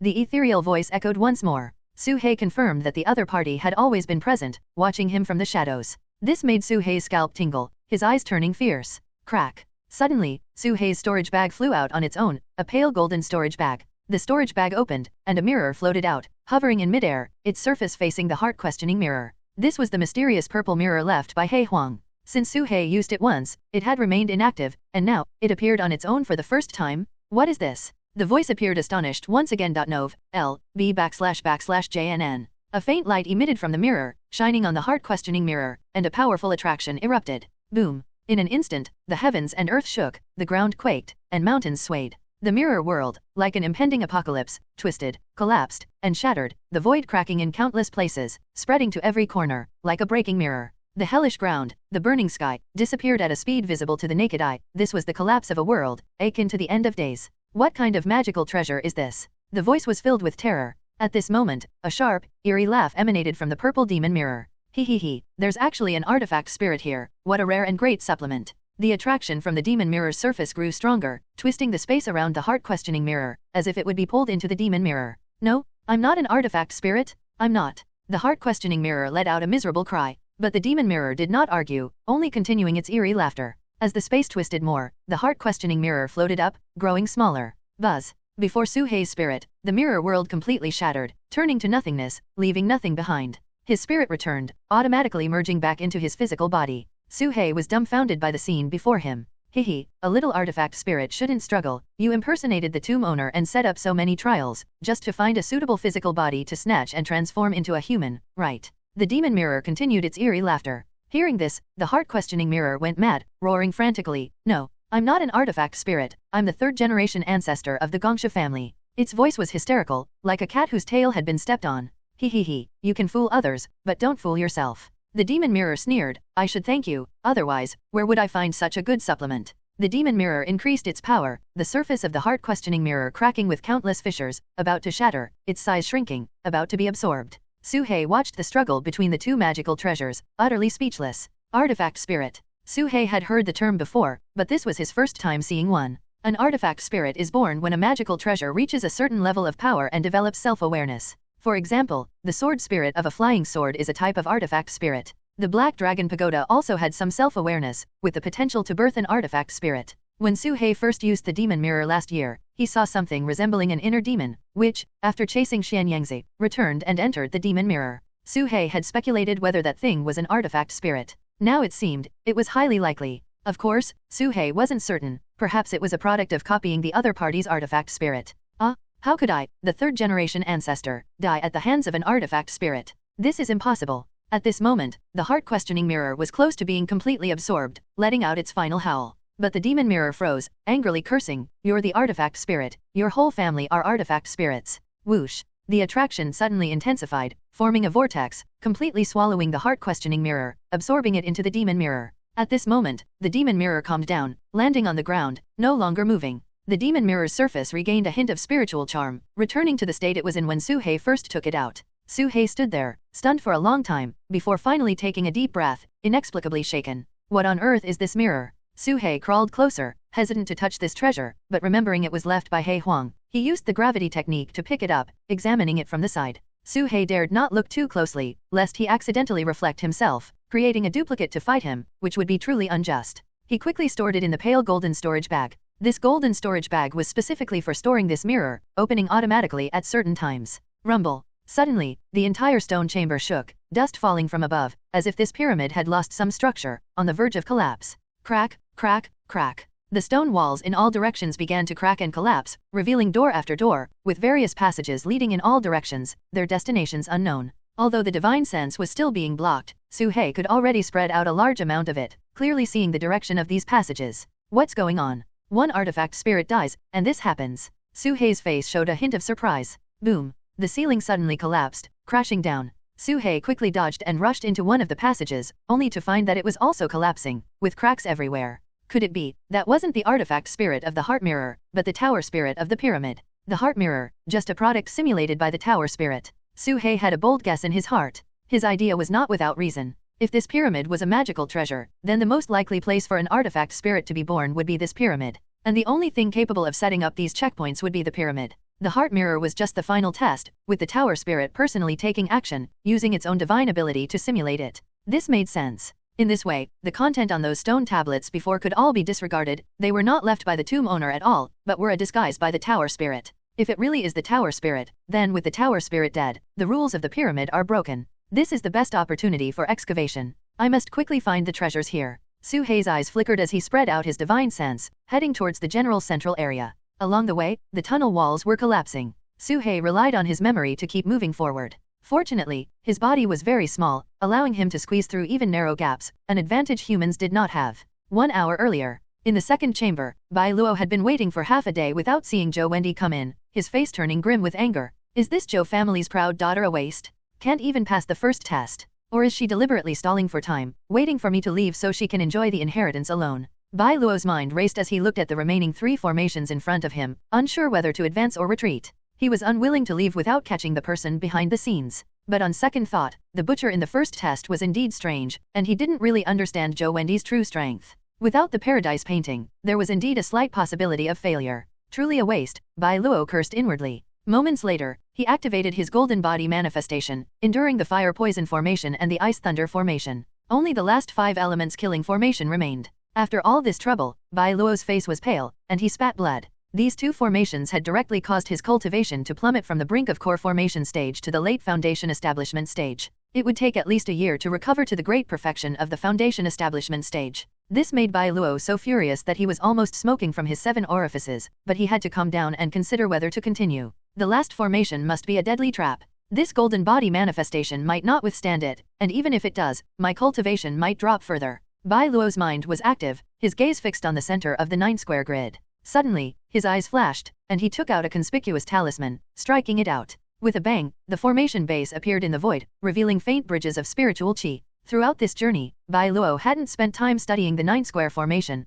focusing solely on speed. But with his insight, he still discerned some formation principles, at least not being completely in the dark near the final test. At this moment, he vaguely discovered that some bridges of spiritual qi connected the other 8 formations with this central final formation. Bai Luo was dumbfounded, gasping as if he'd seen a ghost. That was close. Almost fell into the trap. He was horrified to find that this final test, once entered, would simultaneously trigger the other 8 formations, combining into one. Even if he survived, he would be severely injured. This would absolutely force him to use all his trump cards. Bai Luo breathed heavily, grateful that he hadn't acted impulsively. If he had rushed in recklessly, even if he survived, he would have no chance with the final inheritance. The 9 formations combined, a deadly trap. At this moment, his anger towards the person ahead was mixed with a hint of fear. This person was definitely not simple. This place must be abandoned. This might be a warning from the other party. Continuing to pursue might lead to greater losses. Bai Luo began to suspect whether this was a deliberate flaw exposed by the other party, but he didn't think much about it. Whether it was or not, he didn't want to continue. Bai Luo took out the child mother compass, placed it on the ground, and stepped on it. At the same time, outside the pyramid, He also took out the child mother compass, placed it on the ground, and the two of them simultaneously cast a seal, causing the space to shake violently, about to teleport away. Suddenly, Bai Luo thought of Zhou Wendi, who might still be stalling in the first test. Zhou Wendi, whether you're dead or alive, don't even think about entering here. Bai Luo's eyes flashed as he cast a concealment talisman, hiding the bridges of spiritual qi, and then used a secret technique to shield the danger of this place once more. Next, he released some flying sword fragments hidden in the dark and set up a mechanism at the entrance. If anyone came in, the flying swords would activate the entire formation. If he couldn't have it, no one else would. Go. With a thought, the child mother compass flickered with spatial fluctuations. The space twisted, and Bai Luo and the compass instantly disappeared from the original spot, appearing outside the pyramid. How did it go? He quickly asked. Bai Luo picked up the compass and said calmly, I lost half of my trump cards and only reached the second test. This place must be abandoned.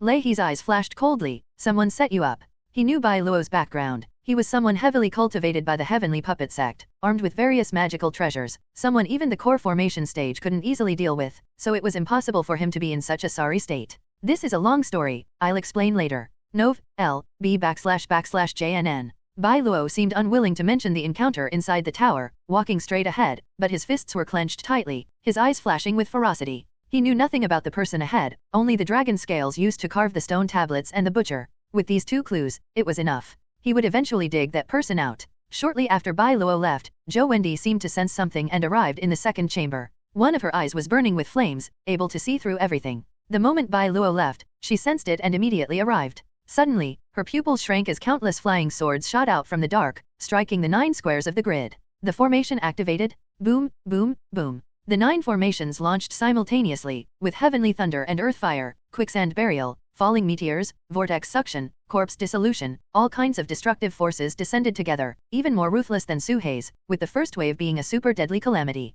The killing formation activated, unleashing a barrage of deadly attacks. The entire stone chamber instantly transformed into a hellish purgatory, akin to an apocalyptic disaster. Even those at the core formation stage would feel their scalps tingle upon witnessing it. Zhou Wendi's face changed dramatically, and she was instantly swallowed by the terrifying calamity. Inside the collapsing pyramid, Su Hei was carrying the Cat King, sprinting through the narrow space. All around him, tunnels were collapsing, bricks and stones falling from above, the ground cracking and shaking incessantly. This pagoda, which had stood for countless millennia, was now being destroyed from within. At this moment, Su Hei felt a stir in his heart. He suddenly sensed that the killing calamity he had left behind had been triggered. The fact that he could sense this indicated that the divine sense isolation function of this place was gradually disappearing. Su Hei didn't know who had triggered it, but it certainly wasn't an ally, which meant he still had competitors. I must hurry. Su Hei quickened his pace, darting through one path after another. Moments later, the space opened up, and he officially reached the core area of the pyramid. Here was a massive altar with layers of steps ascending upward.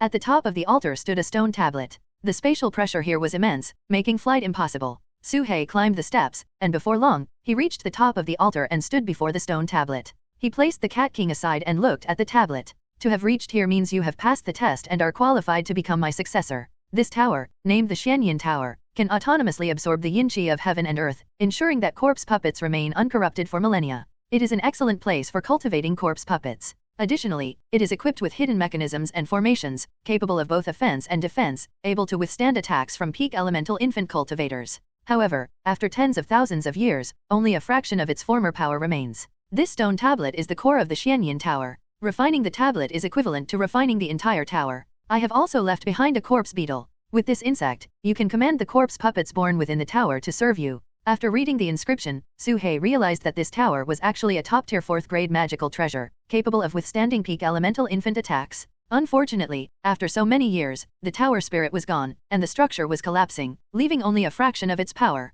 Fortunately, there were still many corpse puppets inside, and Su Hei even saw the red-haired Corpse King, a terrifying existence at the late core formation stage. Corpse Beetle. Su Hei observed briefly and found a hidden compartment beneath the stone tablet. Opening the compartment, he found a mass of amber-like substance inside, and within the amber was a black insect. The insect was palm-sized, with a bizarre appearance, resembling a giant isopod, currently in a dormant state. So this is the corpse beetle, Suhei mused. Suhei first attempted to refine the stone tablet but found it vast and boundless. With his divine sense, it would take him 180 years to refine it. He had to settle for controlling the corpse beetle instead. With a thought, Suhei's divine sense pierced into the corpse beetle. The corpse beetle reacted, suddenly awakening within the amber, which immediately developed a web of cracks. Suhei accelerated his efforts, and just before the amber shattered, he successfully left a divine sense imprint within the corpse beetle. Boom! The amber shattered, and the corpse beetle crawled out. Having just awakened from its slumber, it merely lifted its head, its eyes blankly staring at Suhei. At the same time, fragmented information flowed into Suhei's mind.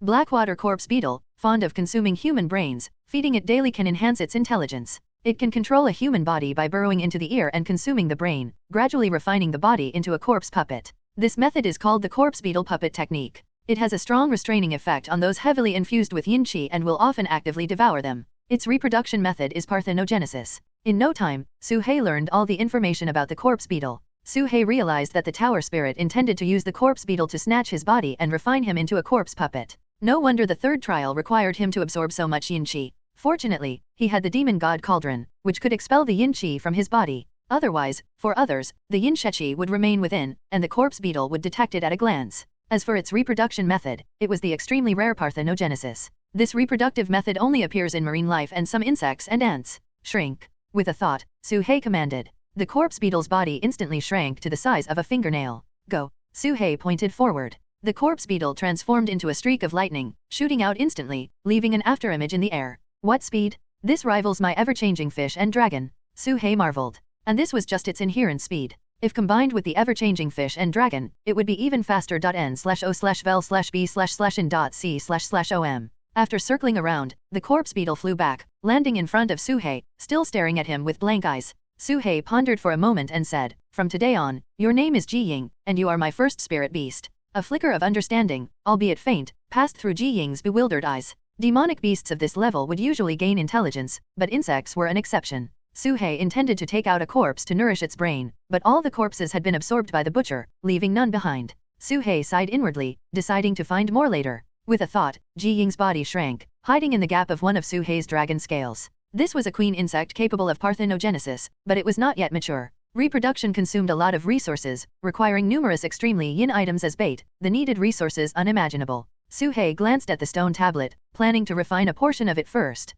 He closed his eyes, letting his vast divine sense power surge into the stone tablet, gradually spreading from one corner. Outside the Xianyin Tower, whoosh, a bloodied and battered figure fell from the void, crashing onto the pitch-black sand. She spat blood, her breath weak and listless, her body covered in wounds. Lightning burns, scorch marks, sword and blade wounds, all kinds of injuries, and most of her true qi had been drained, nearly causing her to fall on the spot. It was fortunate that the pyramid had experienced a disturbance, causing the seal to become unstable, allowing her to escape. Bai Luo. Zhou Wendi's eyes were filled with malice. She immediately recognized that it was Bai Luo's flying sword that had triggered all the formations, leading to her current plight. The hatred in her heart was indescribable, but she could only take a deep breath, suppress her anger, and return to her usual indifference. At this moment, the space in the distance trembled, and a white-haired, middle-aged cultivator flew over, stopping in front of her. This person was Zhou Qingxian, though his hair was now white, and he appeared much older. What happened? Zhou Qingxuan's expression changed slightly as he looked at the wounded Zhou Wendi, asking in a deep voice.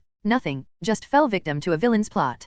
Zhou Wendi's voice was cold as she sat cross-legged, swallowing a pill to heal her injuries, offering no further explanation. Zhou Qingxian seemed to perceive something and asked, was it Bai Luo? Zhou Wendi was silent for a moment before shaking her head. No. At this moment, figures appeared in the distance once more, shrouded in fierce flames and clad in iron armor and weapons. It was Lei He. It's you? You're not dead. Lei He raised an eyebrow, looking at Zhou Qingxian. While crossing the desert, they had witnessed Zhou Qingxian being swallowed by quicksand, along with the earth boat. I have the elemental infant decree left by the first ancestor. How could I die so easily? Zhou Qingxian responded calmly. Lei He squinted his eyes, not probing further, and said, it's good that you're not dead. This black tower seems to have undergone some changes. Do you dare to enter with me for a look? Zhou Qingxian sneered. No need. Our Zhou family's second ancestor is about to exit seclusion. His lifespan is nearing its end, and he wants to find a longevity pill in the ruins. I have to go assist him. As for this black tower, I'll leave it to your heavenly puppet sect. Zhou Qingxian grabbed Zhou Wendi, boarded the earth boat, and swiftly glided towards the horizon, disappearing at the edge of the desert. A serious expression flashed in Lei He's eyes. The second ancestor's lifespan is nearing its end. The Zhou family is protesting. He wasn't afraid of the second ancestor's strength, but the word's lifespan nearing its end were quite lethal. This indicated that the other party wasn't afraid of death and could fight desperately. It seemed that Zhou Wendi's status was more important than he had imagined, and he couldn't afford to offend her lightly. The Heavenly Puppet sect and the Zhou family were allies, and he didn't want to strain the relationship, so he sighed inwardly and followed. Several days passed. Su He opened his eyes and exhaled a turbid breath. N/O/vel/B/in.C//OM. Refining the Xianyin Tower was not something that could be accomplished overnight, nor was it something Su He could achieve. So far, he had only refined about 1/10 of it, and the further he went, the slower it became. His cultivation was too low, and a 4th-tier magical treasure was still too early for him. At least he had to reach the core formation stage, or even the mid-stage of qi condensation, to fully refine it. However, even with just 10%, Su He had already gained insight into the internal structure of the Xianyin Tower through the stone tablet. He knew the location of the butcher. He also knew the number of corpse puppets. Inside the Xianyin Tower, there are a total of 120 corpse puppets, including 1 corpse king at the late stage of qi condensation and 1 corpse charm at the mid-stage. There are 12 nightshades at the early stage of qi condensation, and the rest are false core and foundation establishment. The strength of this cat king is still beyond my comprehension. Su He pondered briefly, took the cat king, and passed through several tunnels, reaching the destination in the time it takes for a stick of incense to burn. This was the stone chamber of the first level, located at the entrance of the Xianyin Tower. The formation here was still intact, but Su He could now control it to some extent. With a thought, the coffin lid opened automatically. He placed the cat king inside and took the butcher out. After several rounds of such maneuvers, the butcher, originally composed of more than 30 people, was reduced to 25, causing Su He some heartache. Su He scanned with his divine sense and unexpectedly found a semi-finished corpse core in the butcher's abdomen, showing signs of qi condensation. The butcher actually broke through. This Xianyin Tower is indeed a holy land for corpse puppets. Su He thought to himself, pleasantly surprised. He tried to control the butcher, whose dozens of arms quickly extended, punching the stone wall with a continuous rumble. Compared to before, the butcher's speed and strength had significantly improved, capable of unleashing combat power at the false core level. The only difference was that controlling it now consumed more mental energy. This trip has been quite rewarding. I've learned about the corpse puppet system, mastered some formation techniques, acquired Jiying, and even strengthened the butcher. Su He was quite pleased. It was time to leave. He kept the entrance set up as intact as possible, ensuring that even if others broke in, they wouldn't gain any advantage. Su He put away the butcher, applied the invisibility talisman, and with a flash, rushed out from the entrance, returning to the desert area. He identified the direction and immediately used the earth escape technique, speeding forward. The exit of the earth path wasn't far, and Su He reached it in just an hour. In front of him, in the void, there was an illusory door with a vortex at its center, easily recognizable at a glance. Could someone be waiting for me outside the exit? Su He's eyes flashed, and he made a quick decision, splitting a common passerby from the butcher's body. Then, he had the passerby take out a blue bead, holding it in his palm. It was the Thunder Tribulation Pearl. He controlled the person to crush a small part of the Thunder Tribulation Pearl, and with a burst of terrifying lightning, timed it perfectly, charging directly into the illusory door. Buzz! The vortex turned, and the passerby disappeared, passing through the space barrier and reaching the outside world. Boom! From afar, Su He felt a spatial tremor, with energy waves penetrating from that side. It exploded. I wonder if it killed anyone. Su He thought to himself. This was a plan he had devised long ago. Regardless of whether someone was blocking him, he would use the Thunder Tribulation Pearl to clear the way. If the other party was cautious enough not to block him, that would be ideal. Although he lost a Thunder Tribulation Pearl, he ensured his safety. But if they dared to block him, it would catch them off guard. The power of this Thunder Tribulation Pearl wasn't as strong as the one Su He used in the Heavenly Dragon Casino, and the other party had countermeasures against it. Su He wouldn't hesitate to use it when necessary. Su He estimated the time, and when the Thunder Tribulation was almost over, he flashed into the vortex door. Buzz! The spatial ripples shook violently, and soon, Su He disappeared from the Earth Path. Outside the Earth Path was a pitch-black underground city, the endpoint of the Five Elements Path. This underground city, with its unknown long history, was already in ruins, with remnants and broken limbs everywhere.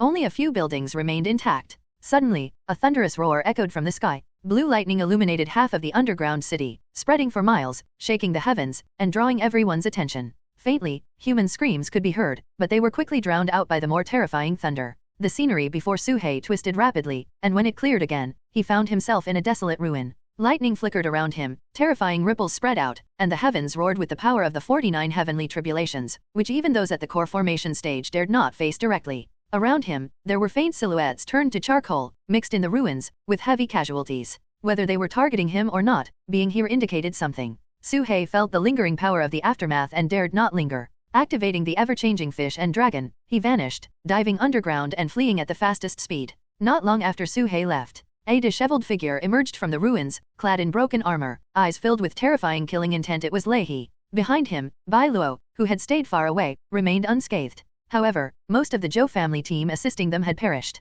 This person is ruthless, using a thunder tribulation pearl to clear the way, and he escaped. Leihi's voice was extremely somber, showing that his anger had reached its limit. With his skills, if given even 2 breaths of time to prepare, he could have perfectly countered the thunder tribulation pearl, rendering it powerless and preventing any harm. But the explosion occurred the moment the other party emerged, leaving him stunned in less than a breath. Such a ruthless tactic was unimaginable. Fortunately, I stayed far away, or I would have been in trouble again. Bai Luo stood at a distance, still shaken. He had developed a psychological shadow from that mysterious person, with an ominous premonition that prompted him to retreat temporarily and stand far away. Who knew? He was right after all. Bai Luo was both angry and apprehensive, wondering about the true identity of the person behind this. The one who detonated the Thunder Tribulation Pearl earlier seemed to be a puppet. Bai Luo's pupils contracted as if he had realized something. For disciples of the Heavenly Puppet Sect, Wu Mountain was an absolute forbidden zone. Even he had been forced to seal away his puppet techniques and switch to cultivating the Bai family's Azure Sky White Emperor Sutra to enter smoothly. If that person wasn't a disciple of the Heavenly Puppet Sect, then who could it be?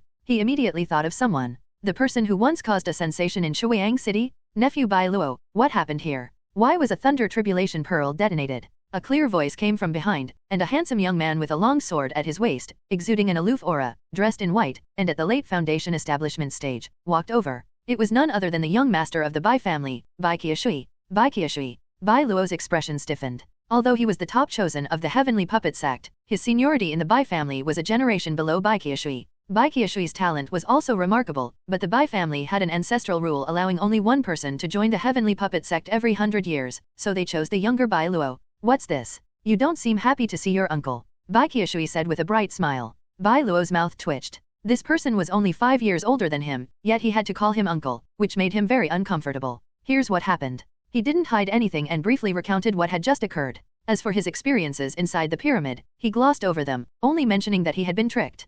Puppet. Bai Qiushui's eyes flashed as he murmured, this familiar method, it really is him. You know this person? Bai Luo asked in surprise. I've met him once, Bai Qiushui replied with a faint smile. Uncle advises you not to provoke him, or you'll only bring trouble upon yourself. As Bai Qiushui spoke, he stepped forward and patted Bai Luo on the shoulder. Bai Luo wanted to dodge, but the former's hand was too quick, landing a pat on him, which made him show a look of disgust and quickly step back a few paces. Oh, what's with your cultivation? It seems to have fallen to the late Foundation establishment stage. Bai Qiushui withdrew his hand, carefully sensing, and feigned surprise. Earlier, he had taken the opportunity to probe with his true qi, feeling that the other's cultivation had clearly dropped from before. Bai Luo's face was stiff, and he said coldly, what does this have to do with you? What kind of talk is that? As your elder, can't I show some concern? You must have been injured, how careless. Bai Qiushui sighed, speaking earnestly, but don't be discouraged. I only broke through to the late Foundation establishment stage last month. At your young age, having the same cultivation as me is already quite good.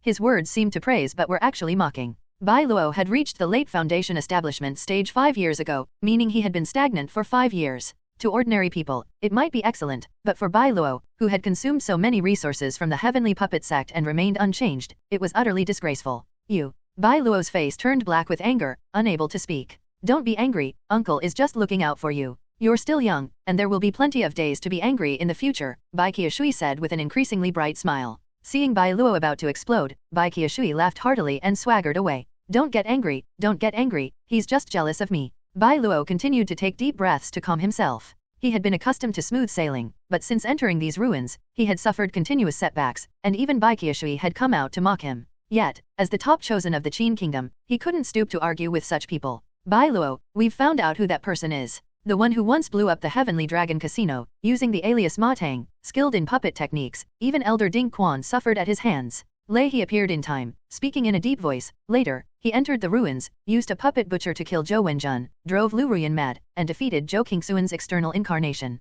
Now, one of Zhou Wendi's eyeballs is still in his possession. Bai Luo gasped, he's offended so many people, and our Heavenly Puppet Sect hasn't issued a warrant for him.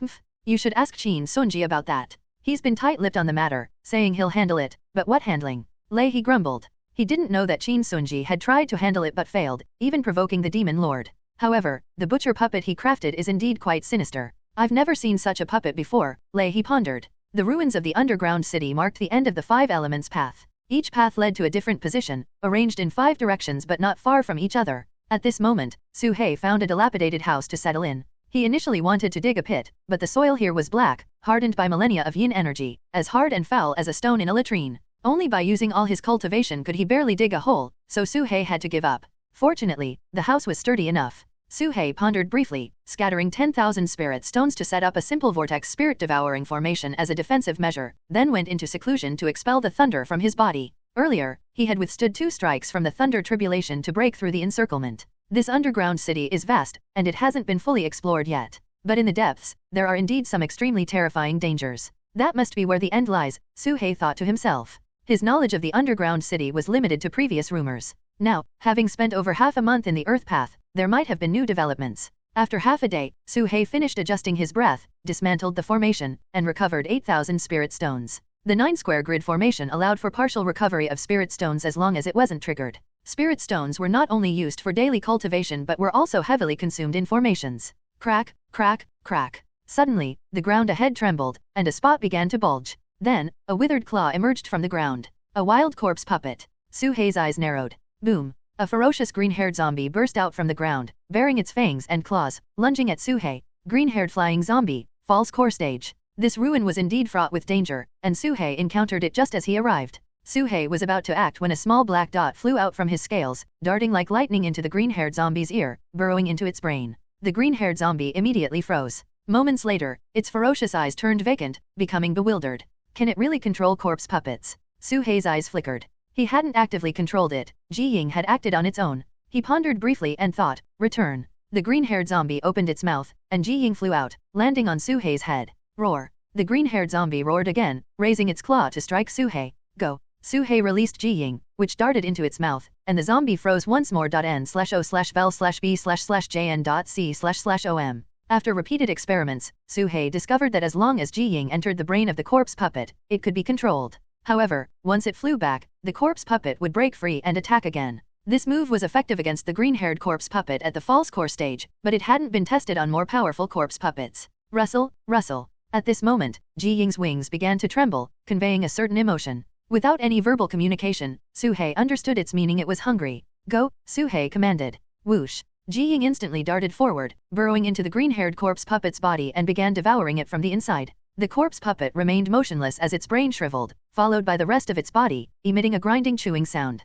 In just the time it takes for a stick of incense to burn, the corpse puppet was reduced to an empty shell. It appeared intact on the outside, but nothing remained inside. Su He stepped forward and gave it a pat, causing the entire corpse puppet to collapse instantly, turning into a sheet of brittle paper. After consuming a corpse puppet, Ji Ying became more lively, flitting back and forth in front of Su He, emitting a sound of joyous vibration. Want to eat brains? Su He asked. Ji Ying bobbed up and down, signaling a nod. There will be plenty of opportunities in the future. Su He turned around, and Ji Ying voluntarily flew back, slipping into the dragon scales. Su He oriented himself and headed towards the front lines of the underground city. The underground city was vast, and people had arrived long ago, but after several months, no one had explored its depths. Su He didn't know what the next destination was, so he could only venture deeper. Not long after, suddenly, Su He's eyelid twitched, and he felt an inexplicable sense of foreboding. It was as if some danger was imminent, and he couldn't avoid it. What's going on? Su He's heart raced, his scalp tingled, and his thoughts spun rapidly. The next moment, as if realizing something, he decisively took out the small teleportation talisman and activated it immediately.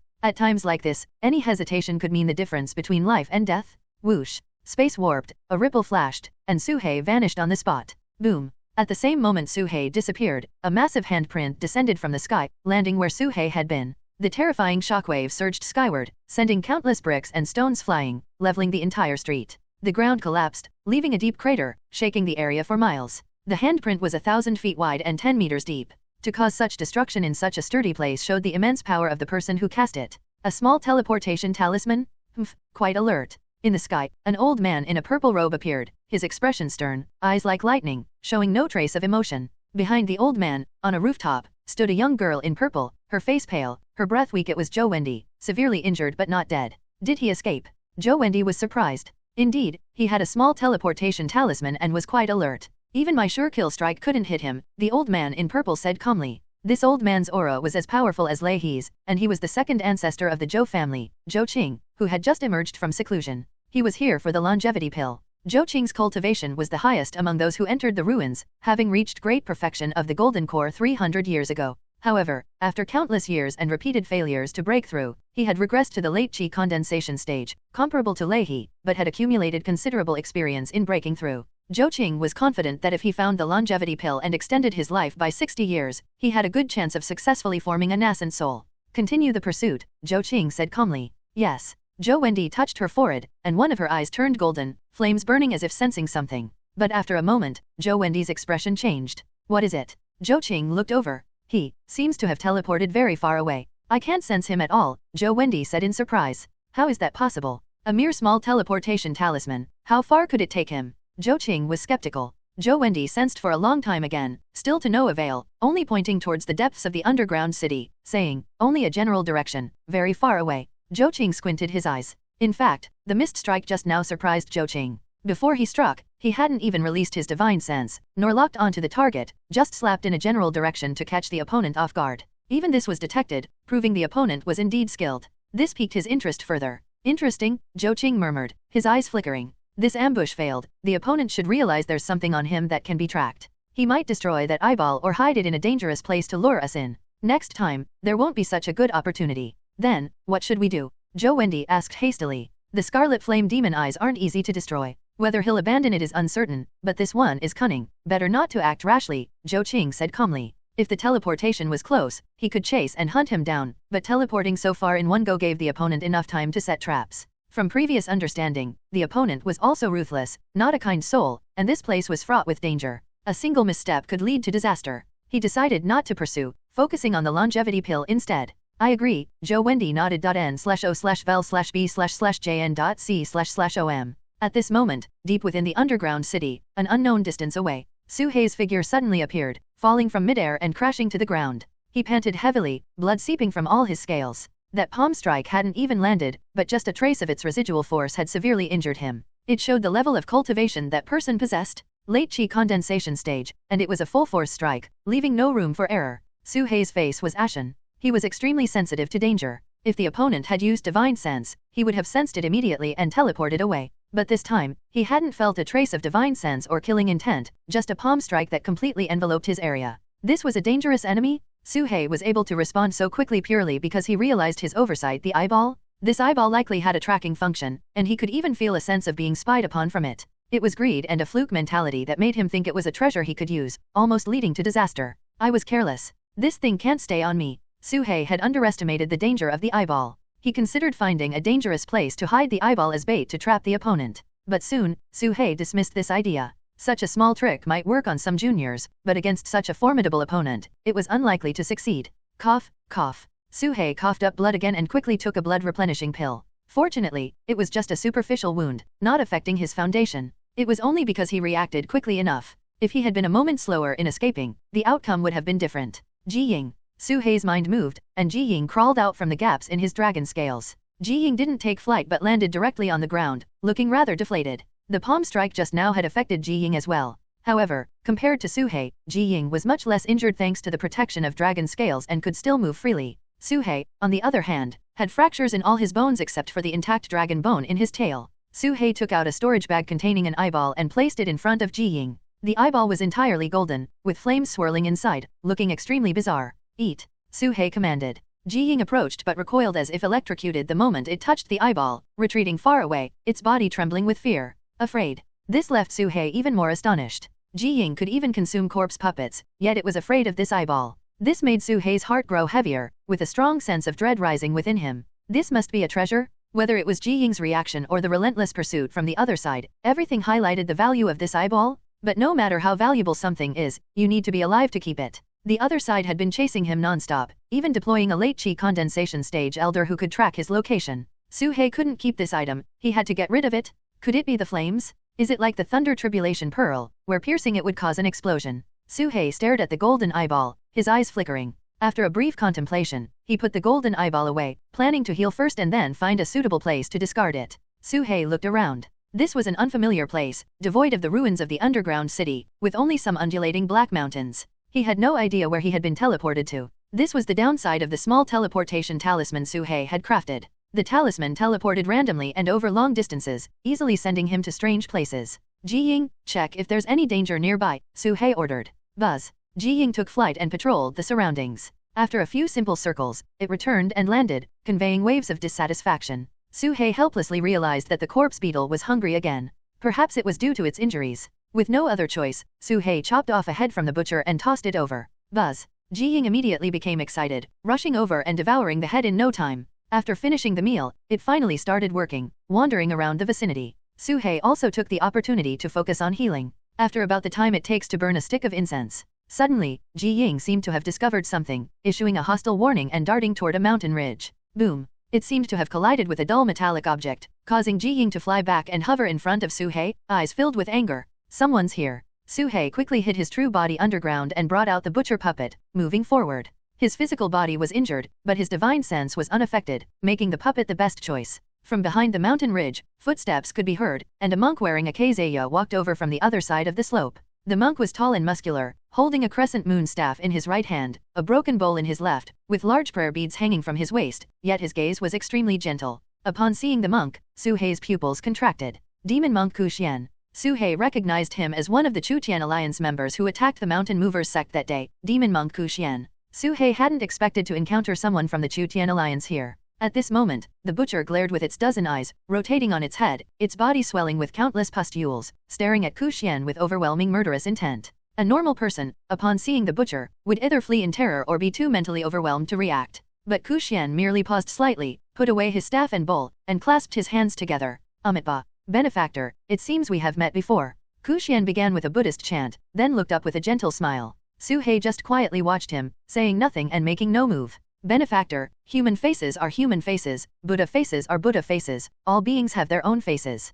I see the benefactor's dignified appearance, a perfect forehead, a face like a Buddha, with pure six senses, surely someone destined for the Buddhist path. Kuxian looked at the butcher's dozen ugly faces, not only unfazed but smiling as he spoke eloquently. Su-hei was speechless. He recognized every word the monk said, but why couldn't he understand them when strung together? How did he see that this butcher was destined for the Buddhist path? Su-hei had heard from Xiaozhou that there were many strange people in the Chutian Alliance, and today he had witnessed it. Why do you think we've met? Su-hei spoke with all the mouths, deciding to respond to Kuxian's earlier statement. Eyes are the windows to the soul. Even if I haven't seen you, you must have seen me. Kuxian looked at Su-hei's eyes and smiled. Su-hei was taken aback. He suddenly felt that this demon monk wasn't speaking nonsense but had some insight. Su-hei could roughly judge a person's emotions and thoughts through their eyes, especially those with little experience, who were easier to read. This wasn't even his own eyes but the butcher's, yet Kuxian could tell they had met. It was indeed impressive. Su-hei didn't dwell on this and instead asked, "Where is this place?" "This place is outside Wuyo City, at the forefront of the ruins," Kuxian replied.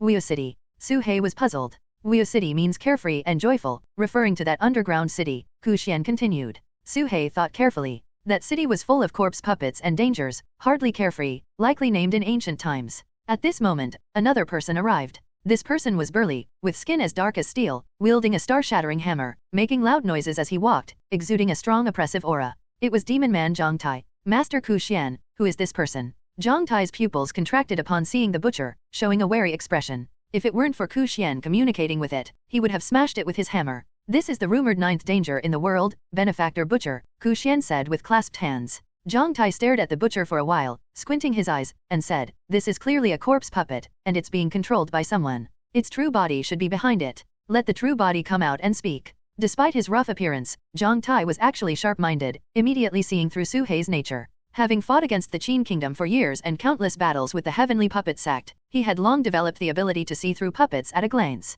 Amitba, all forms are illusory, even what you see with your own eyes can be false. Whether it's the true body controlling the puppet or the puppet controlling the true body, what difference does it make?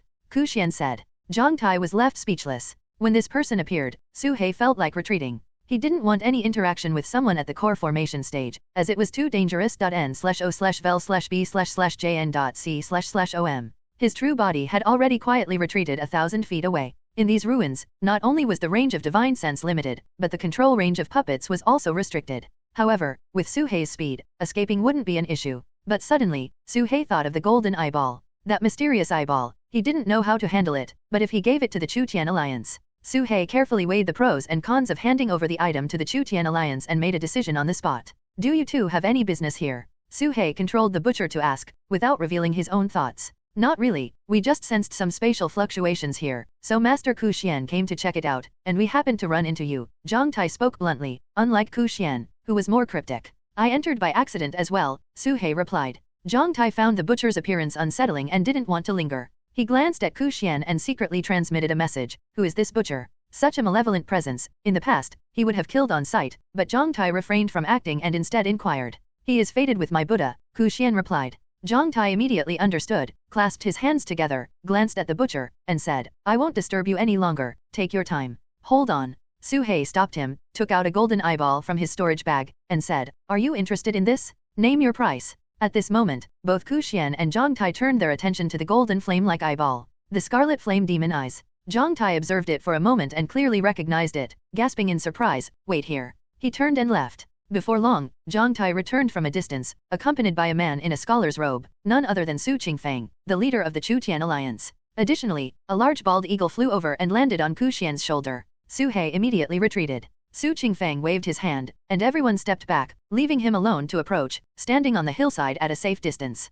It truly is the scarlet flame demon eyes. He stared at the golden eyeball, his divine sense scanning it, his eyes flickering, and said, My friend, the butcher, what price do you have in mind? At this moment, Su He had adjusted his appearance to resemble a normal person, as he was conducting business with the other party. However, he still looked extremely ugly, covered in protruding lumps. Su Qingfeng, not judging by appearances, remained composed. Name your price, it depends on your Chu Tian alliance's sincerity, Su He said. Zhang Tai exchanged a glance with him, whispered something, and Su Qingfeng nodded slightly. After a moment of silence, Su Qingfeng smiled and said, Butcher friend, you must be trying to sell this because you're being hunted by the Zhou family's patriarch, right? Su He didn't hide it and nodded, that's right. I won't hide it either. The scarlet flame demon eyes are indeed invaluable, capable of transforming mediocrity into greatness, benefiting one for a lifetime. It's not something that can be measured by value. However, taking this treasure means bearing the consequences with the Zhou family. Although the Zhou family is a major family in the Qin kingdom, under the command of the heavenly puppet sect, they're already half an enemy of our Chu Tian alliance. But offending them without reason carries certain risks. Su Qingfeng spoke at length, and Su He nodded in agreement. Dealing with someone like this, Su He had no intention of hiding anything. After all, keeping this item was a burden, and he wouldn't refuse to give it away. Alright, I'll take the scarlet flame demon eyes, and in exchange, I'll give you half of the 10,000-word heavenly book, Su Qingfeng said with a smile. Boss, you mustn't. Zhang Tai quickly intervened. Bookworm, are you crazy? You're even giving that away. The bald eagle also cried out, speaking human words. From their reactions, it was clear that the 10,000-word heavenly book was an extremely precious item. Of course, it could also be a deliberate performance, but considering Su Qingfeng's character, it was unlikely to be an act. No worries? The scarlet flame demon eyes are of great use to our Chu Tian alliance, and it also forges a good relationship. Why not? Su Qingfeng smiled openly, took out a rolled-up scroll, cut it in half, and sent it to Su He through the air. Su He reached out to catch it, immediately feeling a heavy aura from the scroll, suppressing much of his hostility. Su He also handed over the scarlet flame demon eyes, which Su Qingfeng accepted. What is the use of this scroll? Su He asked. The 10,000-word heavenly book is a relic left by my Grand Master, containing a vast amount of text. Each word holds immense power. You can think of it as a set of talismans crafted by our Confucian sect, with each word representing a talisman, Su Qingfeng explained. Su He unrolled the scroll and indeed found numerous words recorded inside n/o/vel/b/n.c/om. Fix, kill, soldier, move, approach, comprehend, reverse. There were also some verses, likely representing even more formidable spells. Although there was no description, Su He could immediately understand the functions of these spells, some for killing, some for support, and some for enlightenment. However, despite being called the 10,000-word book, it only contained about 100 words. The name was an exaggeration. How powerful is this treasure? Su He asked. The power depends on your own comprehension. If you can grasp the essence of the words, you can unleash incredible power. Su Qingfeng added, for example, if I use it, even if someone at the great perfection of the golden core attacks, I can escape unscathed. Boss, you've said enough, Zhang Tai reminded with a stern face. Such confidential matters, if leaked, would be a great disaster for the Chu Tian alliance, equivalent to exposing their trump card. Su Qingfeng, however, shook his head, smiling, unconcerned. Zhang Tai looked at Ku Xian, who also appeared calm, with no intention of stopping him, leaving Zhang Tai puzzled. So powerful. On the surface, Su He remained calm, but inside, he was deeply shaken. Su Qingfeng was only at the mid-stage of qi condensation, yet he could use this treasure to contend with someone at the great perfection of the golden core, which spoke volumes about the power of the 10,000-word heavenly book. Moreover, as far as Su He knew, Su Qingfeng had an even stronger scroll that he hadn't taken out. No wonder he inherited from the astrology bureau. He had a wealth of treasures. However, Su Qingfeng didn't explain how to grasp the essence of the words, and Su He didn't ask further. He put away the scroll, clasped his hands, and said, "Thank you, I hope this journey goes smoothly." "Butcher friend," Su Qingfeng said in a deep voice, "our Chu Tian alliance, along with some rogue cultivators, is exploring a cave dwelling at the frontier. I wonder if you're interested in joining us. Our Chu Tian alliance guarantees that any treasures found will be contested based on individual abilities, and we will never resort to killing and robbing afterward." Zhang Tai added, "The boss speaks the truth. You can ask those rogue cultivators, they can vouch for it." Su He remained silent for a moment and said, "I have other matters to attend to, so I won't be going for now." It wasn't that he didn't want to go, but he was injured, and he was used to fighting alone, unwilling to cooperate with others.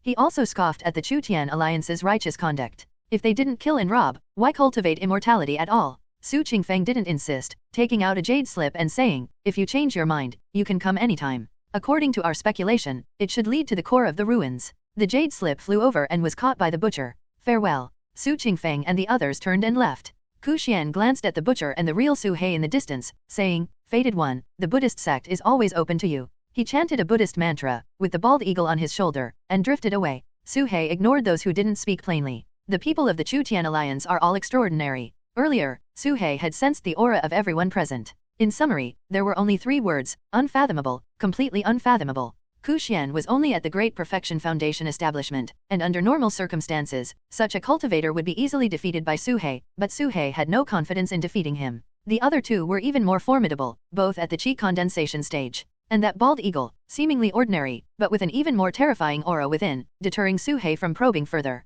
And then there was the silver-haired witch from before, also a formidable opponent. After the members of the Chu Tian alliance left, Su He immediately appeared and checked the jade slip. Once he confirmed everything was correct, he infused his divine sense into it. Inside the jade slip was an enormous map, stretching from Wuyu City to this location, spanning thousands of miles. Under circumstances where divine sense and flight were restricted everywhere, this was an extremely long distance, even for someone in the core formation stage. This should be the latest version of the map. Su He thought to himself, comparing it with the map he had purchased from Han Ti, and found that it contained a lot of new information. Many red dots were specifically marked, indicating extreme danger. Historical projections, red-haired corpses, yellow-haired corpses, yellow spring flowers. Su He had some understanding of the corpse puppet system. Red hair indicated the late Qi condensation stage, while yellow hair was the mid-stage. One of the yellow-haired corpses was not far from here. Su He was relieved that he hadn't teleported near there, otherwise, he would have been in big trouble as soon as he landed. Regarding the historical projections, Su Qingfeng had written a note.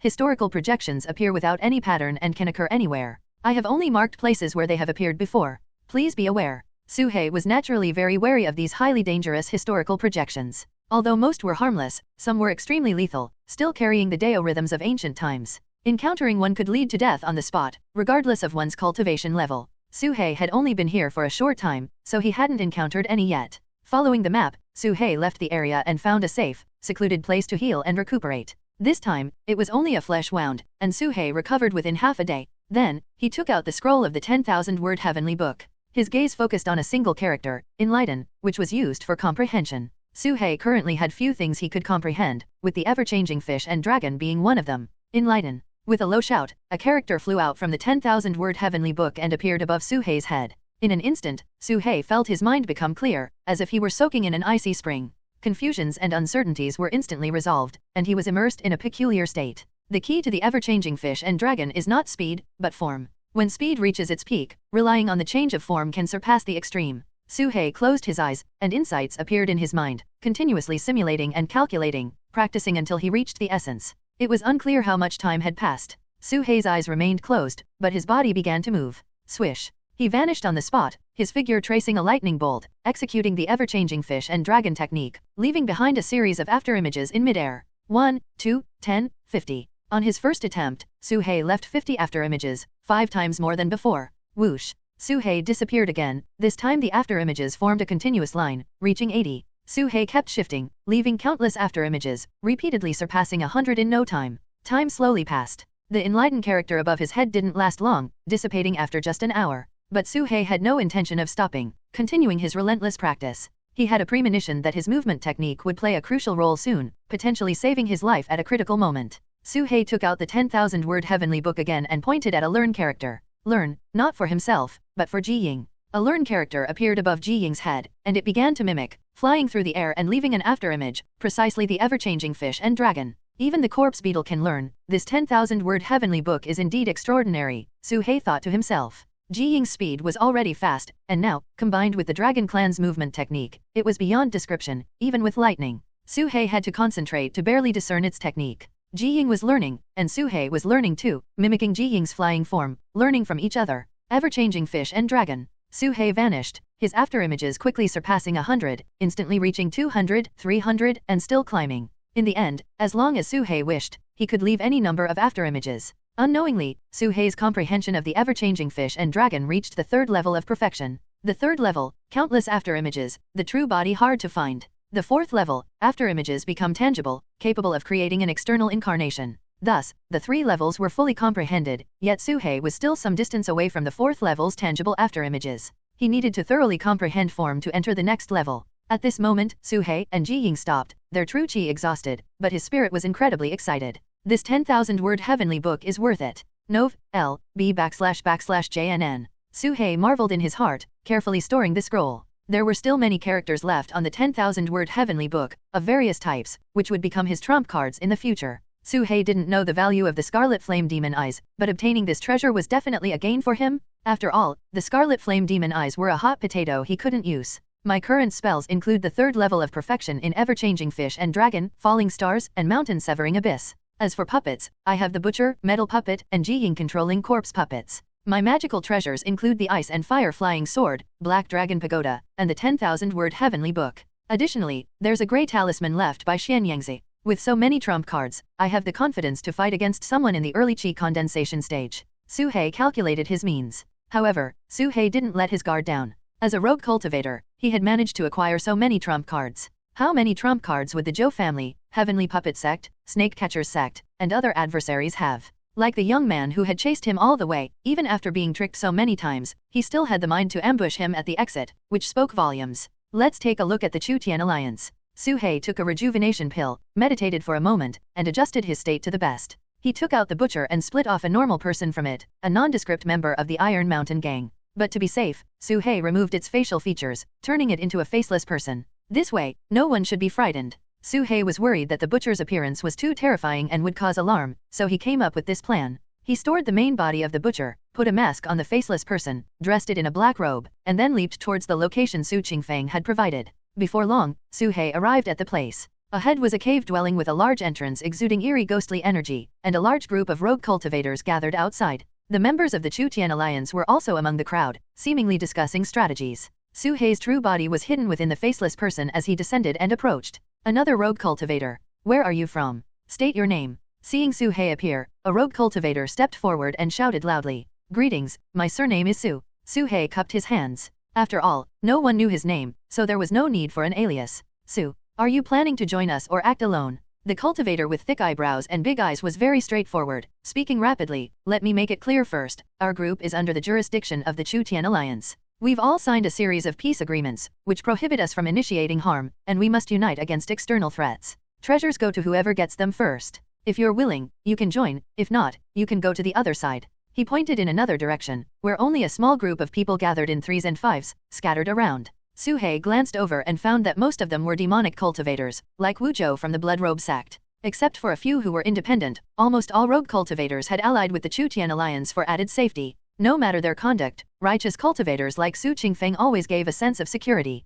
Su He pondered briefly and asked, what kind of contract? The cultivator in front of him directly took out a scroll of golden paper, which was filled with various rules. Just infuse a trace of divine sense, and this contract will take effect. If you violate it, there's no need for us to act, your divine sense will collapse on its own, the person said calmly. Su He glanced at it, it was something left by Su Qingfeng, with many rules written on it. Without saying more, Su He retreated to the other side, standing with the demonic cultivators. He would never sign such a contract. Seeing Su He refuse, the cultivator didn't ask further, a hint of mockery flashing in his eyes as he returned to the crowd. As Su He landed, the 5 nearby demonic cultivators quickly retreated, keeping their distance from him. Bloodrobe sect. To Su He's surprise, the aura and attire of these 5 were very similar to Wu Zhou, whom he had killed, indicating they were from the Bloodrobe sect. In Wu Chu's storage bag, there was a Bloodrobe token, suggesting he held a significant position in the sect. What's the situation here? Tell me. Su He looked at a female cultivator who seemed easy to bully and asked. The female cultivator remained silent, continuously retreating with a wary expression. Not talking. Suhei raised his hand and used the gravity technique to pull her over, holding her in his grasp. N/O/vel/B/jn.C//OM. How dare you? Spare me, senior. The other four wanted to shout, but the woman in his hand began to wail, leaving everyone stunned. Senior, I'll tell you. This is a blood corpse cave. Inside the cave dwelling, there are many ancient pills preserved to this day, and an ancient medicinal garden. But the Chu-Tian Alliance has tried several times and hasn't cleared out the blood corpses, so they're discussing strategies. The female cultivator in his hand spoke with a tearful face. Suhei nodded slightly and released her. She immediately retreated back to the other four, who dared not act rashly, only nervously stepping back. The strongest among them was only at the late Foundation establishment stage, and Suhei's earlier display had directly intimidated them. Is this all that's left of your blood robe sect? Suhei asked curiously. In his impression, such demonic sects should have been thriving. Recognized for their identity, the five weren't surprised. They exchanged glances, a bitter look flashing in their eyes. Originally, they had 20 people enter, including 2 nascent soul ancestors, but they all died. One ancestor perished to a corpse puppet, and the other was drained dry by the 13th ancestor of the snake catchers sect. The group remained silent, but Suhei could glean some information from their eyes. He asked again, why didn't you join the Chu-Tian Alliance? It's not that we didn't want to, the Chu-Tian Alliance refused. The female cultivator from before explained. Just because you're demonic cultivators. Suhei was surprised. Exactly. The female cultivator nodded. Suhei fell silent. At that moment, there was a commotion from the cave dwelling. Everyone looked over to see a ghostly, phantom-like girl with silver hair floating out from the eerie cave dwelling. The girl had silver hair, a petite figure, and looked like she was in her early teens. She was quite beautiful but exuded an extremely cold aura that warned others to keep their distance. Silver-haired witch, Suhei's eyes narrowed. The silver-haired witch, in her translucent state, flew out from the cave dwelling and approached. How is it? What's the situation inside? The core members of the Chu-Tian Alliance quickly went up to inquire, with Xiaozhou among them. The silver-haired witch's form gradually solidified as she said, I saw the ancient medicinal garden. There are at least 20 plants with 10,000 years of age.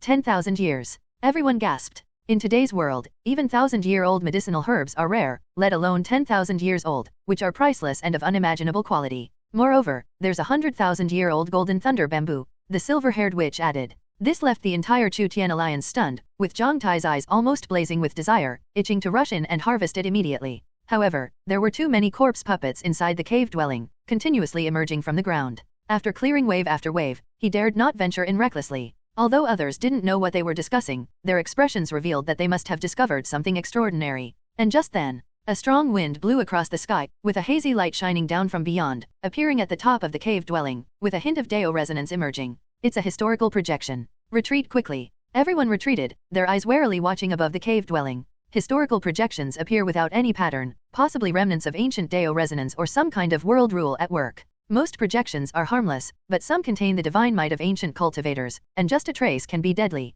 It was Suhei's first time seeing a historical projection. In the sky, blurred scenes appeared, caves, figures, houses, like a mirage in the desert. It was like a reflection of historical scenes, crossing the river of time, presented before their eyes. The scenes seemed to be inside the cave dwelling. In the images, a young, tall alchemist sat cross-legged, placing medicinal herbs into a pill furnace. Suhei's pupils suddenly contracted when he saw the alchemist. He actually recognized this alchemist? It was the ancient cultivator's corpse he had excavated from a stone at the stone gambling house. And that pill furnace was the very one Suhei had refined. How could it be such a coincidence? Suhei's heart surged with waves of shock. But he said nothing, his expression calm, watching coldly. The projection from ancient times seemed to accelerate, quickly playing out. The cultivator refined a large number of pills, placing them into pill bottles, one of which had the words longevity pill on it. Seeing the longevity pill, everyone's eyes lit up with desire. It was a pill countless people dreamed of obtaining. But the most astonishing part was yet to come. Next to the longevity pill, there was another pill bottle labeled nascent soul pill. My heavens! It's actually a nascent soul pill. Seeing this, everyone's eyes burned with fervor, almost going mad. The nascent soul pill is taken by cultivators at the great perfection of the core formation stage when forming a nascent soul, its value beyond description. If the longevity pill merely extends the life of a nascent soul ancestor by 60 years, the nascent soul pill gives them hope of forming a nascent soul. This would drive any core formation cultivator mad. Of course, achieving nascent soul isn't as simple as just taking a pill, it also requires comprehending the essence of the Dao. However, the nascent soul pill can greatly increase the success rate. In addition, among those pill bottles, there are divine marrow pills that can alter one's spiritual root, sky blue pills that clear the mind and eyes, and various other pills that have vanished from the world today. I found a sky blue pill in the cave dwelling. And that Hao Yuan pill, I think the one I found is that exact bottle. Zhang Tai quickly took out a pill bottle and compared it with the historical projections, finding it almost identical, indeed a bottle refined by ancient cultivators. Does this mean that the nascent soul pill and longevity pill can also be found in the cave dwelling? Zhang Tai looked at Su Qingfeng. At this moment, the Chu Tian alliance could hardly sit still. If there really were longevity pills and nascent soul pills here, they would spare no cost to obtain them. These are ancient pills, their quality and efficacy unmatched by anything today. However, the appearance of the historical projections was ill-timed, as almost everyone present had seen it. Su Hei's eyes flickered. If he were Su Qingfeng, he would immediately act, killing everyone except those from the Chu Tian alliance to prevent the news from leaking. But Su Qingfeng clearly had no such intention, not even considering it. As the enforcement elder of the Astrology Bureau, he had adhered to Confucian principles for 100 years. Even after joining the Chu Tian alliance, he still upheld the old rules and his own bottom line. As an enforcement elder, if he were to trample the law and kill the innocent, what law would there be to enforce? Fairness and integrity are the bottom lines of an enforcer, and also Su Qingfeng's Dao. Su Hei saw his inaction and sighed inwardly. At this moment, in the historical projections, the ancient alchemist organized all the pill bottles, sticking a talisman on each one. These sealing talismans are enough to preserve the efficacy for 10,000 years. If future generations open them, remember to consume them quickly. The historical projections made no sound, but one could see his mouth moving, deducing what he was saying. These pills were left for future generations? At this moment, everyone was convinced that these pills were all hidden in the cave dwelling, waiting to be discovered. Su Hei felt a sense of doubt. It was said that historical projections appeared randomly, but this scene didn't seem random at all. It seemed like a deliberate design, triggered by certain conditions, intentionally shown to future generations. Before long, the historical projections faded away. Everyone, gather! Su Qingfeng shouted, and the scattered cultivators affiliated with the Chu Tian alliance all gathered, totaling 50 people. There were only 7 members of the Chu Tian alliance: Su Qingfeng, Zhang Tai, the silver-haired witch, Ku Xian, along with Xiaozhou, Zhao Wenzuo, and even that vulture. The rest were all scattered cultivators. It was evident that the Chu Tian alliance still had strong appeal, which was the advantage of being righteous. Of course, this harmony was only temporary. We will sweep through this cave dwelling with all our might. As usual, if you find treasures like the nascent soul pill or longevity pill, you can keep them or exchange them with me for items of equal value. Su Qingfeng briefly explained. All the scattered cultivators were invigorated. Originally, with their strength, they didn't even qualify to break into the Blood Corpse cave. Now, with strong leaders clearing the way, they could search for treasures for free, keeping whatever they found. Such a good deal was rare in the world. If not for this, they wouldn't have willingly joined. Move out. Under the lead of the Chu Tian alliance, everyone rushed into the cave dwelling. The evil cultivators at the back also followed suit, entering the cave dwelling. Su Hei mingled among the evil cultivators, everyone wary of each other, keeping a distance. For some reason, the 5 members of the Blood Robe sect followed behind Su Hei, seemingly treating him as a pillar of support. Su Hei ignored them. At this moment, a battle had already erupted ahead, with terrifying shockwaves rolling in. A purple-haired Yuxia and yellow-haired Corpse Charm leapt out, engaging in a fierce battle with the Chu Tian alliance. As the battle continued, more and more corpse puppets crawled out from the ground, fiercely attacking the crowd. The scattered cultivators joined forces to fight back, gaining and losing ground. Fortunately, the cave dwelling was quite stable, not shaking too violently. Outside, it would have collapsed 100 times over. The evil cultivators were surprisingly well behaved, not daring to launch sneak attacks from behind, fearing retribution from the Chu Tian alliance later. Su Hei looked around, seeing the ground beneath him break open, a claw reaching out to grab him, followed by a head rising from the ground, revealing a green-haired zombie. Whoosh! A flash of black light came from Su Hei's sleeve. The green-haired zombie instantly froze. With a casual wave of his sleeve, Su Hei turned the zombie's body into flying ash, dispersing it completely. This move left the 5 people behind him dumbfounded. N/O/val/B//jn.C//OM. So strong. What was that just now? They hadn't seen Ji Ying's move clearly, only perceiving a black line flash by, and the corpse puppet was gone. After learning the ever-changing fish and dragon, Ji Ying's speed could only be described as incredible. And this wasn't even at full speed. At full speed, it was even more exaggerated. The 5 exchanged glances, seemingly deciding to stick close to Su Hei, as it seemed the safest. Su Hei extended his divine sense, searching inch by inch on a stone wall, seemingly looking for some kind of mechanism or secret door. Unfortunately, he found nothing. Su Hei was completely clueless about treasure hunting, having no experience. He communicated with Ji Ying. Ji Ying, where do you think there might be treasures? Ji Ying also showed no reaction. Useless thing, all you do is eat. Su Hei muttered inwardly. Buzz. Ji Ying seemed to hear Su Hei's thoughts, sending back a dissatisfied emotion. At this moment, the battle ahead was nearing its end. With the full force of the Chu Tian alliance, the emerging corpse puppets were suppressed one by one into the ground, letting out unwilling roars. Corpse puppets were hard to kill, not everyone had Su Hei's means to destroy them. They mainly focused on suppression and sealing. Buzz. Ji Ying suddenly sent a craving emotion, pointing at the suppressed corpse puppets ahead. Eat, eat, eat until you die. Suhei cursed inwardly. Despite his words, Suhei flew forward. Since there were no benefits at the entrance, he could only search ahead. He arrived at a suppressed purple-haired yuksha, letting Ji Ying in to devour it. The yuksha, with a sealing talisman on it, couldn't move its body, but its hands could still move. It clawed at Ji Ying, sending it flying. Ji Ying was furious, charging again like lightning, biting off one of the yuksha's ears. At this moment, more and more cultivators were pouring in, the numbers increasing. After the news spread, everyone nearby had gathered, and it wouldn't be long before the Zhou family, Bai family, and the 4 sects of the southern region would also arrive. Whoosh, whoosh. 2 figures flashed in, one of them an old Taoist whose eyes gleamed as he looked at Suhei's back, quickly catching up and arriving behind him, smiling. How should I address this fellow Taoist? Suhei's eyebrow twitched, calmly retracting Ji Ying, and looked at the old Taoist behind him. This person, with white hair and beard, holding a horsetail whisk, had a kind smile but shifty eyes, sizing up Suhei. It was none other than Tianji Shangran. And the other middle-aged cultivator was Lu Buchan. Persistent old man. Suhei cursed inwardly, maintaining a calm demeanor. I am Tianji Shangran, Tianji. He emphasized the last 2 words. Tianji Shangran's smile froze instantly. Lu Buchan was also taken aback, his expression rather peculiar. Both individuals realized that the masked cultivator was using a pun to insult them. Ha, fellow Daoist, you really know how to joke. Tianji Shangran forced a smile, his expression not looking too pleased.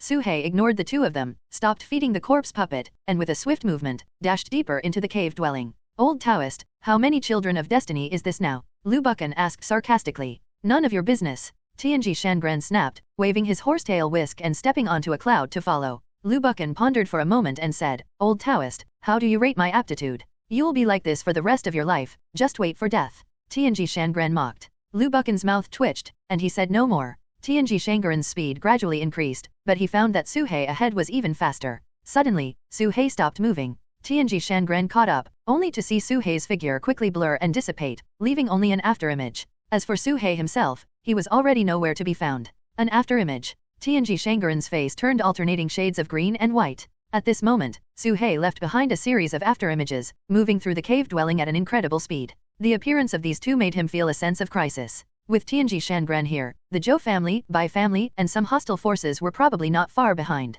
Once they arrived, the Chu Tian alliance would definitely be unable to maintain control. As for those 50 or so rogue cultivators, they were just a rabble. They were good at taking benefits, but if you asked them to fight the heavenly puppet sect to the death, they'd run faster than anyone. Suhei needed to grab as many benefits as possible and then retreat completely, avoiding involvement in the high-level conflicts. Before long, Suhei reached the front line of the group. The space here was vast, with a dome reaching 1,000 feet high, enough to accommodate tens of thousands of people without feeling crowded. The stone walls emitted a bright light, as if inlaid with night pearls, illuminating the cave dwelling brightly and clearly. The crowd resembled a swarm of flying insects, racing through the air, diving into beehive-like small rooms. There were many of these small rooms, presumably the residences of disciples from years past. People came and went, and occasionally the roar of corpse puppets and the sounds of fighting could be heard. The corpse puppets seemed endless, constantly emerging from the ground, requiring constant vigilance to avoid being ambushed. Boom! Zhang Tai punched open a room door, and a rich medicinal fragrance wafted out. The remaining people surged in. Suhei casually found an open room to investigate, discovering it was an abandoned medicinal garden. The medicinal herbs had long been scavenged, and even most of the soil had been taken away. The open ones have almost all been searched. I must find one that hasn't been opened yet. Suhei quickly made up his mind. He left the room, setting his sights on a sealed door ahead. At this moment, 5 rogue cultivators were gathered there, attacking the door together. Suhei flew forward, arriving nearby. The group immediately stopped their actions, and a middle-aged cultivator looked over, saying coldly, this fellow Daoist doesn't seem to be under the Chu Tian alliance, does he? That's right, Suhei nodded. Then get lost, the middle-aged cultivator shouted coldly. The others also looked unfriendly, moving closer. Their rule was internal unity, but if outsiders dared to snatch treasures, they would kill without mercy. Suhei glanced around, noticing many people could see this place, and made a decision in his heart. All right. Suhei nodded and quickly backed away. Humph, doesn't know what's good for him, the middle-aged cultivator snorted coldly. I know that guy. We asked him before if he wanted to join, and he actually refused. Never seen someone so stupid, a thick-browed, big-eyed cultivator sneered. Not joining is good too, one less person to compete with, another laughed. At this moment, the group once again joined forces, striking the door. This time, the door instantly opened, shattered into pieces. The moment the door opened, a dark shadow darted inside at an incredibly fast speed, and they only felt a gust of wind pass by, not even knowing who it was. N/O/vel/B/jn.C//OM. Not good, someone got in first. Chase. Everyone's expressions changed, and they all rushed into the room. According to the original plan, someone should have stayed at the door to guard against corpse puppets appearing from behind, but now that someone had gotten ahead of them, they couldn't care less and all surged forward. Inside the room was an untouched pill refining room. A thick layer of dust covered the floor, but the equipment was well preserved, and an ancient seal still remained on one of the counters. They looked around but found no sign of anyone. Suhei was already standing behind them, blocking the exit. "It's you?" The thick-browed, big-eyed cultivator's pupils shrank. The middle-aged cultivator wasted no time, attacking the moment he saw Suhei, a large seal falling from above, smashing towards Suhei's head.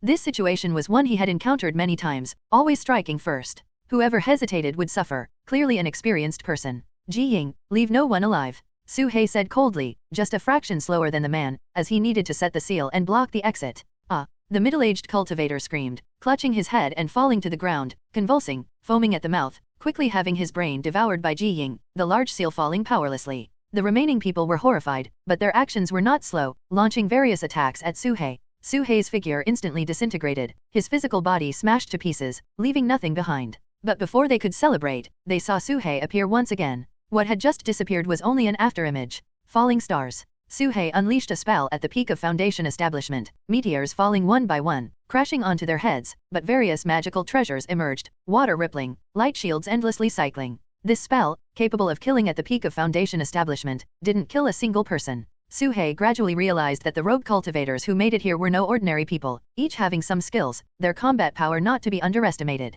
Countless attacks came once again, but Suhei's ever-changing fish and dragon was masterful, leaving behind hundreds of afterimages, none of which were hit. Kill. Suhei's figure flashed, charging at one person, simultaneously releasing 3 flying swords, breaking spirit, burning heaven, and extreme freeze. Even the mountain-covering mud from before was thrown out by Suhei, flung towards a cultivator. After reaching the mid-stage of Foundation establishment, Suhei's true chi had increased significantly, allowing him to use various magical treasures simultaneously. Thud. 3 flying swords instantly pierced through one person, but Suhei himself missed, crashing into the wall, the opponent using some trick to disrupt Suhei's movements. The remaining 3, seeing Suhei was not easy to deal with, all ran towards the door at the same time, intending to escape. They were just a rabble, and when faced with a strong enemy, no one wanted to fight to the death, they all chose to flee. "Ji Ying, stop eating and kill them for me," Suhei cursed angrily. At this moment, Ji Ying, still gnawing on the brain, reluctantly rushed out, once again drilling into someone's ear, that person not even realizing what happened before convulsing and falling. The remaining 2, the thick-browed, big-eyed cultivator was held back by the mountain-covering mud, unable to advance. The last person finally reached the door, easily breaking the seal with a flying nail. At this moment, behind the seal, a tall, twisted figure rose from the ground, blocking the way. It was the butcher. "Spare me, senior." With a scream, the person was directly stuffed into the butcher's body, merging into one. By now, of the 5 people who entered the room, only the thick-browed cultivator trapped by the mountain-covering mud remained. The other 4 had all been dealt with. The process wasn't complicated either. It took just 2 or 3 breaths for Suhei to swiftly settle the matter. N/O/vel/B/jn.C//OM. The remaining person was the one responsible for recruiting rogue cultivators, with a cultivation level reaching the Great Perfection Foundation establishment, the strongest among them. "Are you opposing the Chu Tian Alliance? I advise you to release me quickly, lest you bring trouble upon yourself." Surprisingly, this thick-browed cultivator didn't beg for mercy like those Suhei had encountered before but instead started to threaten. When something is unusual, there must be something strange. This person was trapped, merely at the Foundation establishment stage, and couldn't possibly be a match for Suhei. Where did he get the courage? "How about we split the treasures here between us? I won't tell anyone and will even help you cover it up, saying these people died at the hands of corpse puppets. How about it?" The thick-browed cultivator showed no fear in his eyes, looking at Suhei with a flicker in his gaze, speaking in a deep voice. "This is the best choice for you, but if you dare to kill me, I guarantee you will." Whoosh. Suhei couldn't be bothered with nonsense. 3 flying swords shot straight out, but they suddenly veered off course, striking the stone wall instead.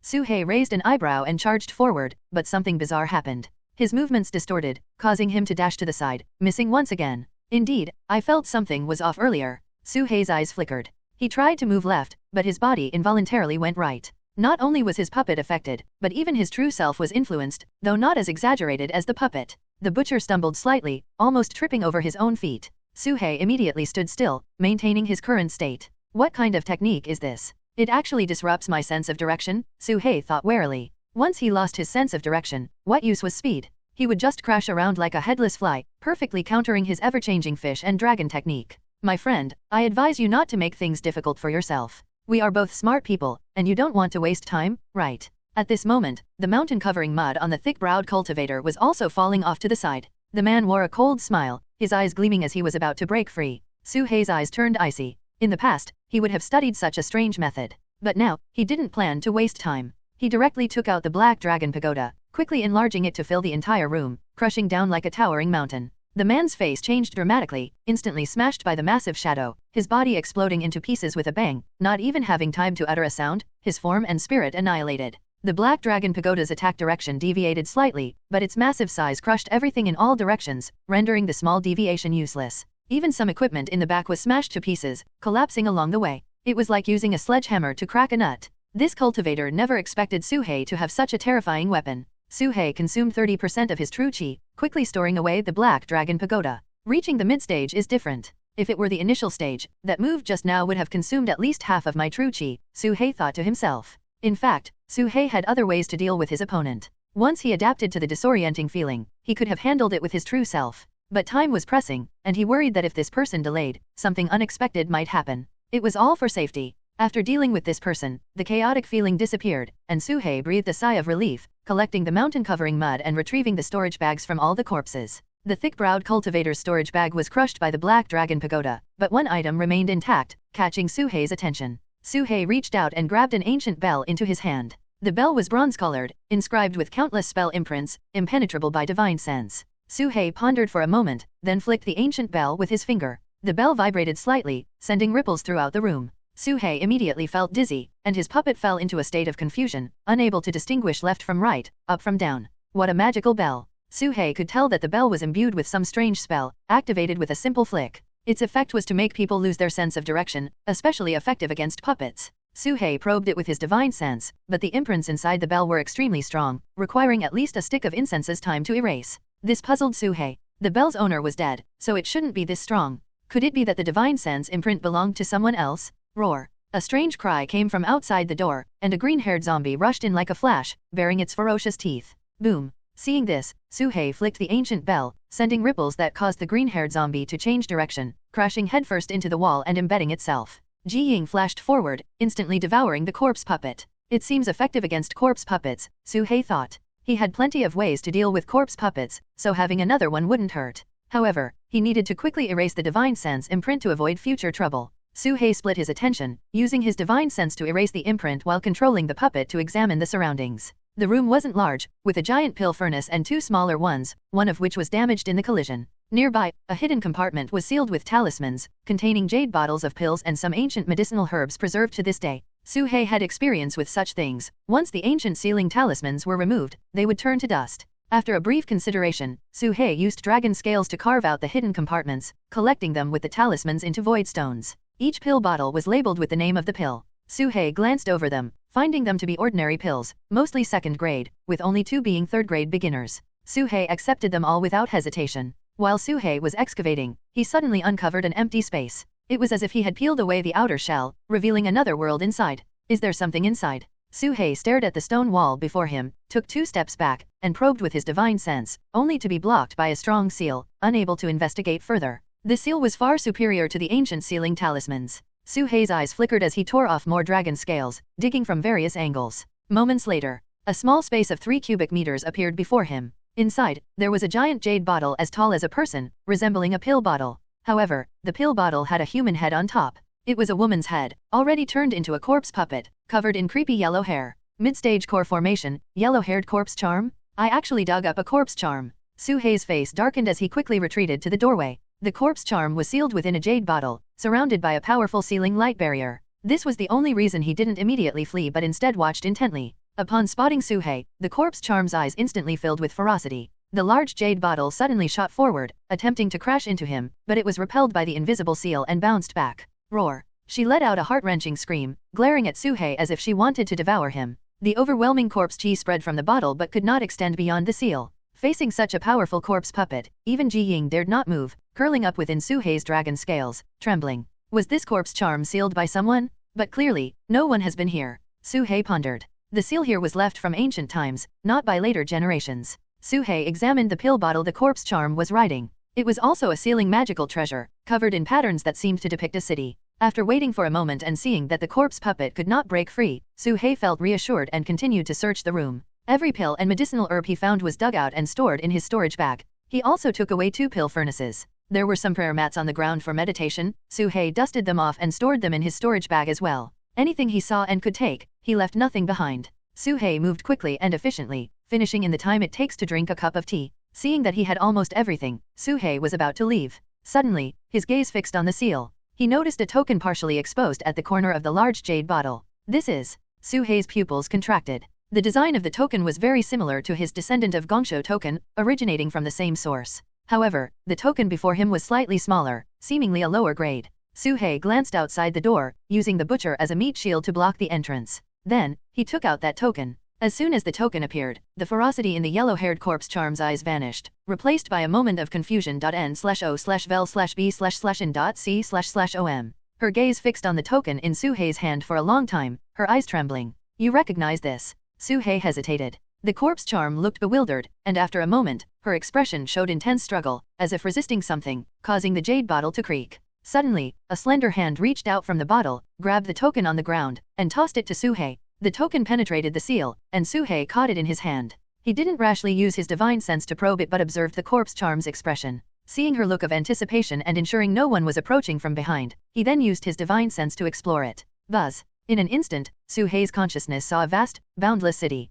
The city was grand and magnificent, with glazed tiles, bustling streets, and joyous laughter everywhere, a scene of peace and prosperity. Wuyo City. Su-hei thought of the lifeless underground city. This must be a scene from ancient times. Within this once flourishing city, Su-hei's consciousness swiftly traversed, overlooking from above, seeing no negativity, only vibrant faces. The elderly were cared for, the young nurtured, coexisting harmoniously, a true era of peace. Is there really such a peaceful place in the world, without even a hint of conflict? Su-hei found it hard to believe. Doors were left unlocked at night, and items were not picked up on the streets, with no authorities in sight, severely challenging Su-hei's worldview. Perhaps too much time had passed, the scenes became blurry, intermittent, with fragmented images flashing by. Su-hei saw a stunning woman, her beauty beyond words. She sat cross-legged in a pill refining room, with 3 pill furnaces, the same setting as this place. However, her eyes held despair. Wuyo City, our Wuyo City. I don't want anyone to see what I look like after I die. I don't want to. Her desperate cries echoed, her eyes filled with sorrow. Then, Su-hei saw the woman dig a hole in the stone wall, taking out a large pill bottle. She leaped into the bottle, sealing herself within the pit.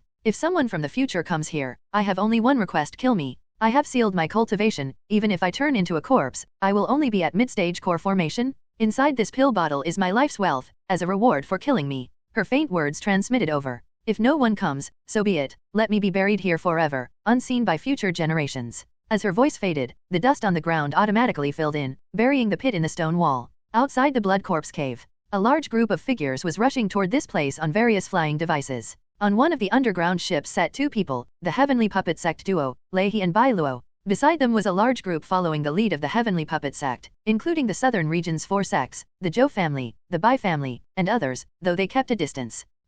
Bai Luo frowned slightly, muttering, the second pawn is dead. Was it discovered by the Chu-Tian alliance? Leihi raised an eyebrow. It doesn't matter if they found out, the key information has already been transmitted, that's enough. It's perfect timing to catch this group of rats in one fell swoop, the 13th ancestor of the Snake Catcher sect said coldly. This group's scale was the strongest wave since entering the ruins. Core formation cultivators were everywhere, and foundation establishment cultivators were as common as dogs. They had long laid a trap for the Chu-Tian alliance, and now was the time to close the net. Although the Heavenly Puppet Sect's main goal was the final inheritance, taking down those rebels along the way was a bonus. Zhou Qing, the second ancestor of the Zhou family, sat atop a mass of dark clouds, never revealing himself. His goal differed from the others. He had no intention of joining the battle. He was only after the longevity pill. As for the Scarlet Flame Demon Eyes, though important, he could tell they had been handed over to the Chu-Tian alliance. He wouldn't be foolish enough to fall into such a trap. Myriad Treasure Pavilion may not have much else, but it has plenty of money. I can always buy it back from the Chu-Tian alliance.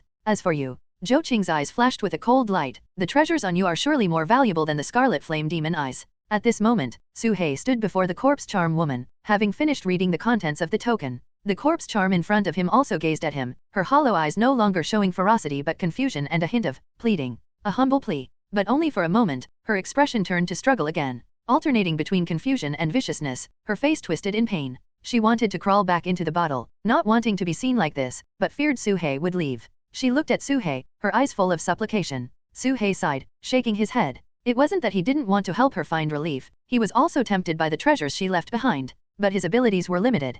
How could a weakling who hadn't even reached core formation help a mid-stage core formation corpse charm find peace? That would be suicidal. Moreover, judging by her appearance, although she retained some sanity, she was oscillating between sanity and madness. Who knew when she might suddenly attack? The risk was too great, and Suhei was powerless. Suhei turned around, taking a deep look at the woman who had become a corpse charm. With a wave of his hand, he covered the dugout wall, preserving a shred of her dignity, unseen by outsiders. Suhei could only wait until his cultivation was stronger, at least reaching the great perfection of the foundation establishment stage, before considering returning to try again. A mid-stage core formation, even self-sealed, was not something he could handle now. Suhei was very self-aware. Senior, brother. Suddenly, a hoarse voice came from the corpse charm's mouth. Her eyes, bright and clear, looked at the token in Suhei's hand, the madness in them gone, as if she had become more lucid. Suhei's figure suddenly halted, turning back to look at the corpse enchantress. Only her head remained outside the jade bottle, her eyes clearer and brighter as she gazed at the token, seemingly recalling some memories.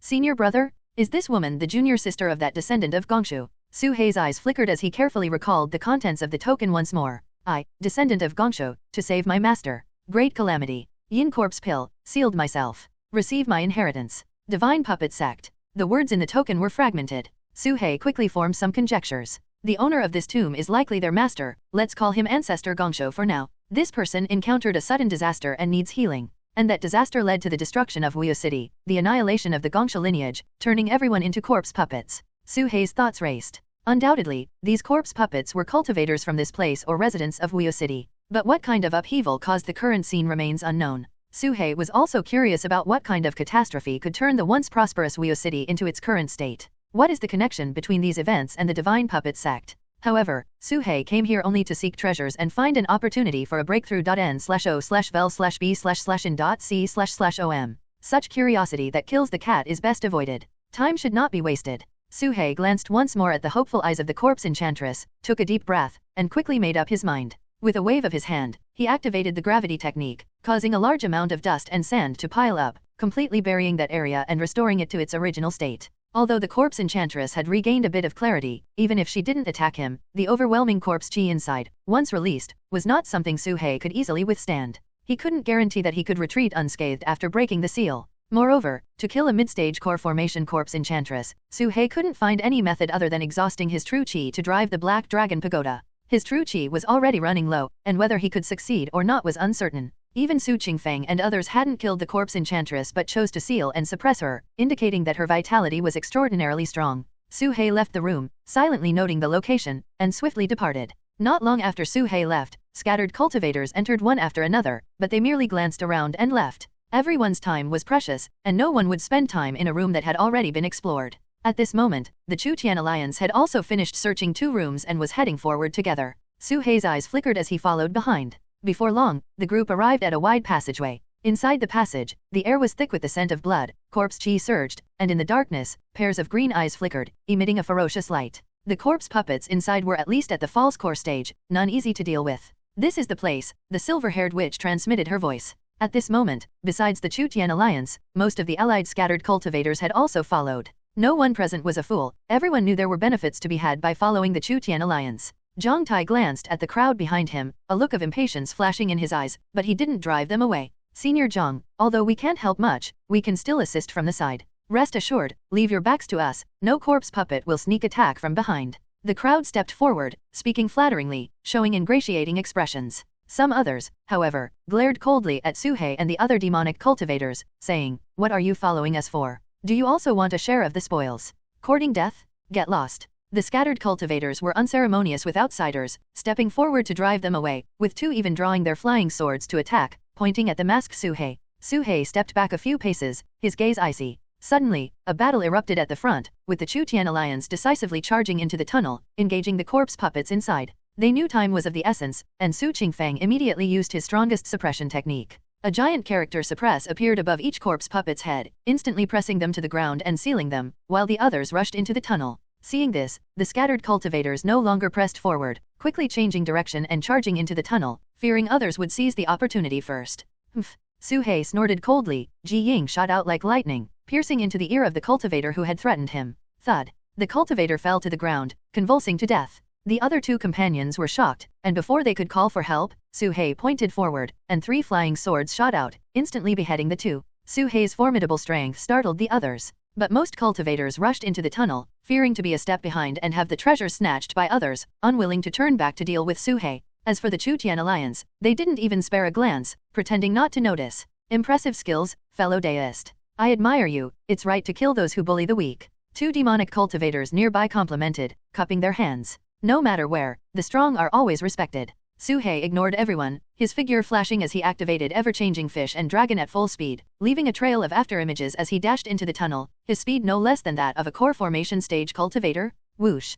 Countless cultivators were overtaken by him, and amidst the chaos, Suhei reached the forefront, standing alongside the core members of the Chutian alliance. The corpse puppets in the passage were all suppressed, and Suhei, with a quick glance, realized the Chutian alliance was even stronger than he had imagined. 2 mid-stage core formation, 3 early-stage core formation, and a large group of false core corpse puppets were all dealt with in an instant. Passing through the tunnel, a dim yellow light shone down from the sky, revealing a range of mountains ahead, lush with greenery, trees forming forests, and countless medicinal herbs growing on the mountains, their fragrance wafting through the air. This was a vast medicinal garden. Having grown for countless millennia, it had formed a grand scale. Even though everyone was prepared, they couldn't help but be filled with awe at the sight of this medicinal garden. Various 10,000-year-old spirit medicines were everywhere, and 1,000-year-old ones were countless, covering the mountains and fields. On a peak, there was a bamboo grove, with one particularly striking golden giant bamboo, the 10,000-year gold thunder bamboo. Without a word, Zhang Tai rushed over, only to collide with a light barrier, revealing a seal. This seal isolated the medicinal garden from the world, visible but not passable.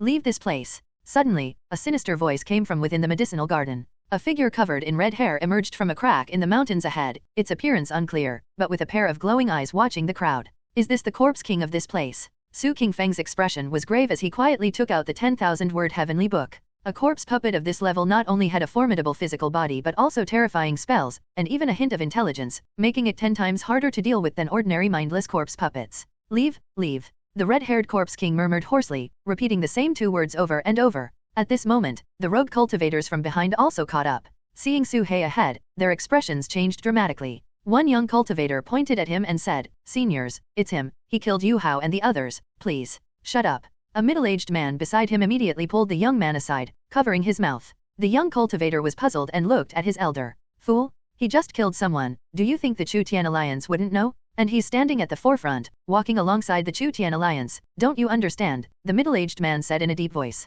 The young cultivator suddenly realized, his face turning a mix of green and red, looking extremely embarrassed. The middle-aged man said no more, quickly retreating and pulling the young man away. As rogue cultivators, they weren't foolish enough to truly consider themselves part of the Chutian Alliance. They were merely borrowing the name to intimidate some demonic path cultivators. Along the way, they had gained quite a few benefits, and their safety was assured. If they dared to push their luck, it would be courting death. After all, aside from Su Qingfeng, the leader of the Chutian Alliance, the other members were not good people. Amitba. Kyuxuan started with a meaningless phrase, looking at Suhei with a smile. "Benefactor, your good deed just now, this humble monk saw it. Are you planning to take refuge in my Buddha? Good deed." Suhei pursed his lips and said, "Let's deal with this corpse king first." Being recognized at a glance didn't surprise Suhei. He just couldn't tell if this Kyuxuan was a Buddha or a demon. At this moment, the corpse king's gaze grew fiercer. Emerging from the ground, he walked out of the seal, murmuring leave repeatedly. His entire body was covered in red hair, towering like a giant. Even in ancient times, he would have been extremely rare.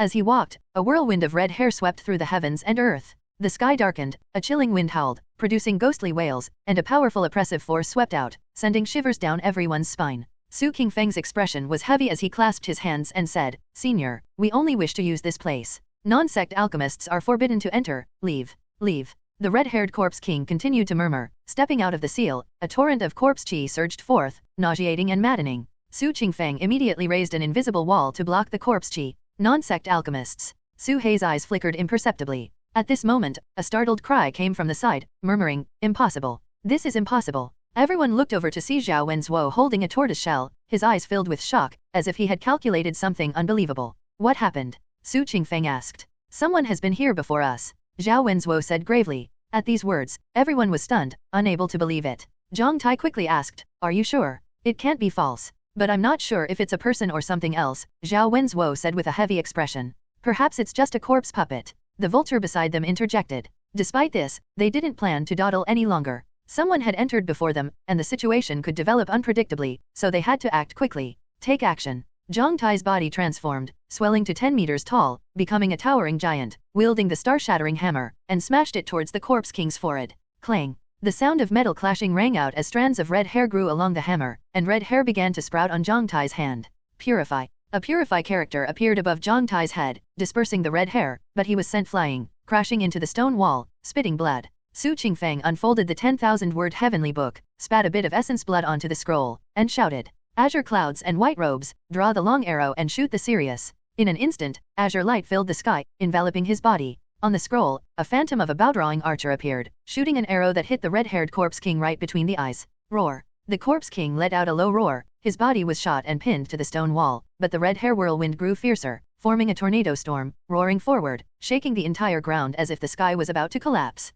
Everyone was horrified and retreated rapidly. Two slower rogue cultivators were merely grazed by the storm, and their bodies were immediately covered in red hair, turning into monstrous creatures, losing their sanity, and biting at others. Qiuxuan flicked his finger, sending out a golden light, and the two were instantly reduced to ashes. Even a slight touch from the red hair whirlwind would spell doom. Su Hei's face was ashen as he retreated rapidly. Even among core formation stage cultivators, the gap between each small realm was like a chasm, insurmountable from early to mid-stage, and mid to late stage. He originally thought of trying to use the female corpse's token to sneak in, but decided against it. Too dangerous? And at this moment, Su Hei suddenly felt a chill, a strong sense of crisis coming from behind, making his scalp tingle. This was a feeling from his true self, a cold stream rushing from his spine to his crown, causing his mind to buzz. Ever-changing fish and dragon. Su Hei instantly used his movement technique to dodge to the side. The next moment, a terrifying blood-colored handprint came crashing from behind, rumbling as it passed, turning people into blood mist, smashing them into meat paste. Even the narrow passage was widened by the impact.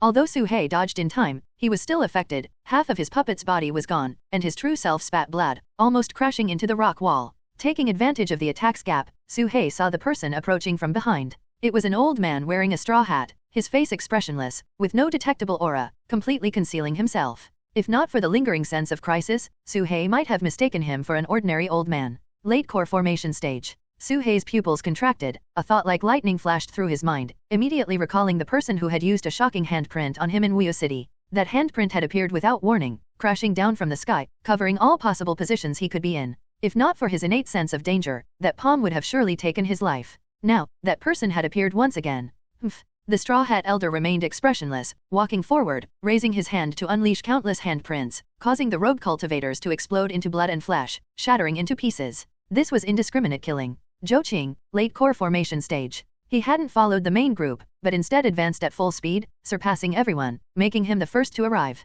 Zhou Qing didn't know who the target was, only guessing that the person might be seeking protection from the Chu Tian Alliance, hiding among the rogue cultivators. This made it simple: kill everyone, leave no one alive. It was an undeniably simple and effective method. Although it might offend some people, he was nearing the end of his lifespan, relying on the longevity pill to survive, so he wasn't afraid. Moreover, he had hidden his identity. Along the way, countless rogue cultivators had died at his hands, but he hadn't found the suspected target. Poof. Suddenly, his handprint struck something soft like cotton, losing most of its power. This made Zhou Qing pause, and he looked closely to see a white-bearded elder holding a horsetail whisk, squinting at him. Zhou family's ancestor, don't overdo it, beware of karmic retribution, Tianji Shangran said coldly. N/O/vel/b/in.c//om. Karma. Zhou Qing smiled faintly. It was the first time he had heard such a term. The palm strike just now was merely a casual blow from him, easily blocked by Tianji Shangran, nothing surprising. If he wished, he could kill this person at any time, but considering the Penglai Island behind Tianji Shangran, even the Qin Kingdom hadn't dared to invade, he dismissed the thought.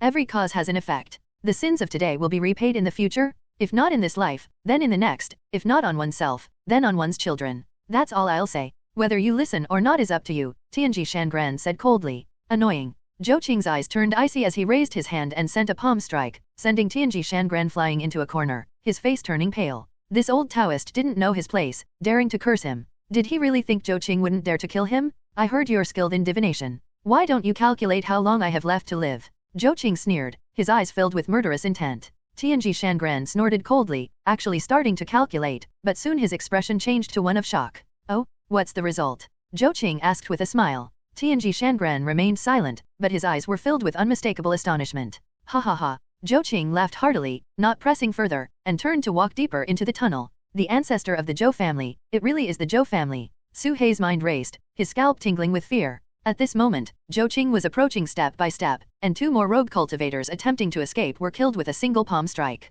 If Su Hei were to emerge from the stone wall now, he would surely be targeted on the spot. Should he use the small teleportation talisman? Or the Black Dragon Pagoda. The Black Dragon Pagoda consumed too much energy and might not ensure escape. With this old Undying One's experience, he surely had a countermeasure. The small teleportation talisman, who knows where it would transport him. Moreover, Zhou Qing had been holding something in his hand, hidden in his sleeve. Knowing Su He had a small teleportation talisman, he must have been prepared. As soon as there was a hint of spatial fluctuation, Zhou Qing would likely react instantly. Su He could use the small teleportation talisman to escape once, but how could the opponent not know he would try to escape a second time? Instead, it might expose him. Against such a cunning opponent, Su He couldn't afford a single mistake. A mistake meant death? This is the only way. Su He took a deep breath and made up his mind. While Su He was contemplating, Zhou Qing killed 5 more people, becoming even more reckless. Even when some rogue cultivators revealed their identities, they were mercilessly killed by Zhou Qing. At this rate, in just 2 breaths, Zhou Qing would be right in front of Su He. Su He quickly stored half of the puppet into his storage bag, swallowed an explosive essence pill, and his blood began to burn, focusing his mind to a single point.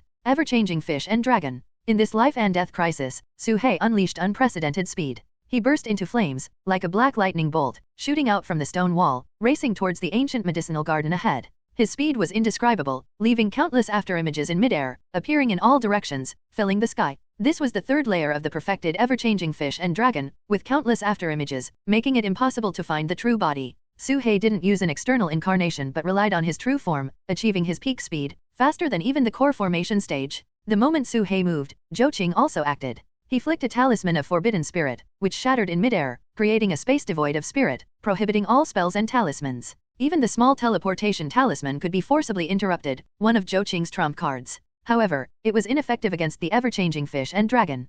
Zhou Qing was slightly taken aback, clearly not expecting this, but he reacted swiftly, raising his hand to scatter all the afterimages in an instant. Gravity technique. He seamlessly raised his hand, exerting a powerful gravitational force on the remaining Su He, holding him firmly and pulling him back. In the blink of an eye, Su He was pulled close. But then Zhou Qing's expression froze. The Su He he had caught was not the true body but an external incarnation. When did he create an incarnation? I didn't notice at all. Zhou Qing's heart was shaken. An external incarnation could only be created at the 4th layer of ever-changing fish and dragon. In this life and death moment, Su He naturally broke through under mental stimulation. Zhou Qing looked ahead, seeing Su He's true form already rushing into the whirlwind of red hair. At this moment, Su He felt an unbearable itch all over his body, a strange energy drilled into him, as if trying to grow red hair. But he gritted his teeth, took out a token from his storage bag, and sped up again, rushing towards the sealed area. The red-haired corpse king on the wall roared, about to raise a hand to stop him, but upon seeing the token, its expression froze, and even the whirlwind of red hair around Su He weakened slightly. Whoosh! Su He slipped into the sealed light barrier without any obstruction, passing through and disappearing. At this moment, the outside world was in a daze. Not only Zhou Qing was stunned, but even the members of the Chu Tian Alliance were bewildered. No one expected a snake to rush into the light barrier first, without being stopped by the ancient seal. Seeing the red-haired corpse king's expression and recalling Su He's previous actions, they immediately realized it must have been due to the token. You won't escape. Zhou Qing stomped his foot, raising a golden light shield, and charged towards the seal. Any red hair that touched him ignited into flames, quickly burning away. He took out a golden seal, striking the formation with it, causing it to tremble and the world to crack. A mere remnant of an ancient formation dares to stop me. Zhou Qing's eyes were cold as he smashed the seal again, the deafening roar causing cracks in the formation. The red-haired corpse king, like a mad demon, broke free from the arrows, its eyes flashing with lightning, roaring like thunder, charging at Zhou Qing. Meanwhile, as soon as Su He entered the ancient medicinal garden, he was enveloped by a rich medicinal fragrance, and even the strange energy within him dissipated rapidly, with the corpse chi being expelled from his body. Just by taking a breath, Su He felt purified. Su He let out a sigh of relief, collapsing to the ground. He had taken a huge risk earlier, testing with the token. If it hadn't worked, he would have had to use his trump card. Fortunately, he succeeded. The red-haired corpse king indeed recognized the token. This Zhou family ancestor is a problem. I must find a way to eliminate him. Su He thought with resentment. Twice he had nearly been killed, all thanks to this person. Such an old undying one, who doesn't play by the rules, must be killed to eliminate future troubles. Any talk of shifting hatred to the Chu Tian Alliance was nonsense. The opponent was targeting him? In fact, it was understandable. He had opened the earth path and emerged from the pyramid, surely possessing countless treasures. Not coveting him would be abnormal. Su He exhaled, refocusing his thoughts, and looked around. This medicinal mountain was vast, filled with a dazzling array of medicinal herbs, most of which he didn't recognize or had never heard of. 1,000-year-old herbs were everywhere, and there were quite a few 10,000-year-old ones. N/O/vel/b/in.c//om. These relics from ancient times, even a single blade of grass, would be worth a fortune. Even the soil here had remarkable medicinal properties. This place was visible from the outside, yet no sound from outside could be heard. Su-hei looked back, seeing the Corpse King and Zhou-Qing locked in battle, fighting fiercely, blood and light filling the sky, shaking the surroundings, with the tunnel showing signs of collapse, but it didn't affect the formation inside. This ancient formation isolated the area, like a paradise. Su-hei glanced at the cracks in the formation, feeling cautious. This ancient formation wasn't unbreakable, and he needed to scour the area as quickly as possible. Of course, he couldn't take everything, or he'd become a target for everyone. Su-hei sprang into action, arriving in front of a millennia-old purple flame vine. As the vine lashed out at him with a whistling sound, he exclaimed, "It's sentient." Startled, Su-hei dodged and then bit down on the vine, pulling it from the ground and storing it in a void stone. It's not uncommon for plants that have lived for thousands of years to become sentient. Just as humans and demonic beasts can cultivate, plants can naturally gain sentience after surviving for millennia, although the process is much more arduous. Su-hei moved to another patch of grass, but before he could act, a carrot-shaped creature emerged from the ground and tried to flee. Its roots acted like human legs, propelling it swiftly, faster than most at the foundation establishment stage could catch. Ever-changing fish and dragon. Su-hei moved like lightning, capturing the carrot in an instant. It was a 30,000-year-old earth spirit fruit, which began to wail like a baby once caught, its cries sharp and piercing. Su-hei knocked it unconscious with a flick of his tail and stored it in a void stone. A plant of 30,000 years is far more valuable than one of 10,000 years. Continuing his spree, Su-hei collected several other millennia-old medicinal herbs, not sparing even those of 1,000 years, gathering about 10 in total. I'm rich.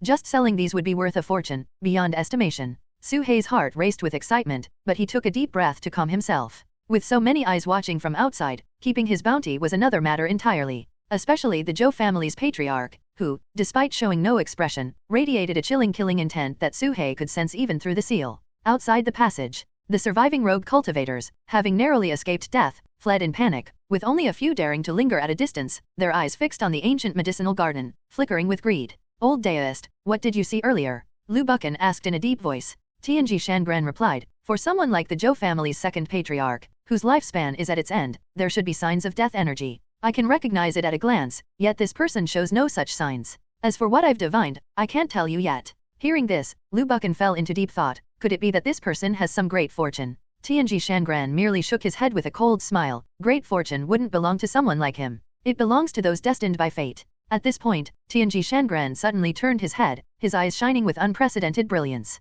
Such strong luck, this time there's no mistake. He stood up and walked towards the cave's entrance. Meanwhile, the main forces of the Heavenly Puppet Sect, Bai family, Zhou family, and the 4 sects of the southern region had arrived at the entrance of the Blood Corpse Cave, advancing inside. After a thorough search, Su-hei had taken most of the inconspicuous medicinal herbs. The garden looked much the same as before, but its scattered components had been cleaned out by Su-hei. Most of the spirit medicines were 1,000 years old, and he only took 10 of the 10,000-year ones, with 3 being sentient, a low ratio. Additionally, Su-hei noticed signs that some herbs had been previously harvested. Only a few low-grade 1,000-year ones were taken, and if Su-hei hadn't been observant, he wouldn't have noticed these details. Zhao Wenzuo mentioned someone had entered here earlier, and it seems true. Su-hei looked around. Besides the harvested herbs, the person left no other traces. Su-hei didn't dwell on it, just kept it in mind. At this moment, many precious spirit medicines remained in the garden.n/o/vel/b/jn.c//om. Su-hei's eyes flashed as he brought out a corpse puppet, placing it in front of a massive rafflesia.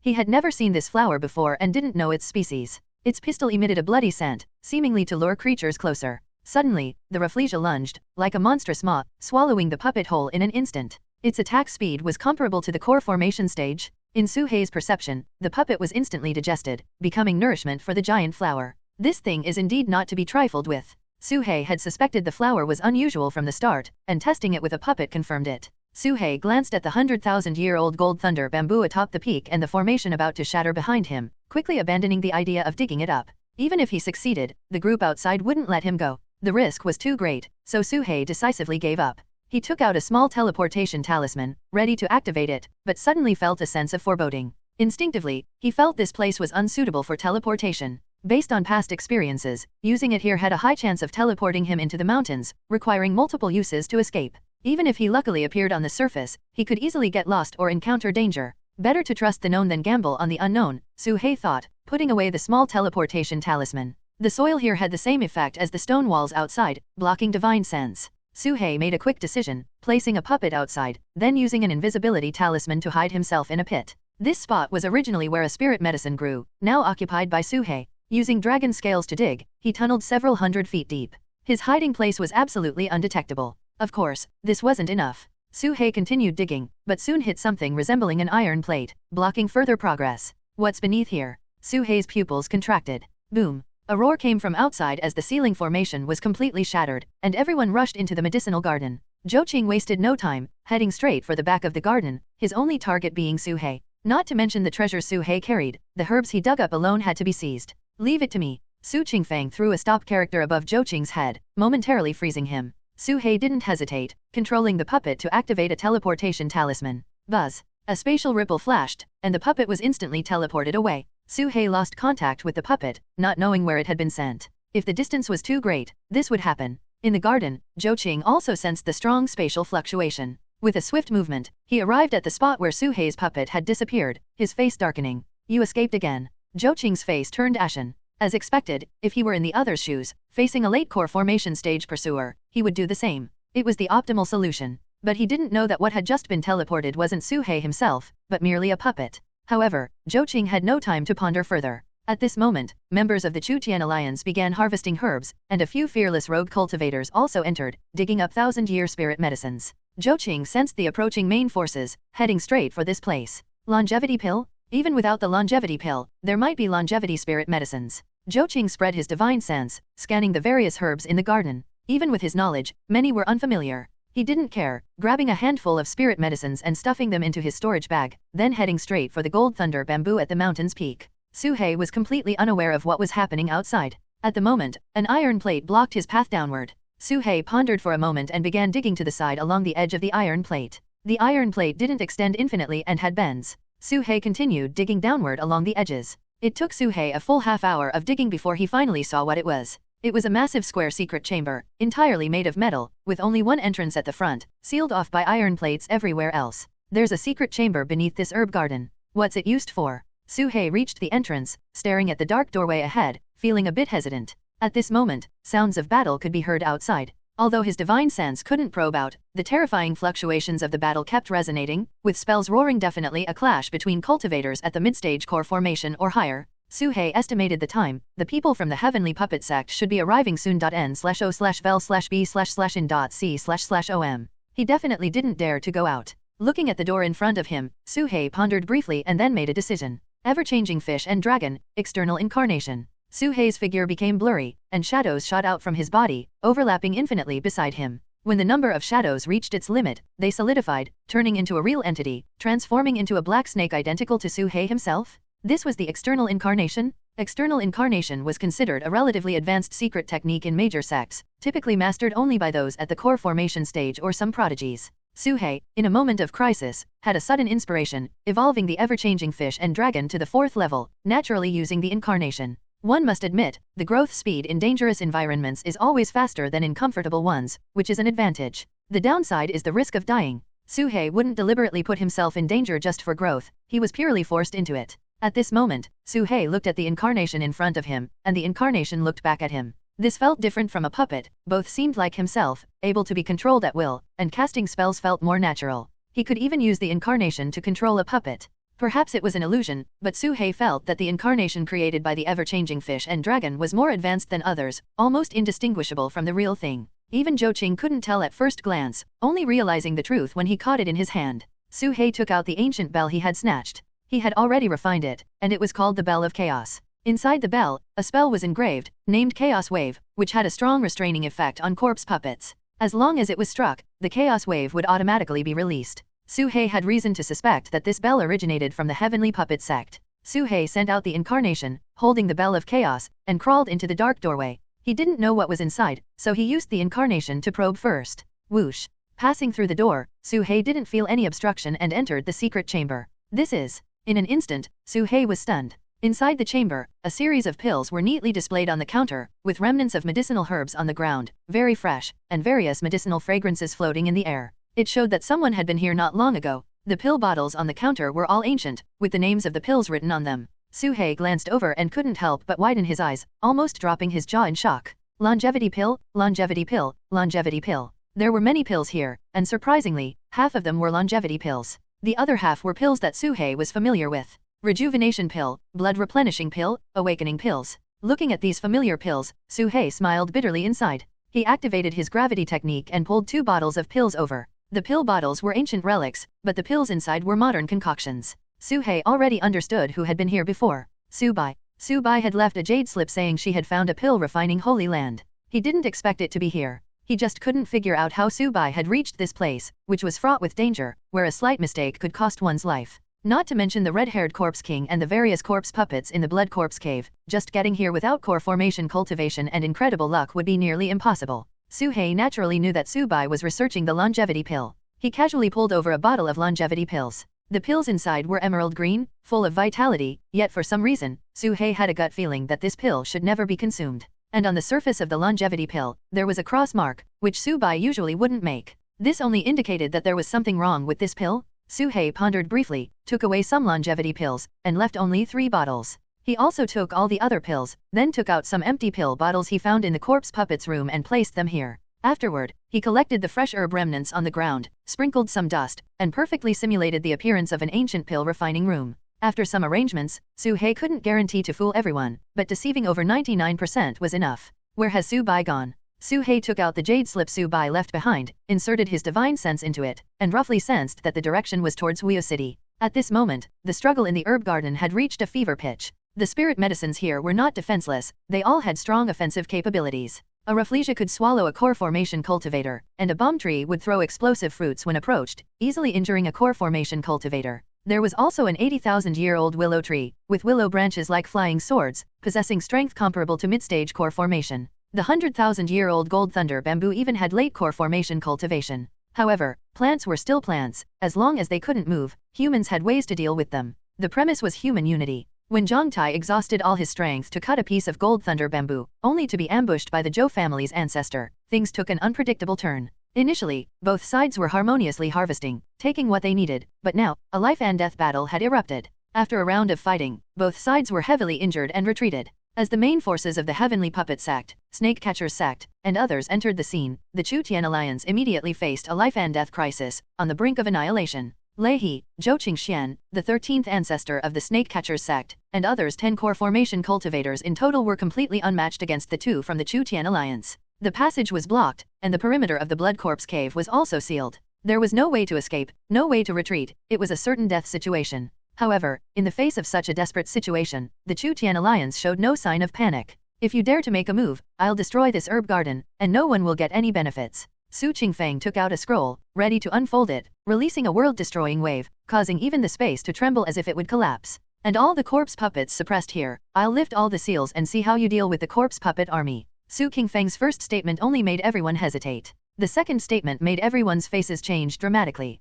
As Su Qingfeng raised his hand, the sealed red-haired corpse king outside let out a roar, a red-haired whirlwind rising, ready to crawl out from the ground. Everyone was shocked and could no longer remain calm. Stop! We agree to a ceasefire. Lei He hurriedly shouted, stopping Su Qingfeng's reckless actions. Su Qingfeng, as a leader of the Chu Tian alliance, although upright in his conduct, often found himself at a disadvantage in the ruthless cultivation world. However, he was far from foolish. He had long anticipated that among the rogue cultivators under the Chu Tian alliance, there might be spies, leading enemies to surround this place. The corpse puppets outside were not something he couldn't kill, rather, he intentionally suppressed and sealed them. This was his trump card, a bargaining chip for negotiations. With just a thought, the seal would break, and this place would be heavily surrounded by the army of corpse puppets, leaving no chance for escape. Even if a few managed to escape by luck, most would face a dead end. No wonder you're the leader of the rebels, such a clever tactic. Lei He said, his face pale with anger. You're too kind. We've been developing this place for 3 days, and the suppressed corpse puppets number in the hundreds, if not thousands.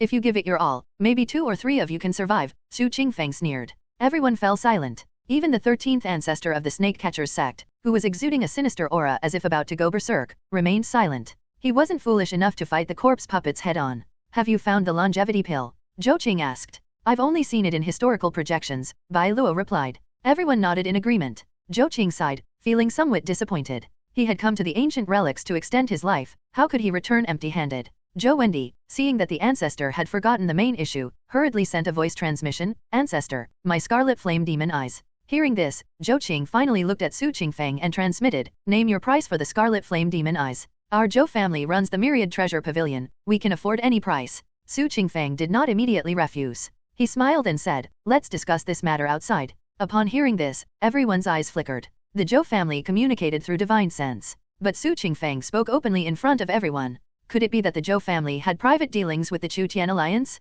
This made those present suspicious. Zhou Qing immediately realized he had been set up. He wanted to explain, but as a second ancestor, he couldn't bring himself to do so, so he just snorted coldly. Zhou Qingxian quickly explained, Wendy's scarlet flame demon eyes were taken by that demon and handed over to the Chu Tian alliance. Our Zhou family is negotiating to buy them back. His explanation only made things worse, as everyone showed strange expressions. We weren't suspecting you, so why explain? Is there no silver here? Moreover, Zhou Qing was the first to arrive here, bypassing everyone else to meet with the Chu Tian alliance, which was quite intriguing. Su Qingfeng, there's no need for such petty tricks to sow discord. Do you really think we're fools? Yin Mingzi spoke coldly. Smart people could naturally see through the ploy, but there was never a shortage of foolish teammates. They just didn't show it. Moreover, there were some troublemakers within the coalition. Qiushui, what do you think? The Bai family had also sent an elder named Bai Zhong to protect Bai Qiushui's safety. Our Bai family should best avoid getting involved in such disputes and not be used as pawns, Bai Qiushui said calmly. I agree.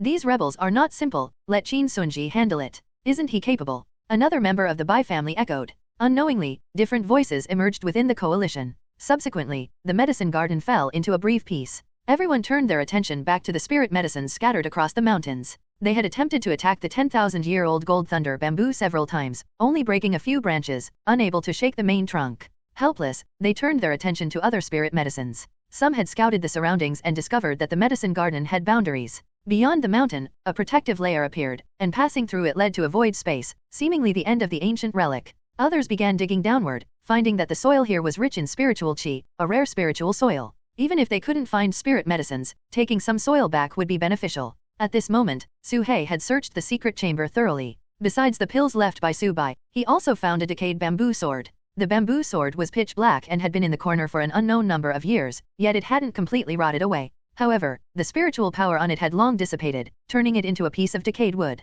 Su He didn't let it go and carefully stored it away. At this time, his true self outside the secret chamber suddenly felt the ground shaking. They're digging down, as expected. Su He's heart tightened. He wasn't surprised that the underground would be discovered. His avatar immediately left the secret chamber, digging in the opposite direction of the vibrations, using dragon scales to clear the way, while his true self followed behind, filling in the excavation traces n/o/vel/b/jn.c//om. Before long, he reached a position only 10 meters from the surface and stopped. At this distance, if he exerted all his strength, he could break through in an instant. Moments later, look, what have I found? There's an underground cave dwelling here. The two who first discovered the secret chamber rushed in, sweeping away all the pills inside, without suspecting it was a setup. These two were elders from the Taishan sect in the southern region. They didn't dare to snatch spirit medicines, so they could only dig for spiritual soil and pick up leftovers. Seeing such a great opportunity, they didn't hesitate and rushed in. However, the news quickly leaked, and Lei He and Zhou Qing found their way there, taking all the gains from the two.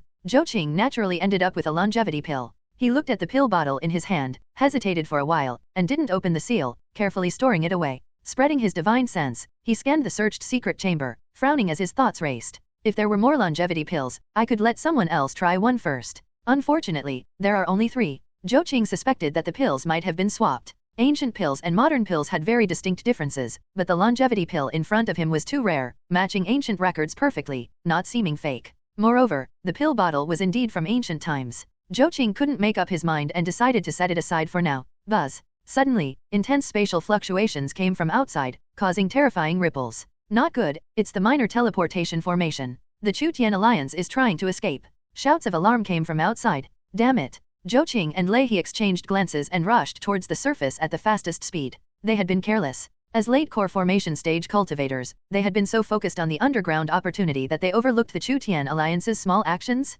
They could accept the Chu Tian alliance leaving, but they had to leave together. If the Chu Tian alliance left first and released the corpse puppets, it would be a disaster. They would have played a time trick, slipping away first and leaving the others trapped by the corpse puppets, with dire consequences. Boom. The surface exploded as Su Hei's figure shot into the sky. He had also heard the shouts from outside and made a decisive move, breaking through the surface, his gaze instantly locking onto a massive formation in the distance. The minor teleportation formation, once used by He Huang at the Purple Mist sect, was something Su He could recognize at a glance. Ever-changing fish and dragon. Su Hei's speed reached its peak, entering the minor teleportation formation almost the instant it activated, enveloped by spatial light. Inside the formation, several people appeared simultaneously, all members of the Chu Tian alliance. Zhang Tai, Ku Xian, the silver-haired witch, Xiao Zhou, Zhao Wenzhuo, and the vulture. A few rogue cultivators also rushed in. Seeing Su He enter, everyone was slightly surprised. Ku Xian nodded in greeting, Zhang Tai remained expressionless, Xiao Zhou was full of excitement, Zhao Wenzuo's pupils contracted as he took out a tortoise shell to calculate fortunes.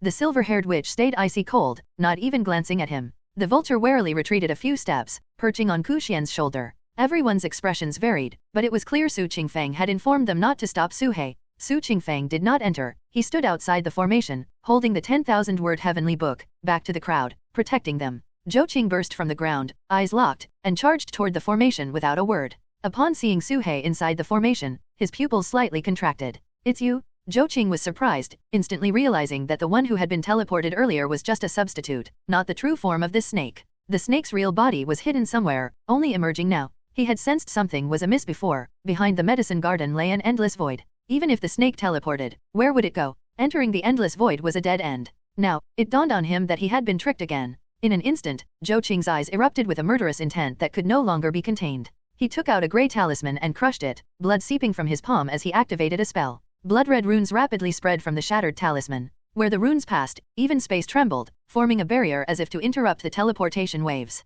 A 4th-level talisman. The crowd behind exclaimed, the talisman Zhou Qing used was a 4th-level talisman, a void-lock talisman. The void-lock talisman could lock space, prohibiting teleportation, a divine ability only elemental infant stage cultivators could wield, beyond mere spells. Zhou Qing had prepared ample means for this expedition, and this was one of his trump cards. Without hesitation, he used it to trap the opponent. The wind is cold at Yi River, the warrior goes never to return. Su Qingfeng, holding the 10,000-word heavenly book, recited loudly. From the book floated a long poem, coalescing into a black figure. This figure, holding a blade, exuded an extremely chilling killing intent, even hinting at the elemental infant stage's aura. The aura of life and death, a thought of life, a thought of death. This was the insight of an elemental infant cultivator before bravely facing death, transformed into verses and integrated into the 10,000-word heavenly book. Words became poetry, infused with aura, presenting power far beyond ordinary single words. Kill. The black figure, like a blade, charged toward Zhou Qing's area, the indescribable aura of life and death instantly invading Zhou Qing's body.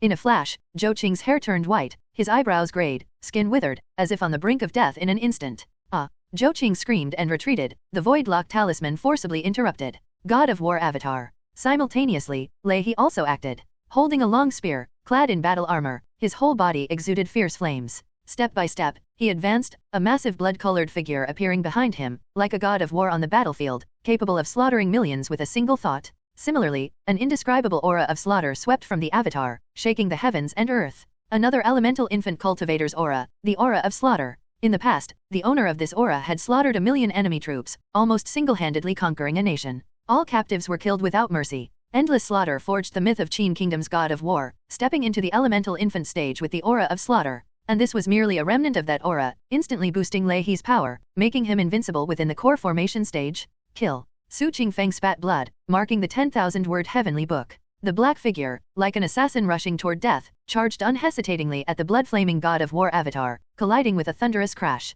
Heaven and earth shattered, the void broke, the great path roared, n/o/vel/b/jn.c//om. This was a clash of elemental infant auras. The aura of life and death against the aura of slaughter. Su He, within the minor teleportation formation, was utterly stunned, his mind buzzing, unable to utter a word. Everyone present was shocked, awed by the overwhelming aura. I can't calculate it. Zhao Wenzuo looked at the tortoise shell in his hand, then at Su He, his expression grave. In the blink of an eye, at the moment of the two auras' collision, the minor teleportation formation completed, activating immediately, spatial ripples enveloping everyone within. Buzz. The crowd within the formation vanished, transforming into streaks of light, traversing the void, teleporting outward. This was not a random teleportation. It had a direction, returning along the path they came, no different from an ordinary small teleportation talisman. However, the talismans were limited, non-renewable, and due to war consumption, were scarce nationwide. Perhaps due to interference from the battle, this teleportation did not move them far, stopping just outside the Blood Corpse cave. This place was familiar to everyone, not far from the exit, needing at most half an incense stick's time to leave.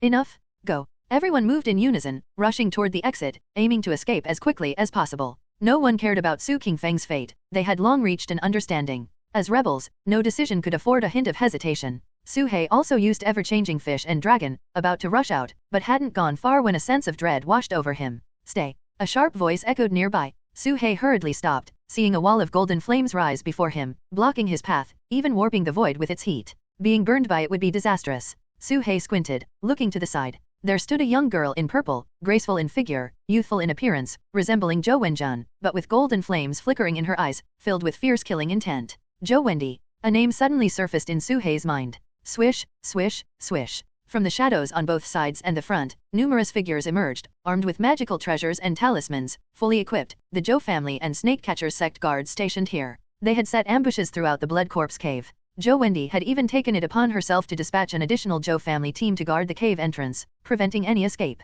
Zhou Qingxian was among them, the strongest, having reached mid-stage core formation. At this moment, they stared at the scales on Su Hei, precisely as Bai Luo had described, the scales of the culprit. They suffered a major setback with Bai Luo inside the pyramid, leading to mutual suspicion. However, afterward, Bai Luo took the initiative to visit and share intelligence about the pyramid, suggesting a reconciliation. Zhou Wendy naturally felt disdain. She almost died because of Bai Luo, so how could she just let it go lightly? On the surface, though, both sides had to maintain peace. It seems the guess was correct. The other party is indeed a snake, the one the ancestor is looking for. Zhou Qingxian glanced at Su Hei in the crowd. Such demonic beasts, more cunning than humans, were rare but not unheard of. The demonic beasts appearing in the ruins were mostly human spirit pets, collaborating with humans, never seen acting alone. Not to mention, this snake ventured into the pyramid alone, reaping various benefits. Attack. With a cold shout from Zhou Wendy, the ambushed army of cultivators surged forward, charging at the Chu Tian Alliance members. Various spells and magical treasures were unleashed, creating a spectacular scene. The Chu Tian Alliance, including 2 rogue cultivators, had only 8 people, while they faced more than 20, outnumbered by more than double. The Chu Tian Alliance members exchanged glances, with nothing more to say. Just fight? Demon Man Zhang Tai led the charge, his body swelling like a towering giant, swinging a massive hammer towards Zhou Qingxian. Zhou Qingxian dodged into the air to avoid the core formation stage battle affecting others. Namo Amitba. Demon Monk Ku Xian chanted the rebirth mantra, causing those casting spells to fall powerlessly from the sky as if losing their souls, their spells dissipating into nothingness. Zhou Ping, Zhou Kang, Xia Yuyan. The silver-haired witch maintained her habit of asking names before killing. Anyone she named froze involuntarily, their heads flying off, dying instantly. N/O/vel/B/in.C//om. These 2 were the main force of the Chu Tian Alliance, invincible below the core formation stage. Xiao Zhou and Zhao Wenzhuo, with slightly weaker cultivation, could only deal with some small fry. The other 2 rogue cultivators, having survived until now, were not mediocre, each picking a late foundation establishment stage cultivator to fight, taking advantage of the chaos.